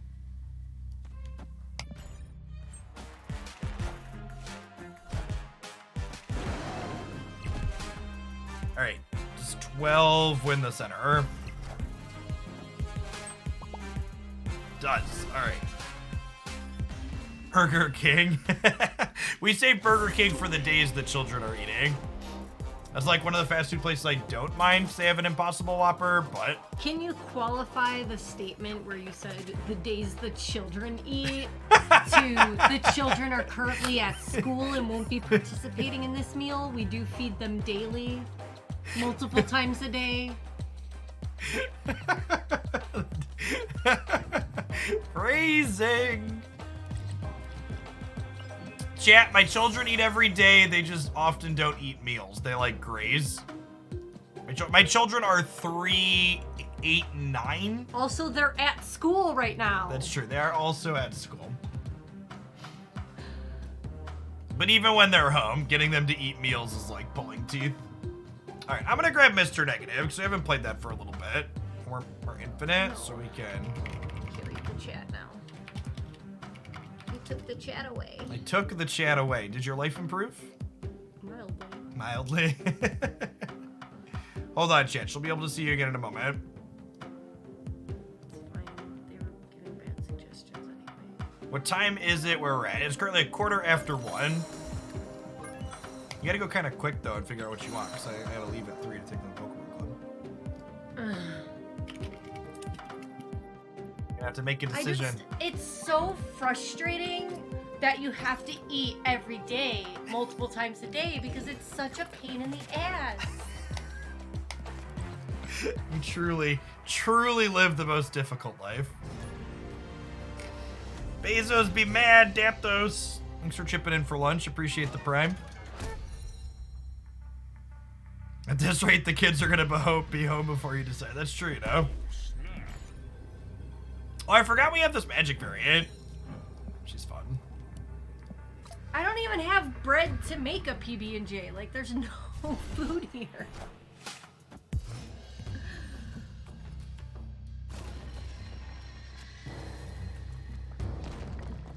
Avoid the Ghoulia. Hey, Monkey Cheeses. Thanks for the quarter of year. Appreciate that. Welcome back. If you want a chair, there's a chair. I don't want them to see me. We ate the HelloFresh box.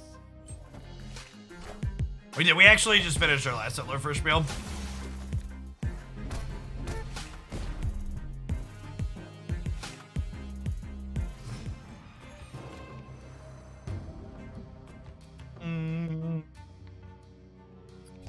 I think because it's only turn 4, we Sarah first and then Magic next turn.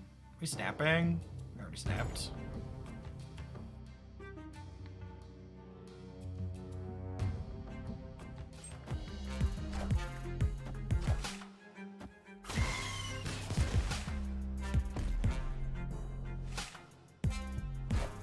I like how they keep naming restaurants that don't exist for food. Like, Dexter offered to help if you gave him our address, okay? Well, don't be mad at him.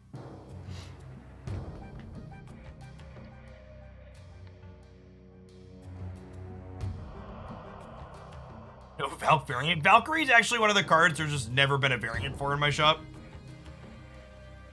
Applebee's, winner, winner. Chat, I'm a millennial. If I want food that's been microwaved, I'll microwave it myself as opposed to going to a restaurant and having them microwave it for me.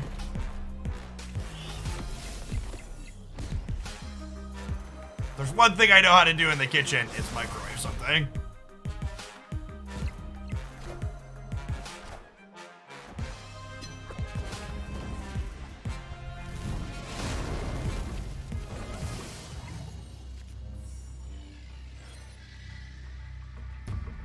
All of our free cards, chat. Someone said no Zabu risky. I think Zabu's actually quite bad inside of negative. It basically only helps you with negative. In this list, it's literally only negative, and Psylocke tends to be more consistent. We've got all of the things here. Should we just skip lunch today? Just skip lunch? I mean, I have been eating my cocoa almonds. Not playing around wave. I mean, they didn't wave last turn.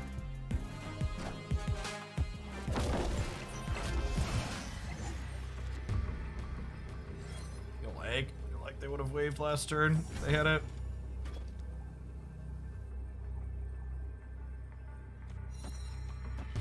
Just punt the middle and win left and right here. Oh, you know, with me Valking on the left, I should have put the bigger... Iron Man on the right. That's fine. We should be good to go here. Oh, crap. You might lose to putting the wrong power right there over there. Well, to see, it probably could go to the Ironheart triggers. It would be +4 over here if I had played this right. Sometimes lucky rubber ducky. Yeah, so because I was Valking here, I should have put the bigger Iron Man over here. Yeah, we got 2 Ironheart triggers here, but I would have only needed 1 trigger, and we would have been statistically favored for that if I would have put the Iron Man in the right spot. Well, this is the perfect deck to play today, because I've got Bass Boosters I need to farm. Got like an ink split on that one.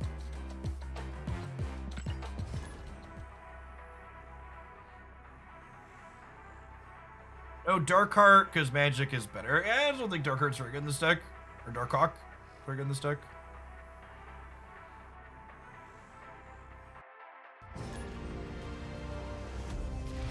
Yeah, it's possible I could have played for all 3 there as well, Booker. So reasonable take also.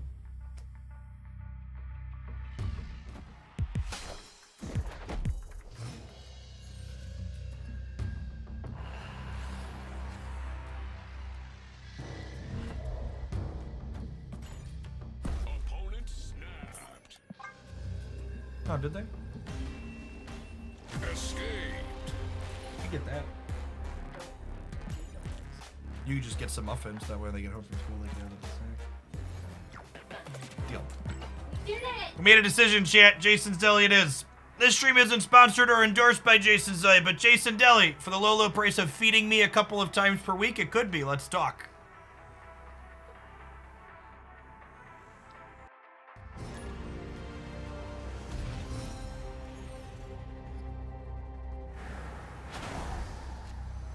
So, hands like these are why I prefer Psylocke to Zabu in these decks. If we don't draw negative exactly next turn, we get to Psylocke on 3 and Sarah on 4. Your best non-negative draws in this deck involves turn 4 Sarah.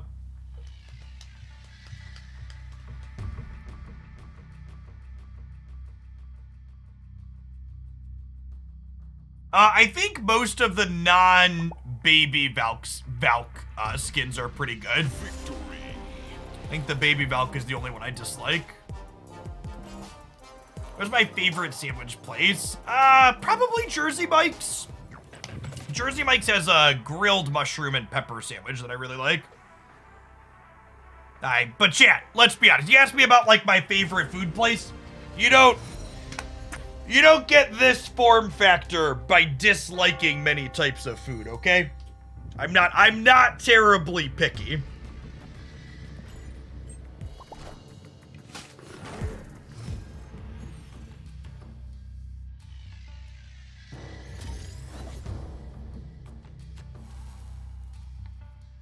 Speaking of early Sarah, Oh, snap.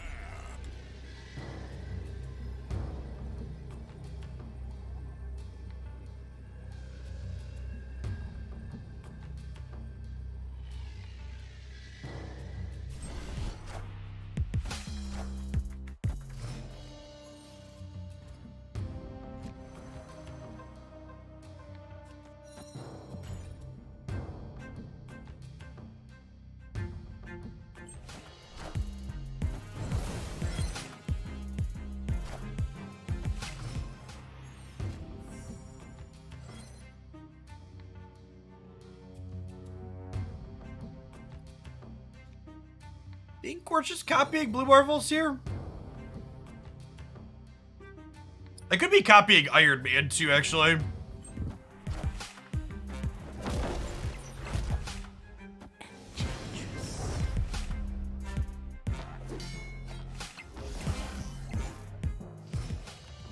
Magic? Oh, that's great, actually, right? So we go Iron Man mid, into copy Iron Man, Iron Heart.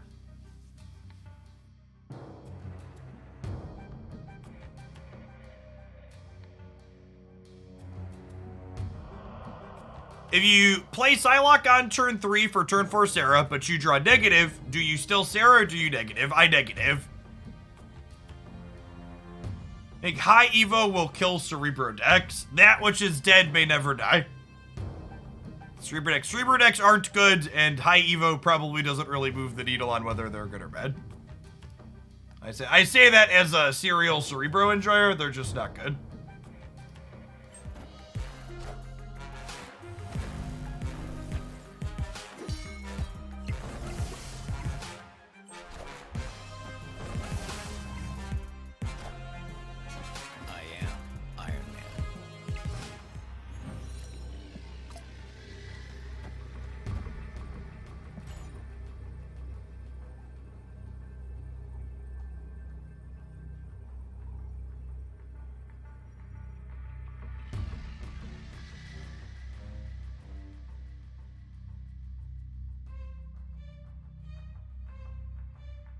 A McVoid. That is one of my favorite Iron Man variants. I actually have 2 inked Iron Mans because I had 1 inked Iron Man and then I got this one and I was like, well, I like this one much better. Oh no! Okay, we really needed some of those to go left. This is a hit monkey on the left. We're gonna lose because we didn't get any extra Iron Heart triggers there. Oh, rip. Will the real Mysterio please stand up? Oh, we're not gonna have a problem. Sometimes lucky rubber ducky. Five of our 6 Iron Heart triggers went mid there. Nailed it. Easy dub. Easy dub.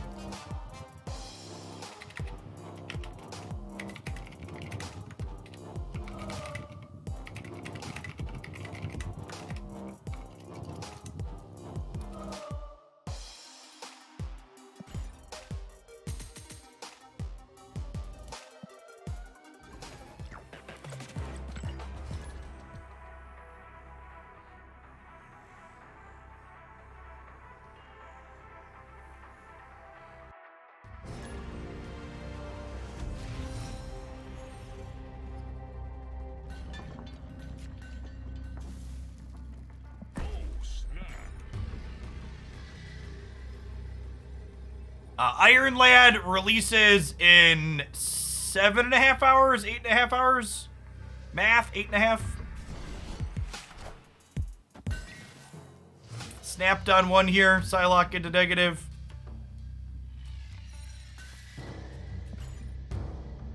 Not only do we have Psylocke into negative, but Iron Man, Mystique, and Iron Heart are all still in my deck. Just phenomenal. Do I want Mr. Negative to die? Or do I want Mr. Negative to be 4 points of power? Could kinda go either way on that.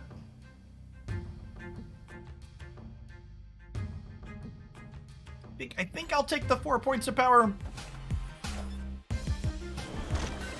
I'm having some regrets yet.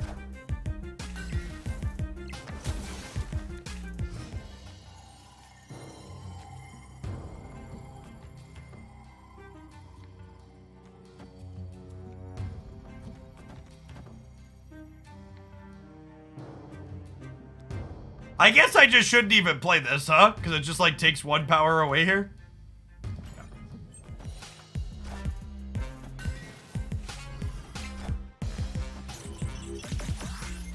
Do you believe in magic?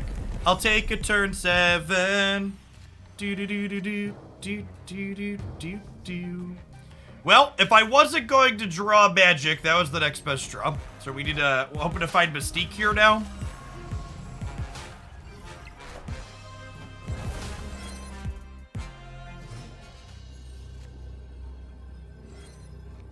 Ah, yes. Literally unplayable.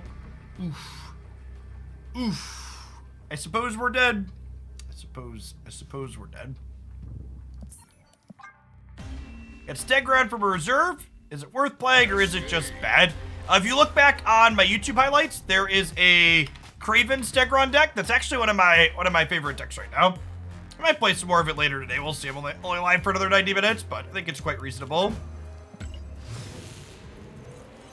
Hey, what's going on, Elvish Rage? My only comment on Magic changing their rotation is that if they want Standard to be more popular in paper, they should probably start with making their Standard decks not cost $500 rather than making the rotation time longer. I will say, as a content creator, hearing that they're making the rotation time longer for Standard makes me extra happy to be out of Magic the Gathering, because Standard already got stale as shit in Magic the Gathering, and having it go even longer sounds truly atrocious.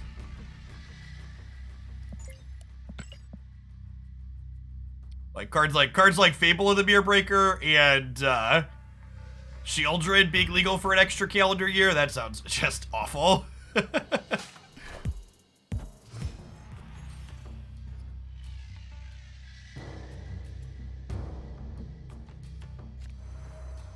Again, we're not playing Psylocke on turn 2 if I don't already have negative in hand, because I would like to Psylocke on 3 so I could Sarah on 4 and then Magic plus something else on 5.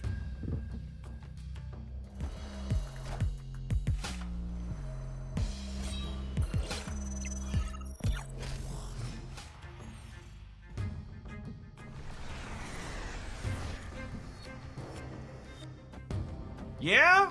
Yeah. Yeah, yes.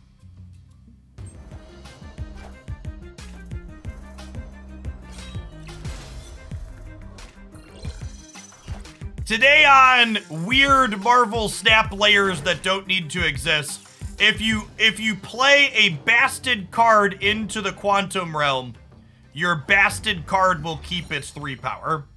And this is the situation someone mentioned earlier. I Psylocked on 3 to Sarah on 4, but then I drew negative, so I'd rather negative on 4 still.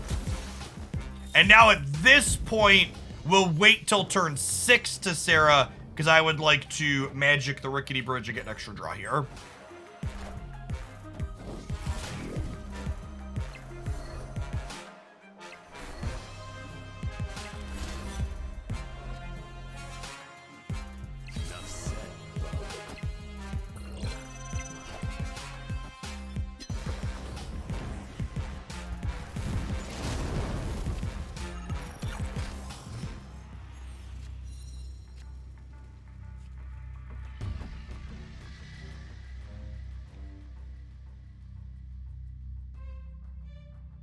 Do I want to Sarah this turn?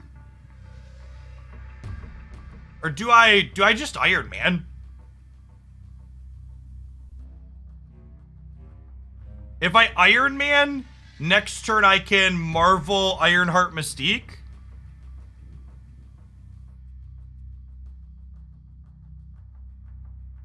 If I Sarah, I don't have enough to play all 3 of these. I think I just Iron Man.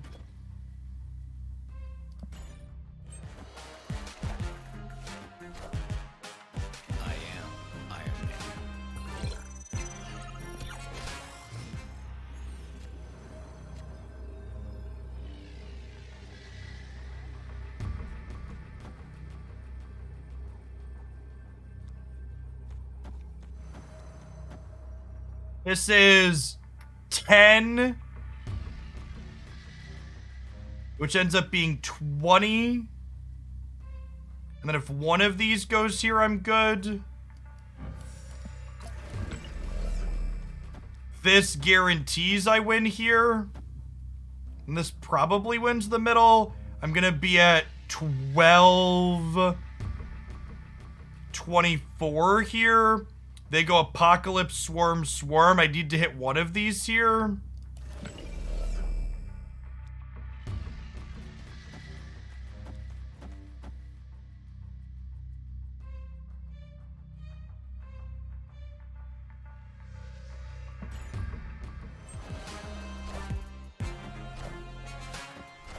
I need one of these to go left, the way this is set up.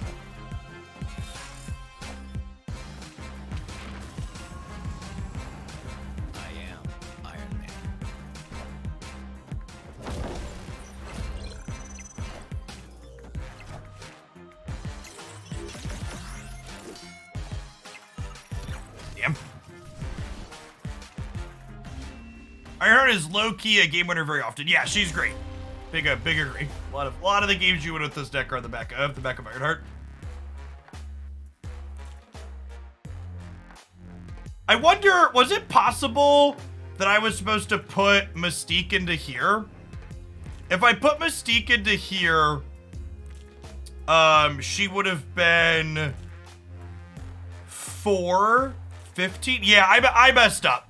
I should have copied the Iron Man into here and then gone Angela, Blue Marvel, Ironheart, and we'd have won left and right. Regardless of where the triggers went. That's not me.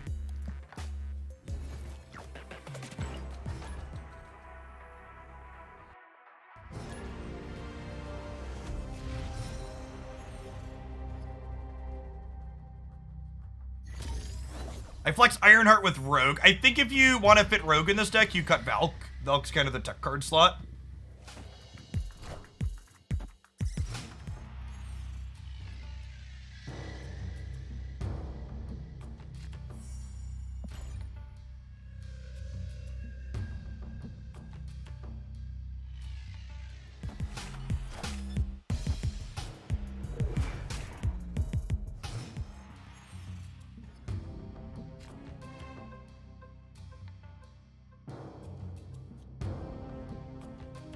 Ah, it's such a rip.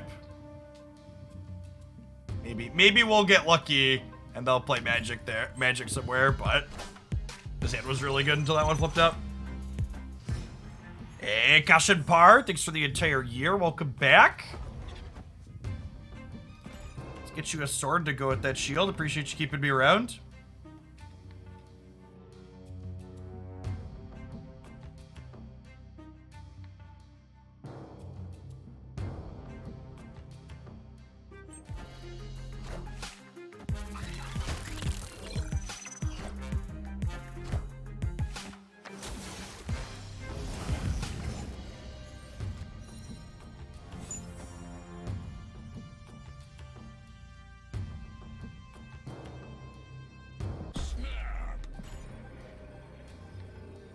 Malvice, thanks for the brand new prime. Appreciate you hooking it up. Sometimes lucky rubber ducky. Our best draw next turn is Sarah. Wow, they also got a good one though.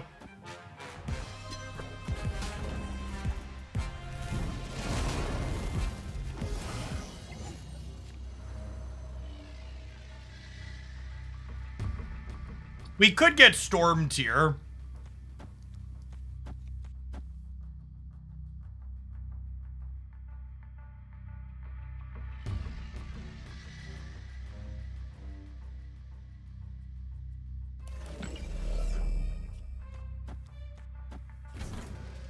But if we do this, and then the last turn we Mystique the middle plus Ironheart.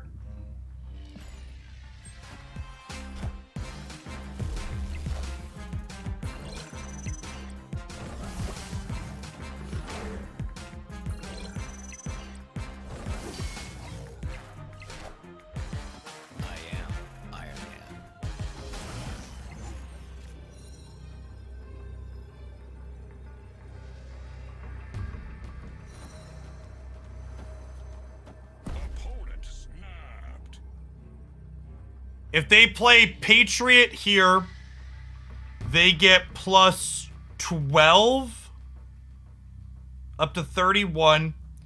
My Mystique and Psylocke put this to 10. 12.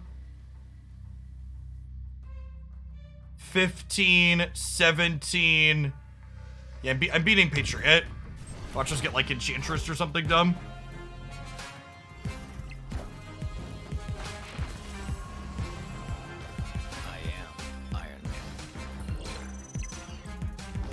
Oh, I even forgot about the Shuri's Lab doubling too. Super good. I was counting the Iron Man bonus.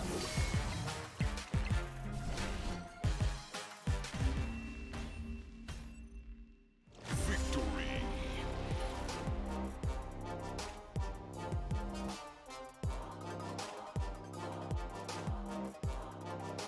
Is High Evo coming next week after Iron Lad? No, High Evo is in 2 weeks. 22nd. Reed! Thanks for the third of a year. Welcome back.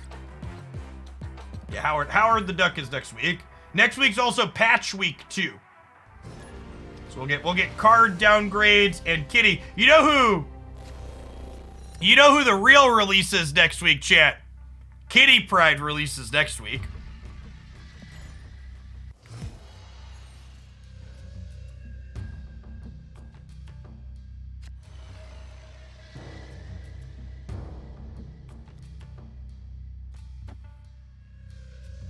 Which deck did Jeff play at Infinite? Well, as always, we change decks every hour to hour and a half on stream. So we played a lot of different things on our way up to Infinite this season. The exact deck we were playing as we were crossing the finish line was the Atuma Destroyer deck. And if you haven't seen the Atuma Destroyer deck, there's been a recent highlight with it over on the YouTube side. It's great. It's also one of the decks that I called out as being a reasonable anti-meta pick in my best decks video recently.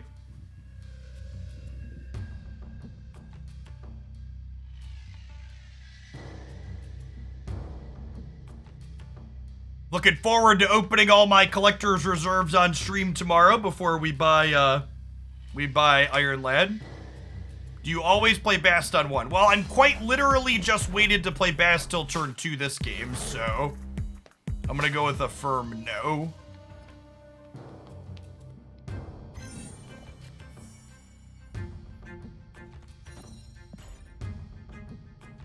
Here is reserves map. Do you just over 100? And then we'll spend through some of the credits from those reserves to open more as well. I think I'm finally gonna re-roll my Sunspot, which has a hideous green border on it. See if we can get a gold background on him. Yeah, what you're doing with Bast depends on your hand. In fact, basically the only games I Bast on 1 in this deck is when I have Angela. If I have Angela or Psylocke in negative, I'll Bast on 1. Otherwise, you typically wait till turn 2 or 3.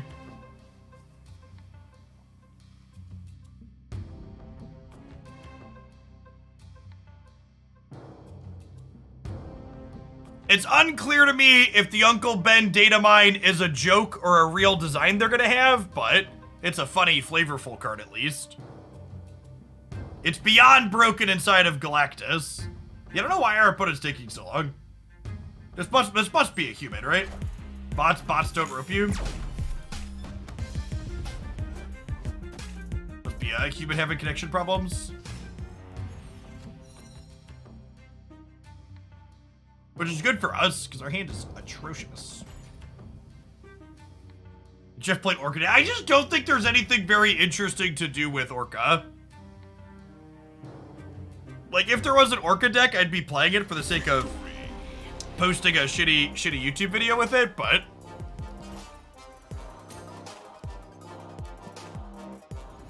that could be, actually, while I'm thinking about it, let's look and see if anybody, I actually haven't gone looking for Orca decks. Let's do that. We're gonna play some more negative first, but is there an Orca deck we can play?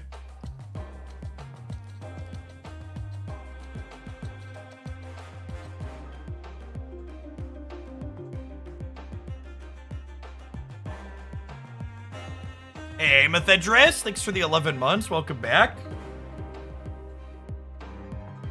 This one's even almost got a real sample. It's just the old Spectrum Destroyer still, but with Orca at the top.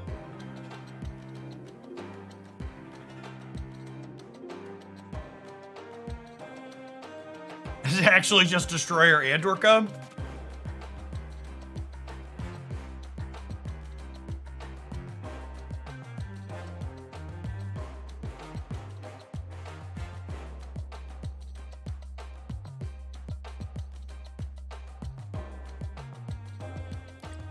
This is a weird one. Just like randomly has Orca in the Sarah deck.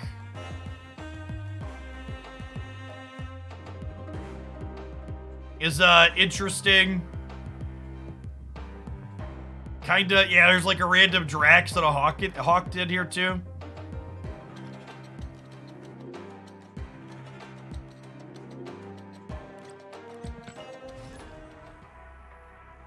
People asking about downgrades. I always cover which cards are going to be downgrading in my Series 4 or 5 tier list at the start of every month.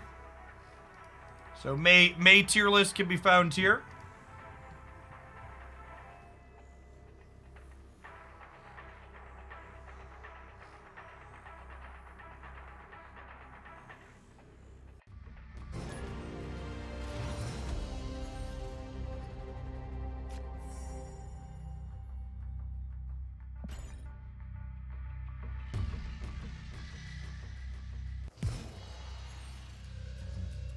I've been using an Orca list to have Invisible Woman delay Taskmaster copying turn 6 Orca. There's cooking with gas. I like that. That's some solid noodling right there. There's a really neat use case for it. Maybe we can noodle around with something like that.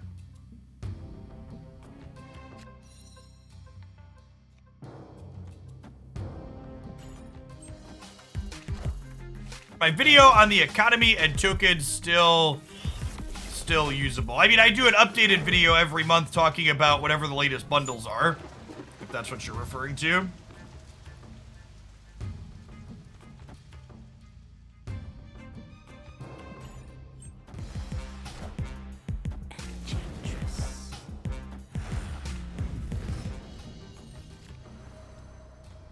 Opponent snapped.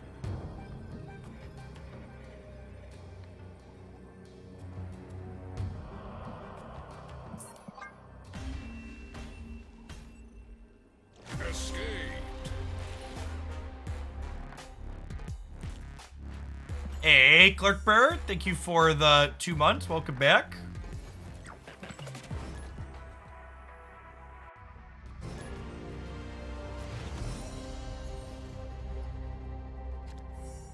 See, this is a hand where if I had a Bast, we'd play Bast on one.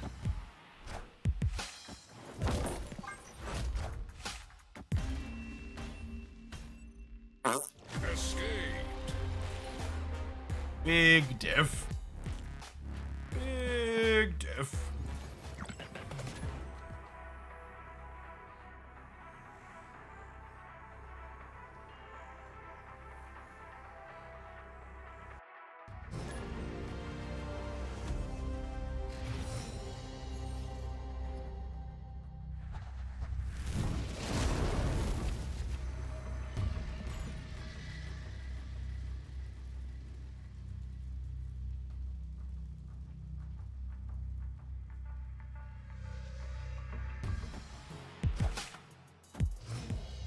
Hey, Asian Invasion. Thanks for the 3rd of a year. Welcome back.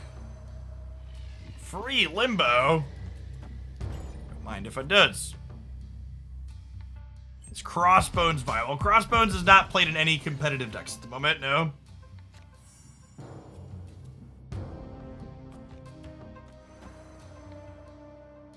Putting this here for the sake of having a bunch of reasonable things to go into Sakar.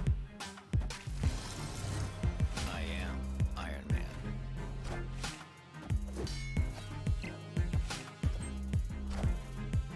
I am Iron Man. You get a free Iron Man, and you get a free Iron Man. Everybody gets a free Iron Man.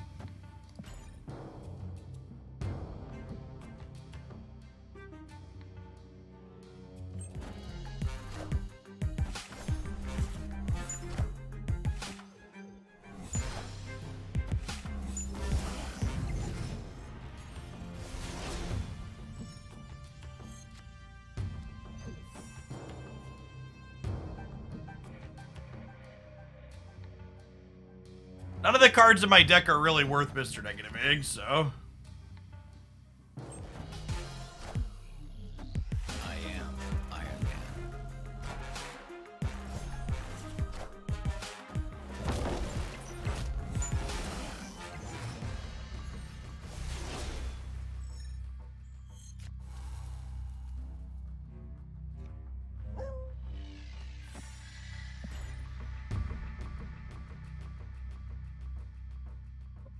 dead here.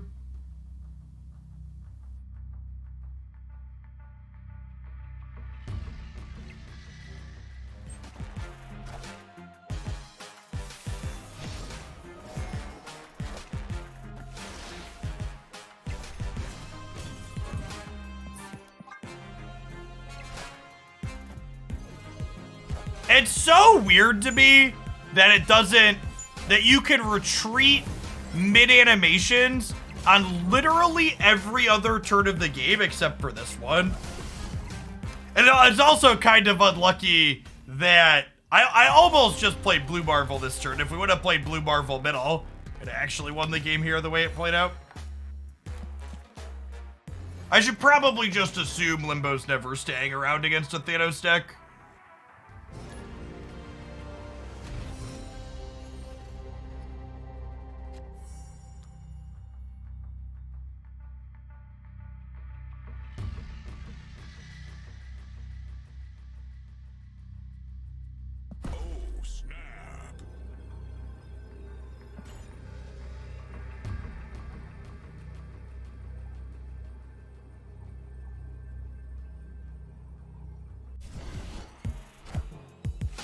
Hey, happened. Thanks for the 14 months. Welcome back.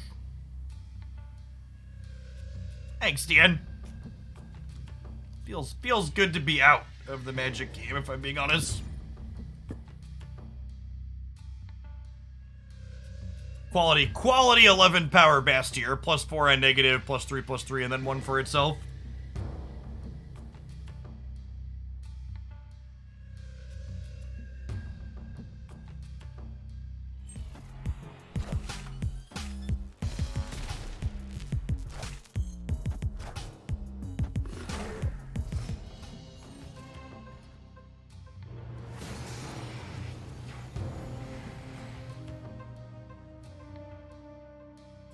So it's turn 3. They have +1 energy.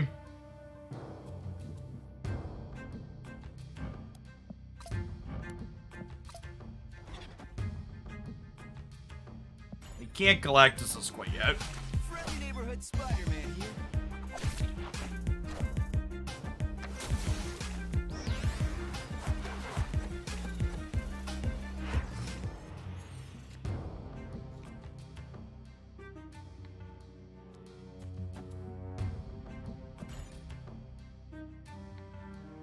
And Galactus is this turn.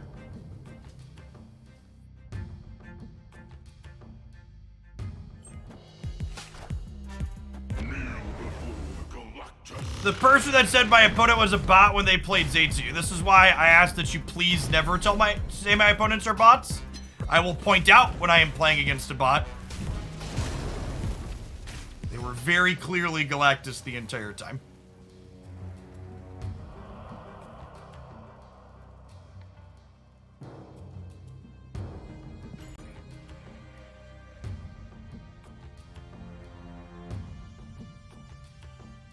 Dodge a Dr. Octopus, we can dodge a ball. Narrator, he could in fact not dodge the Dr. Octopus. Or Infinite, whatever, take your cubes, asshole.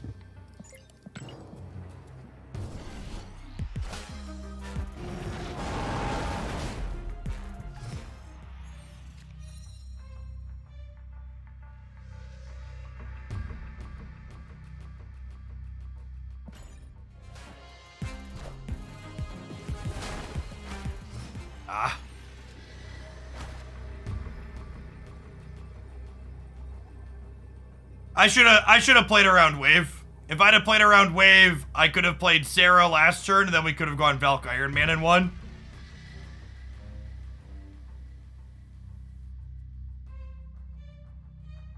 That's on me. Escaped. It's so incredibly unlikely you win the game after they Galactus. There's just so many tools. Between Doc Ock and Spider-Man and everything else.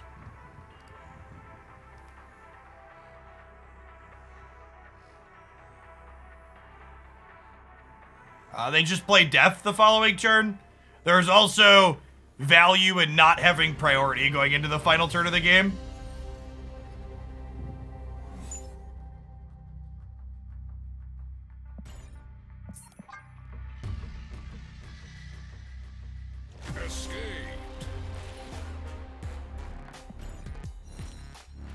I think Armor and Professor X stopping Galactus from destroying a lane would be a welcome and reasonable opportunity for counterplay.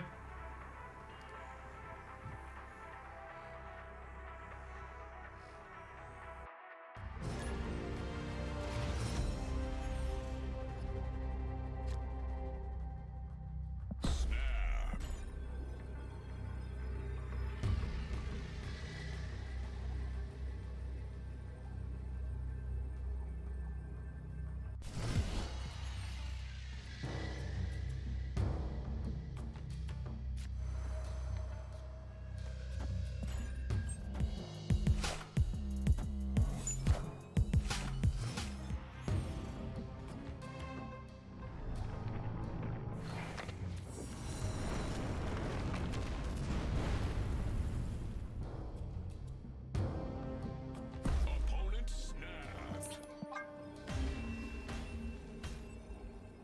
Escaped. Strong Guy needs some sort of rework. Yeah, definitely. Strong Guy is 100% on the list of cards that could stand to benefit from an over-there update at some point soon. Completely agree.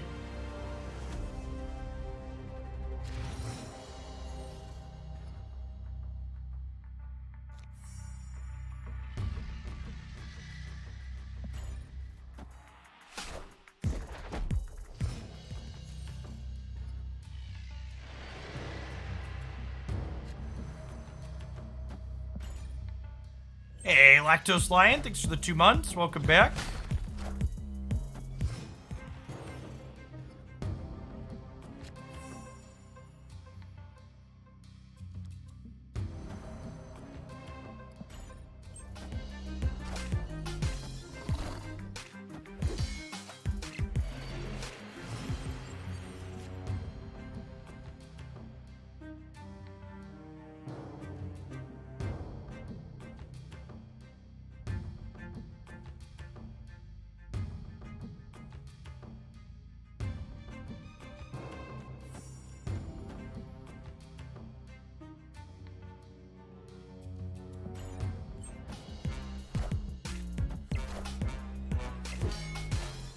Just giving up Asgard here with them going in on it especially.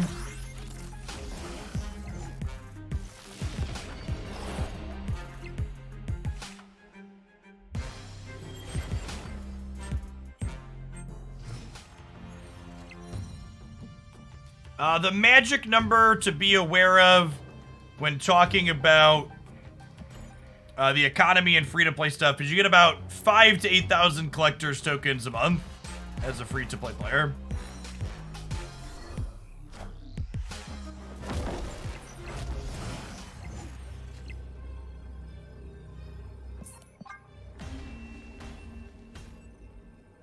Escaped.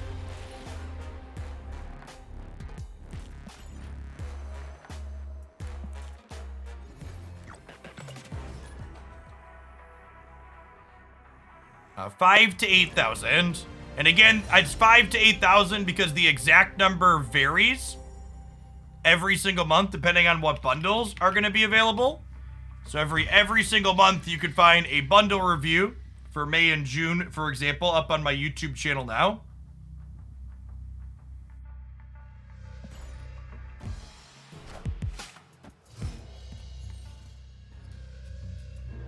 Buying the season pass doesn't really give you meaningfully more collector's tokens in a month.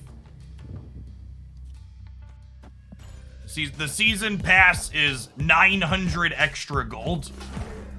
So that's like 1 extra token Tuesdays.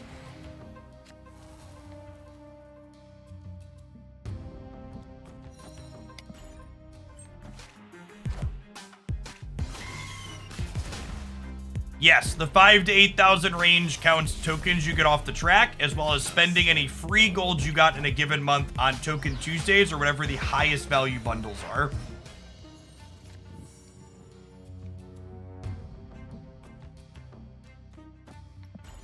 And again, if these things are new to you and you haven't heard me say those things before, the YouTube channel really is an incredible wealth of information.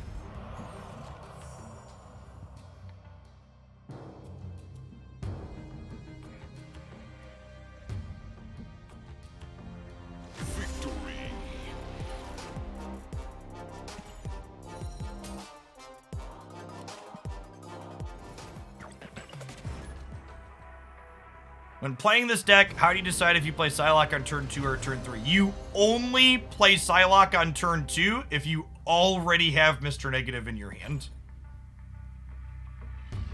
Otherwise, you play her on turn 3, so you can play Cerebro or Magic on turn 4.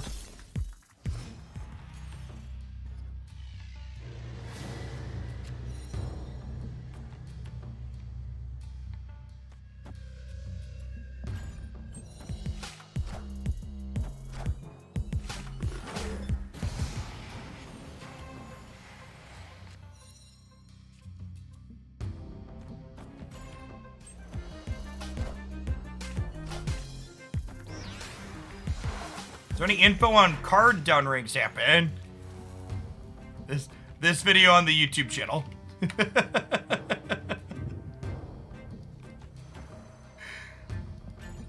Well, wealth of information.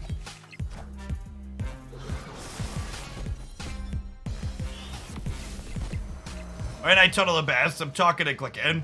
Why is everybody playing destroy decks? Well, you see, everyone is playing destroy decks because I've now queued into this opponent basic 2 games in a row. So by everyone, you mean my same opponent twice. And I would bet significant amounts of money that most of the idiots spewing about constantly running into bad matchups are literally just not paying attention to the fact that they're queuing into the same fucking person multiple times in a row. If I was a gambling man, and I play card games for a living, so clearly I am, that would be my gamble.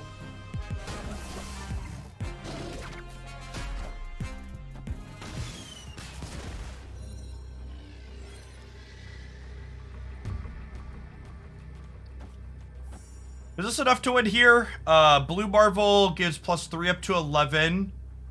And then 12... 13, 14... 15, 16. This ties here. Oh, I have a Psylocke here too. Okay, that's perfect then.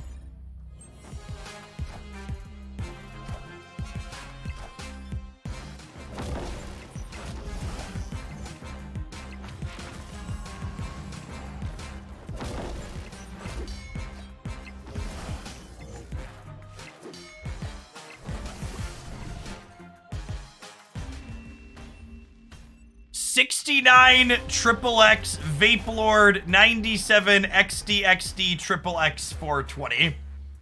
Never before have I ever read off a Twitch.tv username that so thoroughly encompassed the average Twitcher mindset. Truly, truly, we are inside of greatness.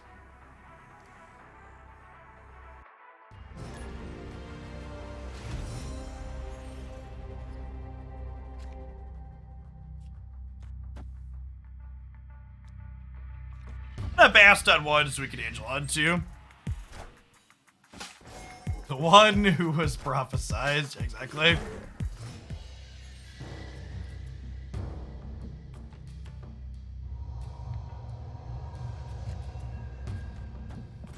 Well, unfortunately for us, they're gonna get to Space Stone out of the Space Throne, so we're gonna lose it.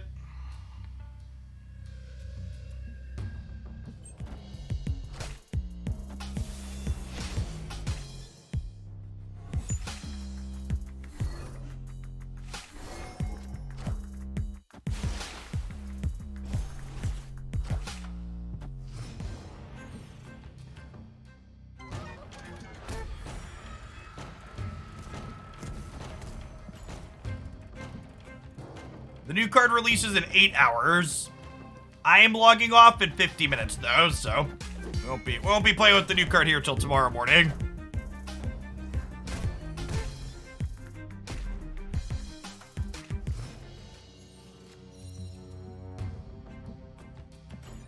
I've already used the Reality Stone, so we'll get to Limbo around in Murder World. Spider-Man here.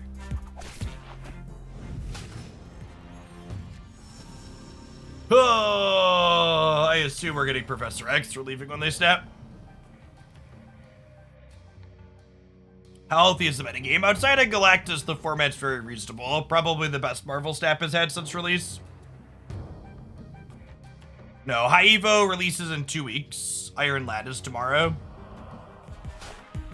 Sir. Thank you, love.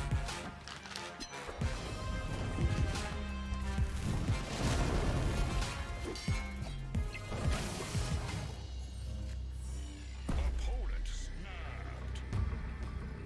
Snapping me, really?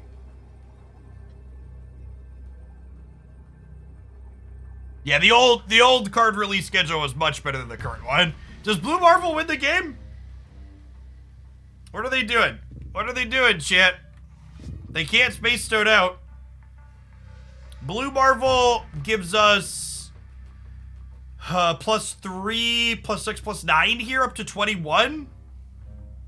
Oh, they're gonna Jeff the Space Throne. Yeah, it's a good show. Escaped.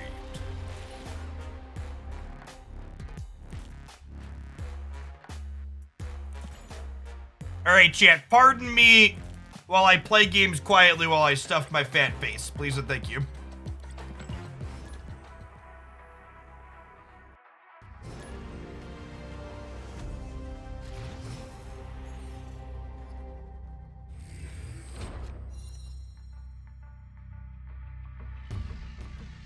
Oh, snap.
Chat, I bastard my Iron Man because I'm eating. Calm down.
Yeah, just play for all three. If we lose the middle by 4, it's my fault.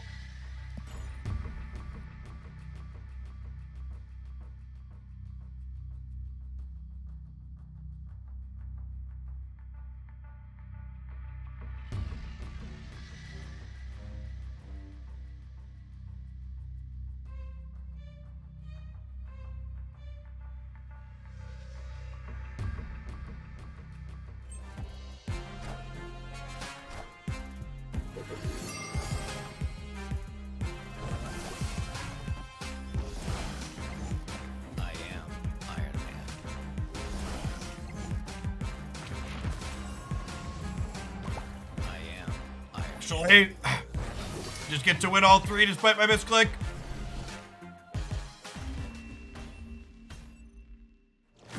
Calm and cool and calculated.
I want a blue Marvel. And then have the potential to spike Psylocke to go copy blue Marvel Psylocke. Maybe they don't play for here. Sounds local man about to be Shang-Chi'd.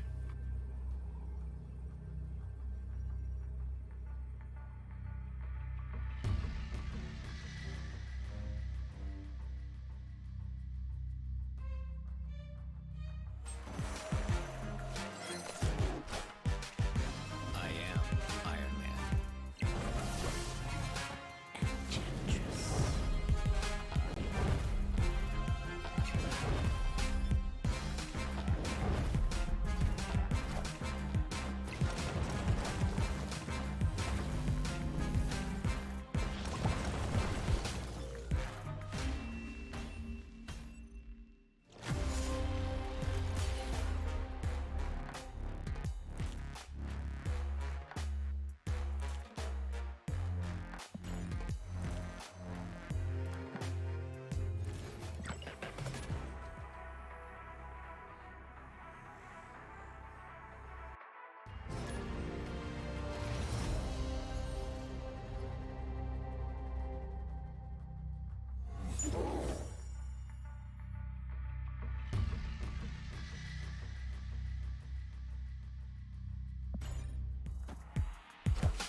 So I snapped here because I have Mr. Negative teed up, and I have Magic, and I didn't have Iron Man or Ironheart or Mystique in my hand yet. So like not only am I getting an extra draw here potentially, but a lot of my best cards to negative are all in my deck getting negatived. Where we want to be.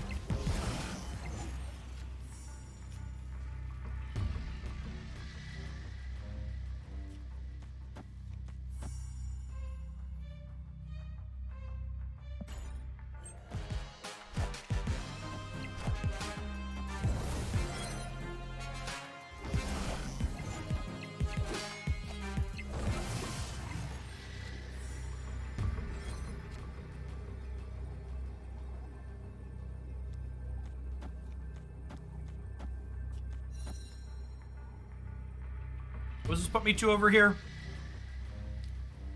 This is 8 up to 11. And then Blue Marvel puts me to 14. And then Mystique puts me to 17. And then a single Ironheart trigger hits here and it wins. If I play this here, it puts me up to 11. And then double 4s put me to 19. And then a single Ironheart trigger here lets me win the game. Or lets me win the lane.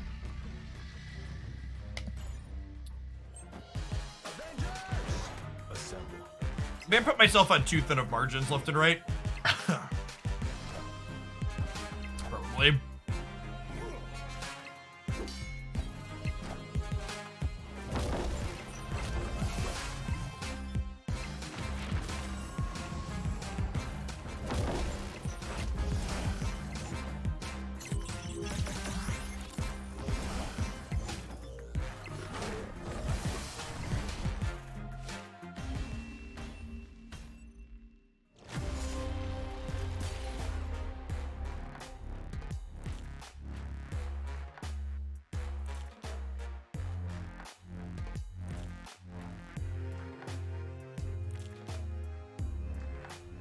A little unfortunate there. Either Iron Man or Valk won us these lanes with our Blue Marvels. Close one still regardless. Yeah, Valk would have, on the left, would have done it too.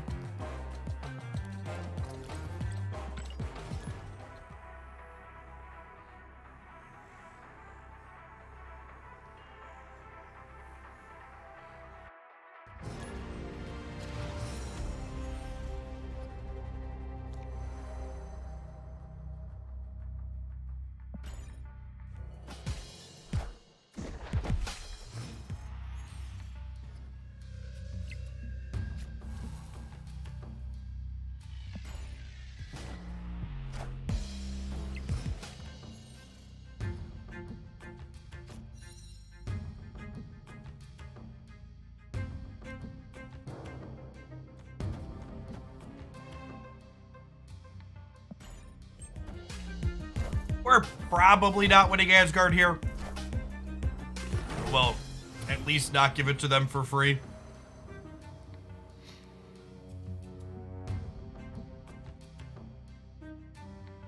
I suppose I could Iron Man to try and go for it. I could also do this. This might actually get it. YOLO.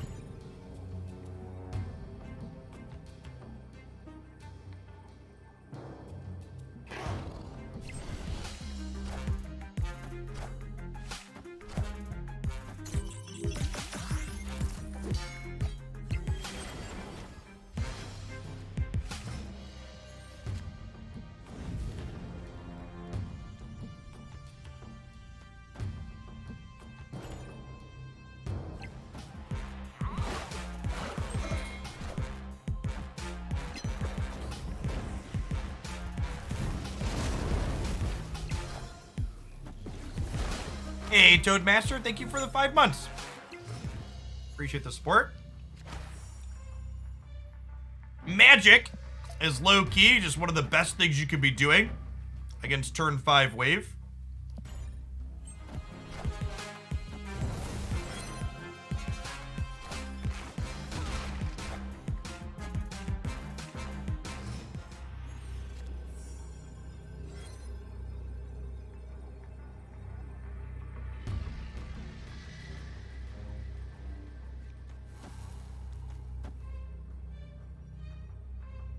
Okay, let's do it.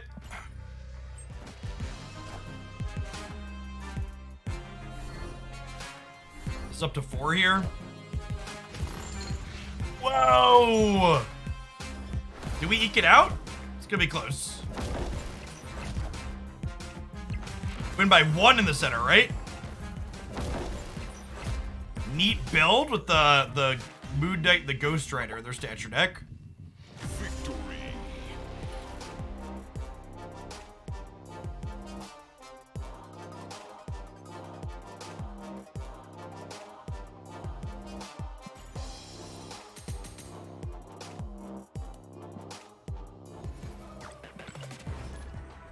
Yes, magic is good in the turn by Spider-Man as well, for sure.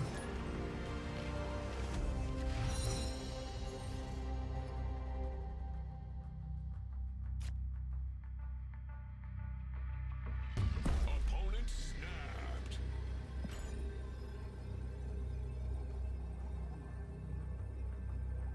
Arian's good enough. You got Bast on 1, I have turn 4 magic.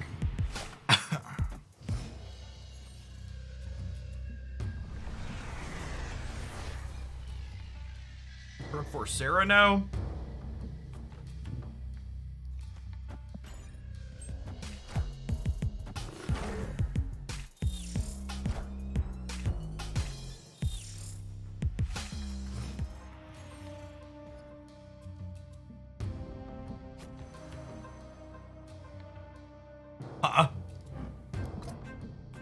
That's assuredly better for them than it is for us, I think, because they're probably playing Jeff.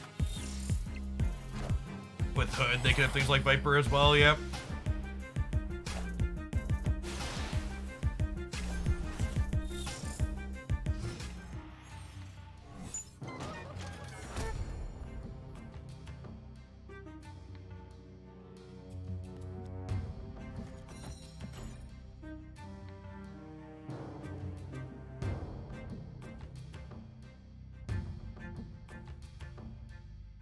Arg, maybe they missed that Murder World, wasn't gonna pop.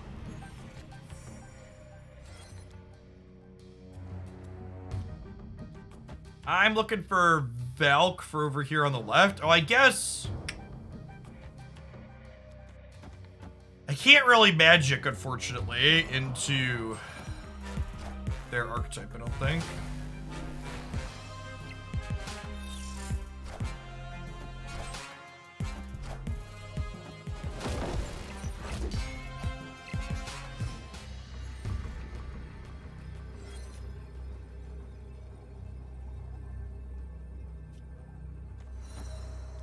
There's a world where this one's the game.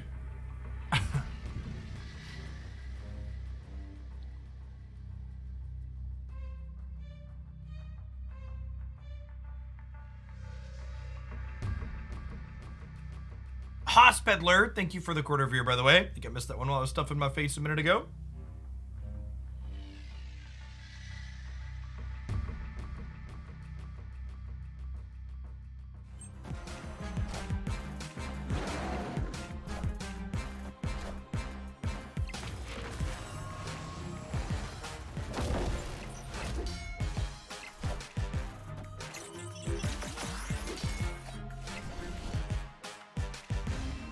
Okay. Got him. They're up by 4, we're up by 2. I mean, that Ironheart was what? She was 8 power? She was 10 power, right? She has 2 from these, 2 on Angela, and then 6 more. And the Mystique added a bunch to the board as well.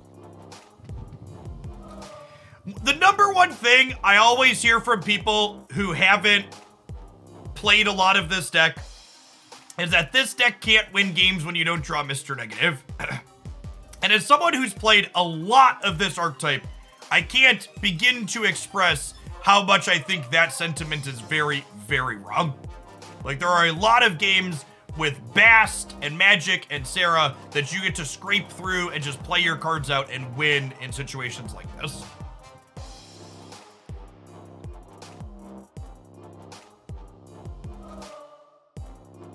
Do you still think this is the best negative shell? Yes. I'm not 100% convinced that Valk is the ideal tech card to be playing. Like, Rogue might be better. or Super Scroll, but something very close to this. You have to count a lot more. You don't win. You win by inches, not miles, when you don't have negative.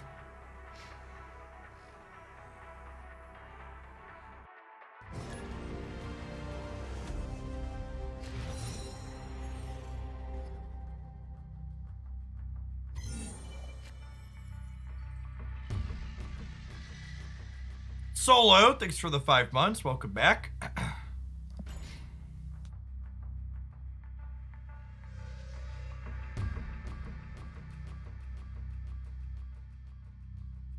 The note of play Sarah or Magic for a turn 3 Psylocke for me unlocked all the potential in this deck. Yes, a lot of people don't know that either. That's why I always try and call that out when I'm sitting on it, because so many people just like mindlessly slam Psylocke on 2 if they don't have negative in hand. Most of your non-negative wins in this deck involve turn 4 Sarah. It was negative 4-2 in the beta. Negative was a 4-4 in the beta. It was real fucked up. Nimbus, thank you for the 2 months. Welcome back. Also, speaking of the beta, Bro during his design talk mentioned that they made the peak a feature location while Mr. Negative was the best deck, and I just felt so seen. I was like, I'm so glad they realized they fucked that up. For people at home, Mr. Negative was like a tier 0 deck at parts during the beta. It was really, really strong. And while it was a tier 0 deck, they released the peak as a feature location.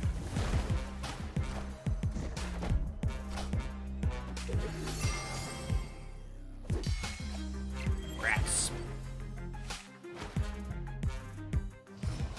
Wave in their Human Torch deck.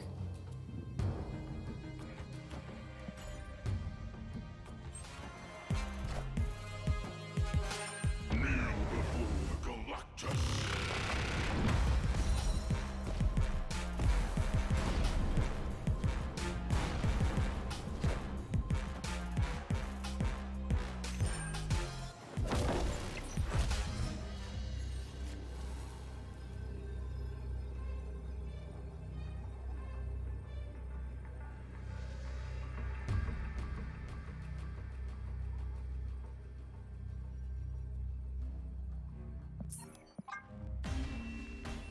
Escaped.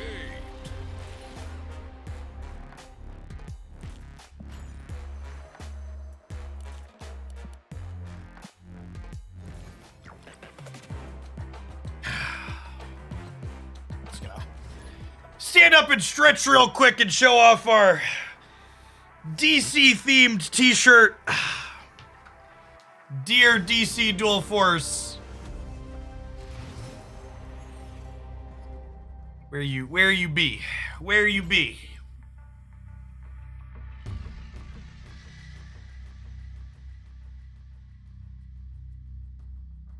Is there a release on that yet? It's supposed to be this month. We'll see. This is the same opponent. Alright, I'm leaving. I'm gonna give it like a 30-second count before we queue so we can avoid queuing into the same Galactus player again.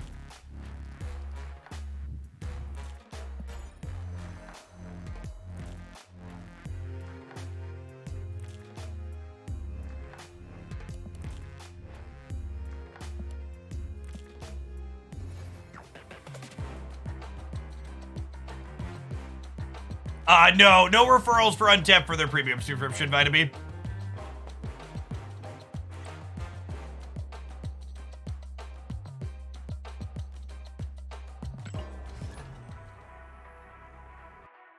Anything with a DC connection is guaranteed to be behind schedule. I don't follow comic book stuff too much, so I don't know if that's true or not. Am I basting on 1? No, we'll wait a turn. Again, you only bast on 1 if you have Angela or Psylocke into negative in hand. Otherwise, draw a card and hit an extra card. So by waiting a turn here, we got 3 more power out of this. Negative Hitmonkey is absolutely atrocious garbage. It is a textbook example of trying to win more. The only hands in Negative Hitmonkey where Hitmonkey does anything resembling remotely reasonable were already crazy negative hands anyways that you were winning without Hitmonkey. It's like a textbook example of asking yourself if you can rather than asking yourself if you should.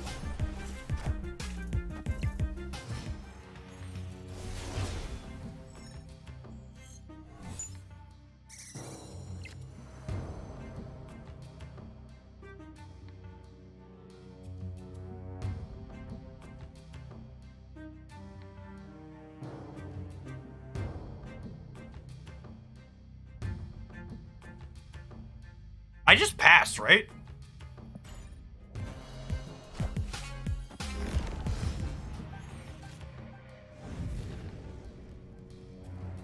And then we... This... Into this? Killmonger has entered the chat. Yeah, maybe. I don't know, the Viper builds of Thanos don't usually play Killmonger.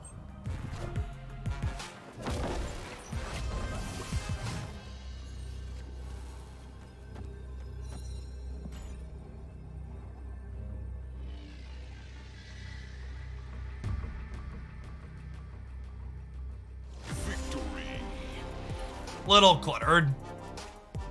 Yeah, splitting the ongoings in event of Enchantress, split ongoings.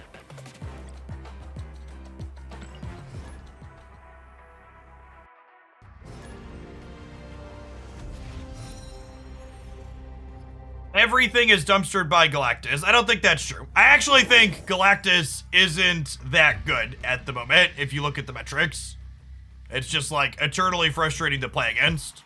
No reasonable person is advocating for changing Galactus based on the power level of the deck.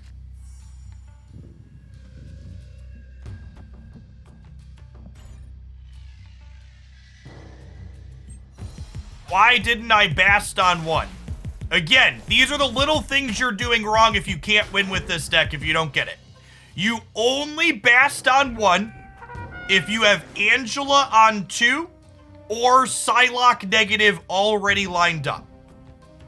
You only bast on 1 if you have Angela in hand or Psylocke negative already in hand.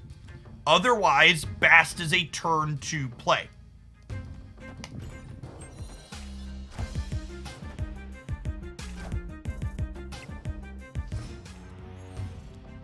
I spread my cards out here a bit because they're a Professor X deck, so I want to not overcommit to one place and then get locked out of another.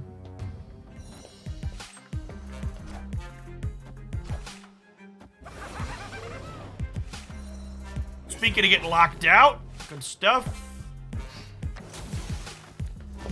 But Jeff Bass costs one. I mean, honestly, one of the hardest skills for people to learn in Snap is probably understanding when they're not supposed to be playing their cards on curve.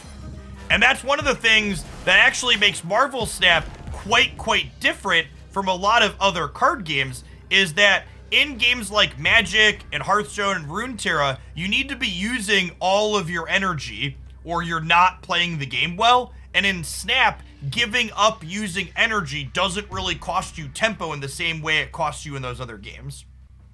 Okay, so if I Blue Marvel into Mystique, I tie the right. Can I win a breaker if I tie the right? Maybe?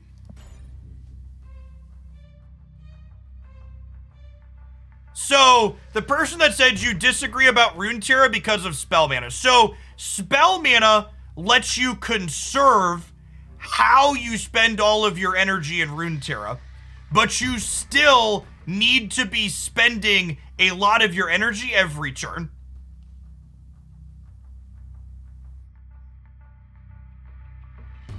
If you are not spending energy on parity with your opponent in those games, you are losing.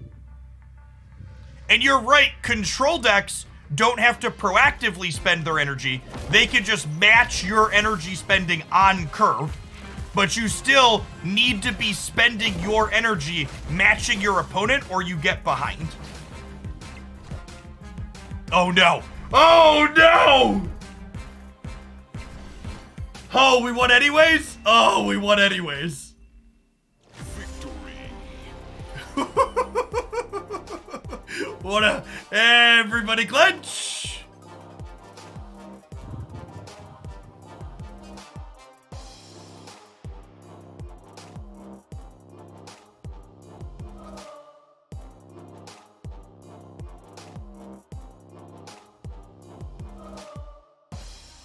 This deck's just so much fun. Every time we fire this deck up, I wasn't planning to try and record a highlight with this today, but there's just been so many good games. We've been playing this deck for like an hour and a half, and I've got like, or not even an hour and a half, like an hour it looks like. I've got like 8 games. They're like, yeah, these are sweet. Could do something with this. The Gambit came from Can't Play High.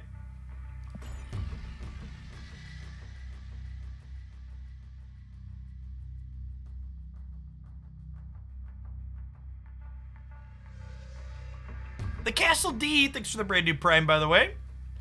Folks like you make my job possible. Thanks for keeping me around.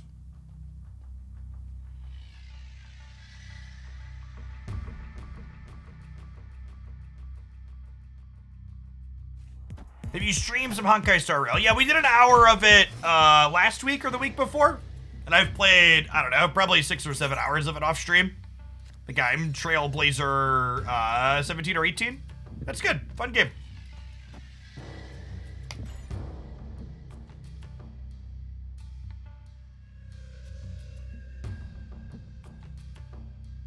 Isn't Monkey better than Angela here? No, Hitmonkey is shit in this deck, and Angela is very good.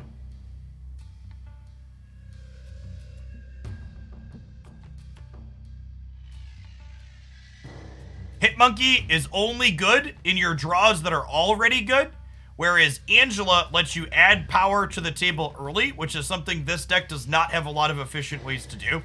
Angela actively solves a problem that you have. Hitmonkey is a textbook win more card that no reasonable person would put in this deck.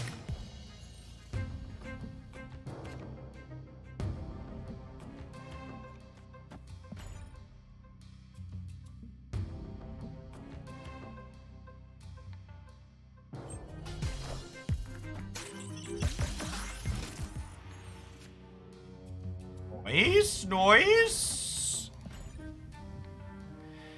Maybe I'm supposed to negative center, actually, to tee up a Valk there. It's potentially correct.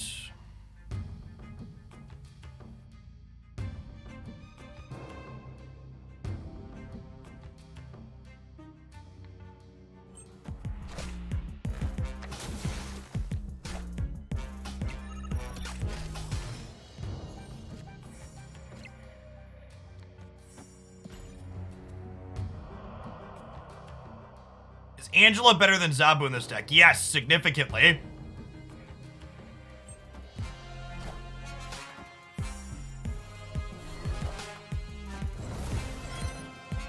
Literally all Zabu does is make Mr. Negative cheaper. That is not good enough.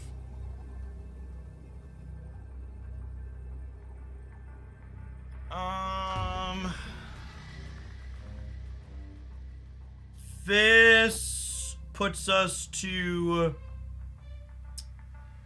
5, 6, 7. This puts us to 10 over here. And this puts me to 9, 12, 13. This has me winning all 3.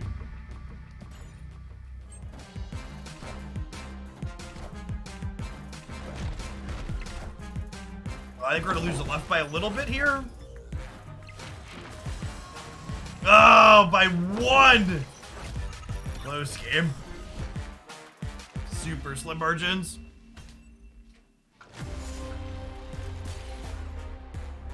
Why Psylocke over Zabu? Because your absolute best draws in this deck that aren't Mr. Negative draws involve playing Sarah and Magic on turn 4. Whenever we play this deck on stream, it It's reinforcing as to why this archetype has such terrible stats. The things that you have to do to... This deck is easily the least intuitive deck in Marvel Snap. It's also a little bit underpowered, but on top of being underpowered, there's just so many plays you have to make that go against the grain of, like, what people expect to be the correct play. Lux, thanks for the 5 months. I mean, I don't even think, I think it's actually incorrect to describe this deck as big-brained so much as it's just like, you need to know these base heuristics, right? Like, they're not complicated, but they're just like a little list of things that, like, once you know them, you get so much better with the deck. They're not hard, you just don't think about them being the case. Like what? Like, why Psylocke is better than Zabu? Why you should basically never play Bast on one outside of a certain set of niche situations. Things like that.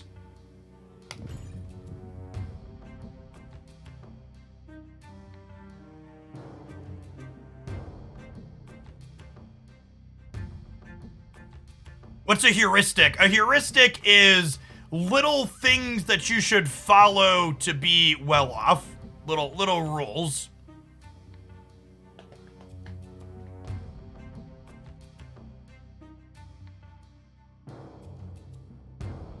When should you play Bast on one in this deck? When you have Psylocke negative already in hand, or when you have Angela in hand? Otherwise, Bast is a turn 2 play.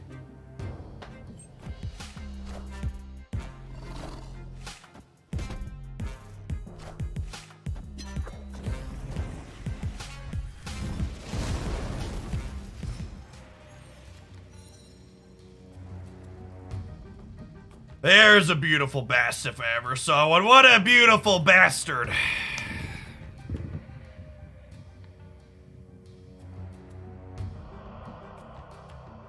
They're playing Doom Wave. Yeah, maybe. Could be.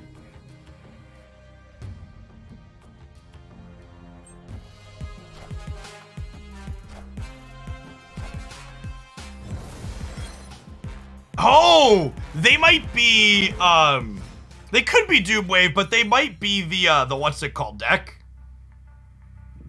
I'm blanking on its name. The big Infinite Slammy deck.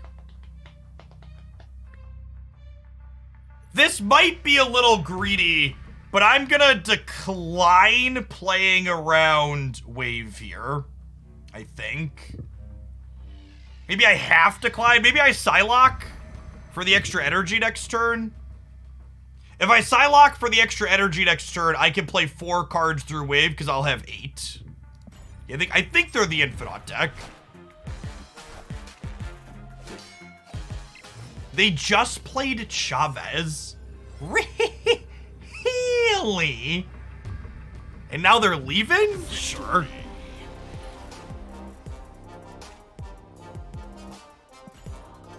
Main sequence of events.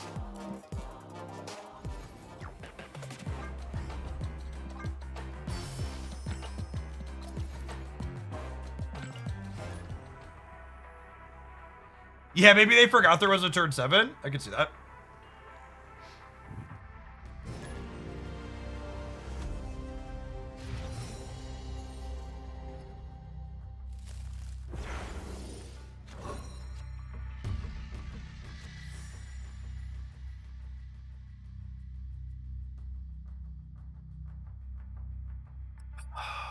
So, because of Nova Roma, I almost want a Bast here.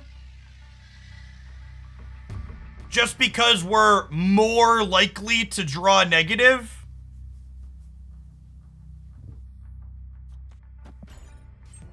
And again, this is why, like, the number one thing about heuristics, when I'm telling you about things like, oh, these are the only instances where you Bast, it's like, oh, well, you also, being good is knowing when you're supposed to ignore your given rule and break it.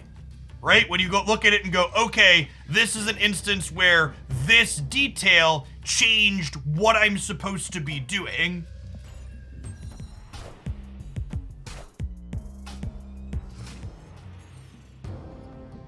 Good players have their heuristics memorized. Great players know when to look at the given rule and go, no, we're not doing that here. That's wrong. I'm not going to snap because they'll probably leave. I want to hang out and play the game. Sounds a lot like poker. It is exactly like poker.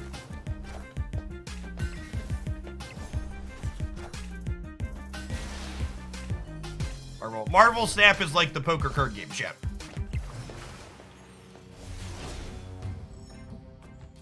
I think Rogue is a fine card to play in this deck. And if you wanted to play Rogue in this deck, you would cut Valkyrie. This is your tech card slot. Play your favorite tech card there.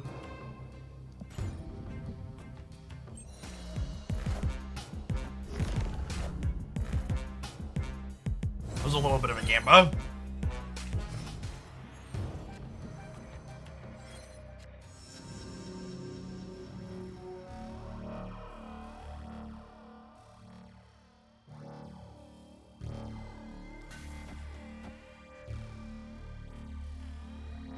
A little worried about Spider-Man here.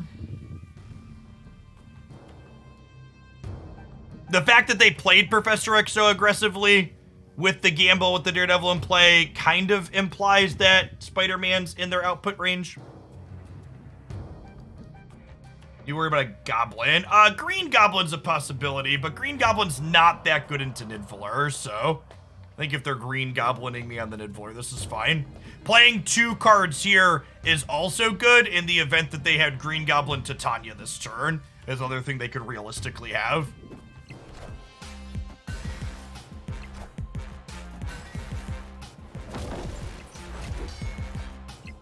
Is Nebula worth getting if I am a broke college student? I would never recommend spending money on Marvel Snap that you cannot afford to spend. If you have to choose between feeding yourself or people that you care about and giving money to second dinner, you should choose to feed the people. However, if you are someone who is fortunate enough and privileged enough to have an entertainment budget, the season pass is the best value thing you can buy in Marvel Snap.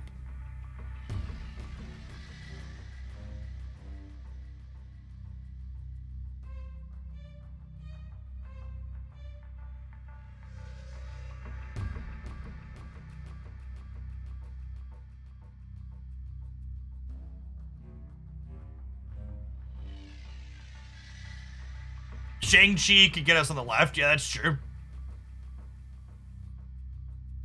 Do I have a full ink deck? I can build a functional full ink deck, but I don't have like an incidental, this deck is all inked yet. I have a Darkhawk shell that's pretty good that's mostly inked.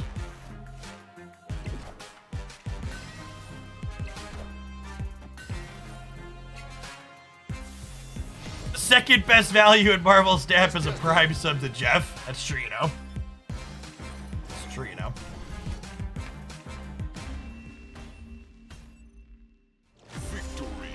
Okay, chat, I really appreciate everybody hanging out through the end of the stream.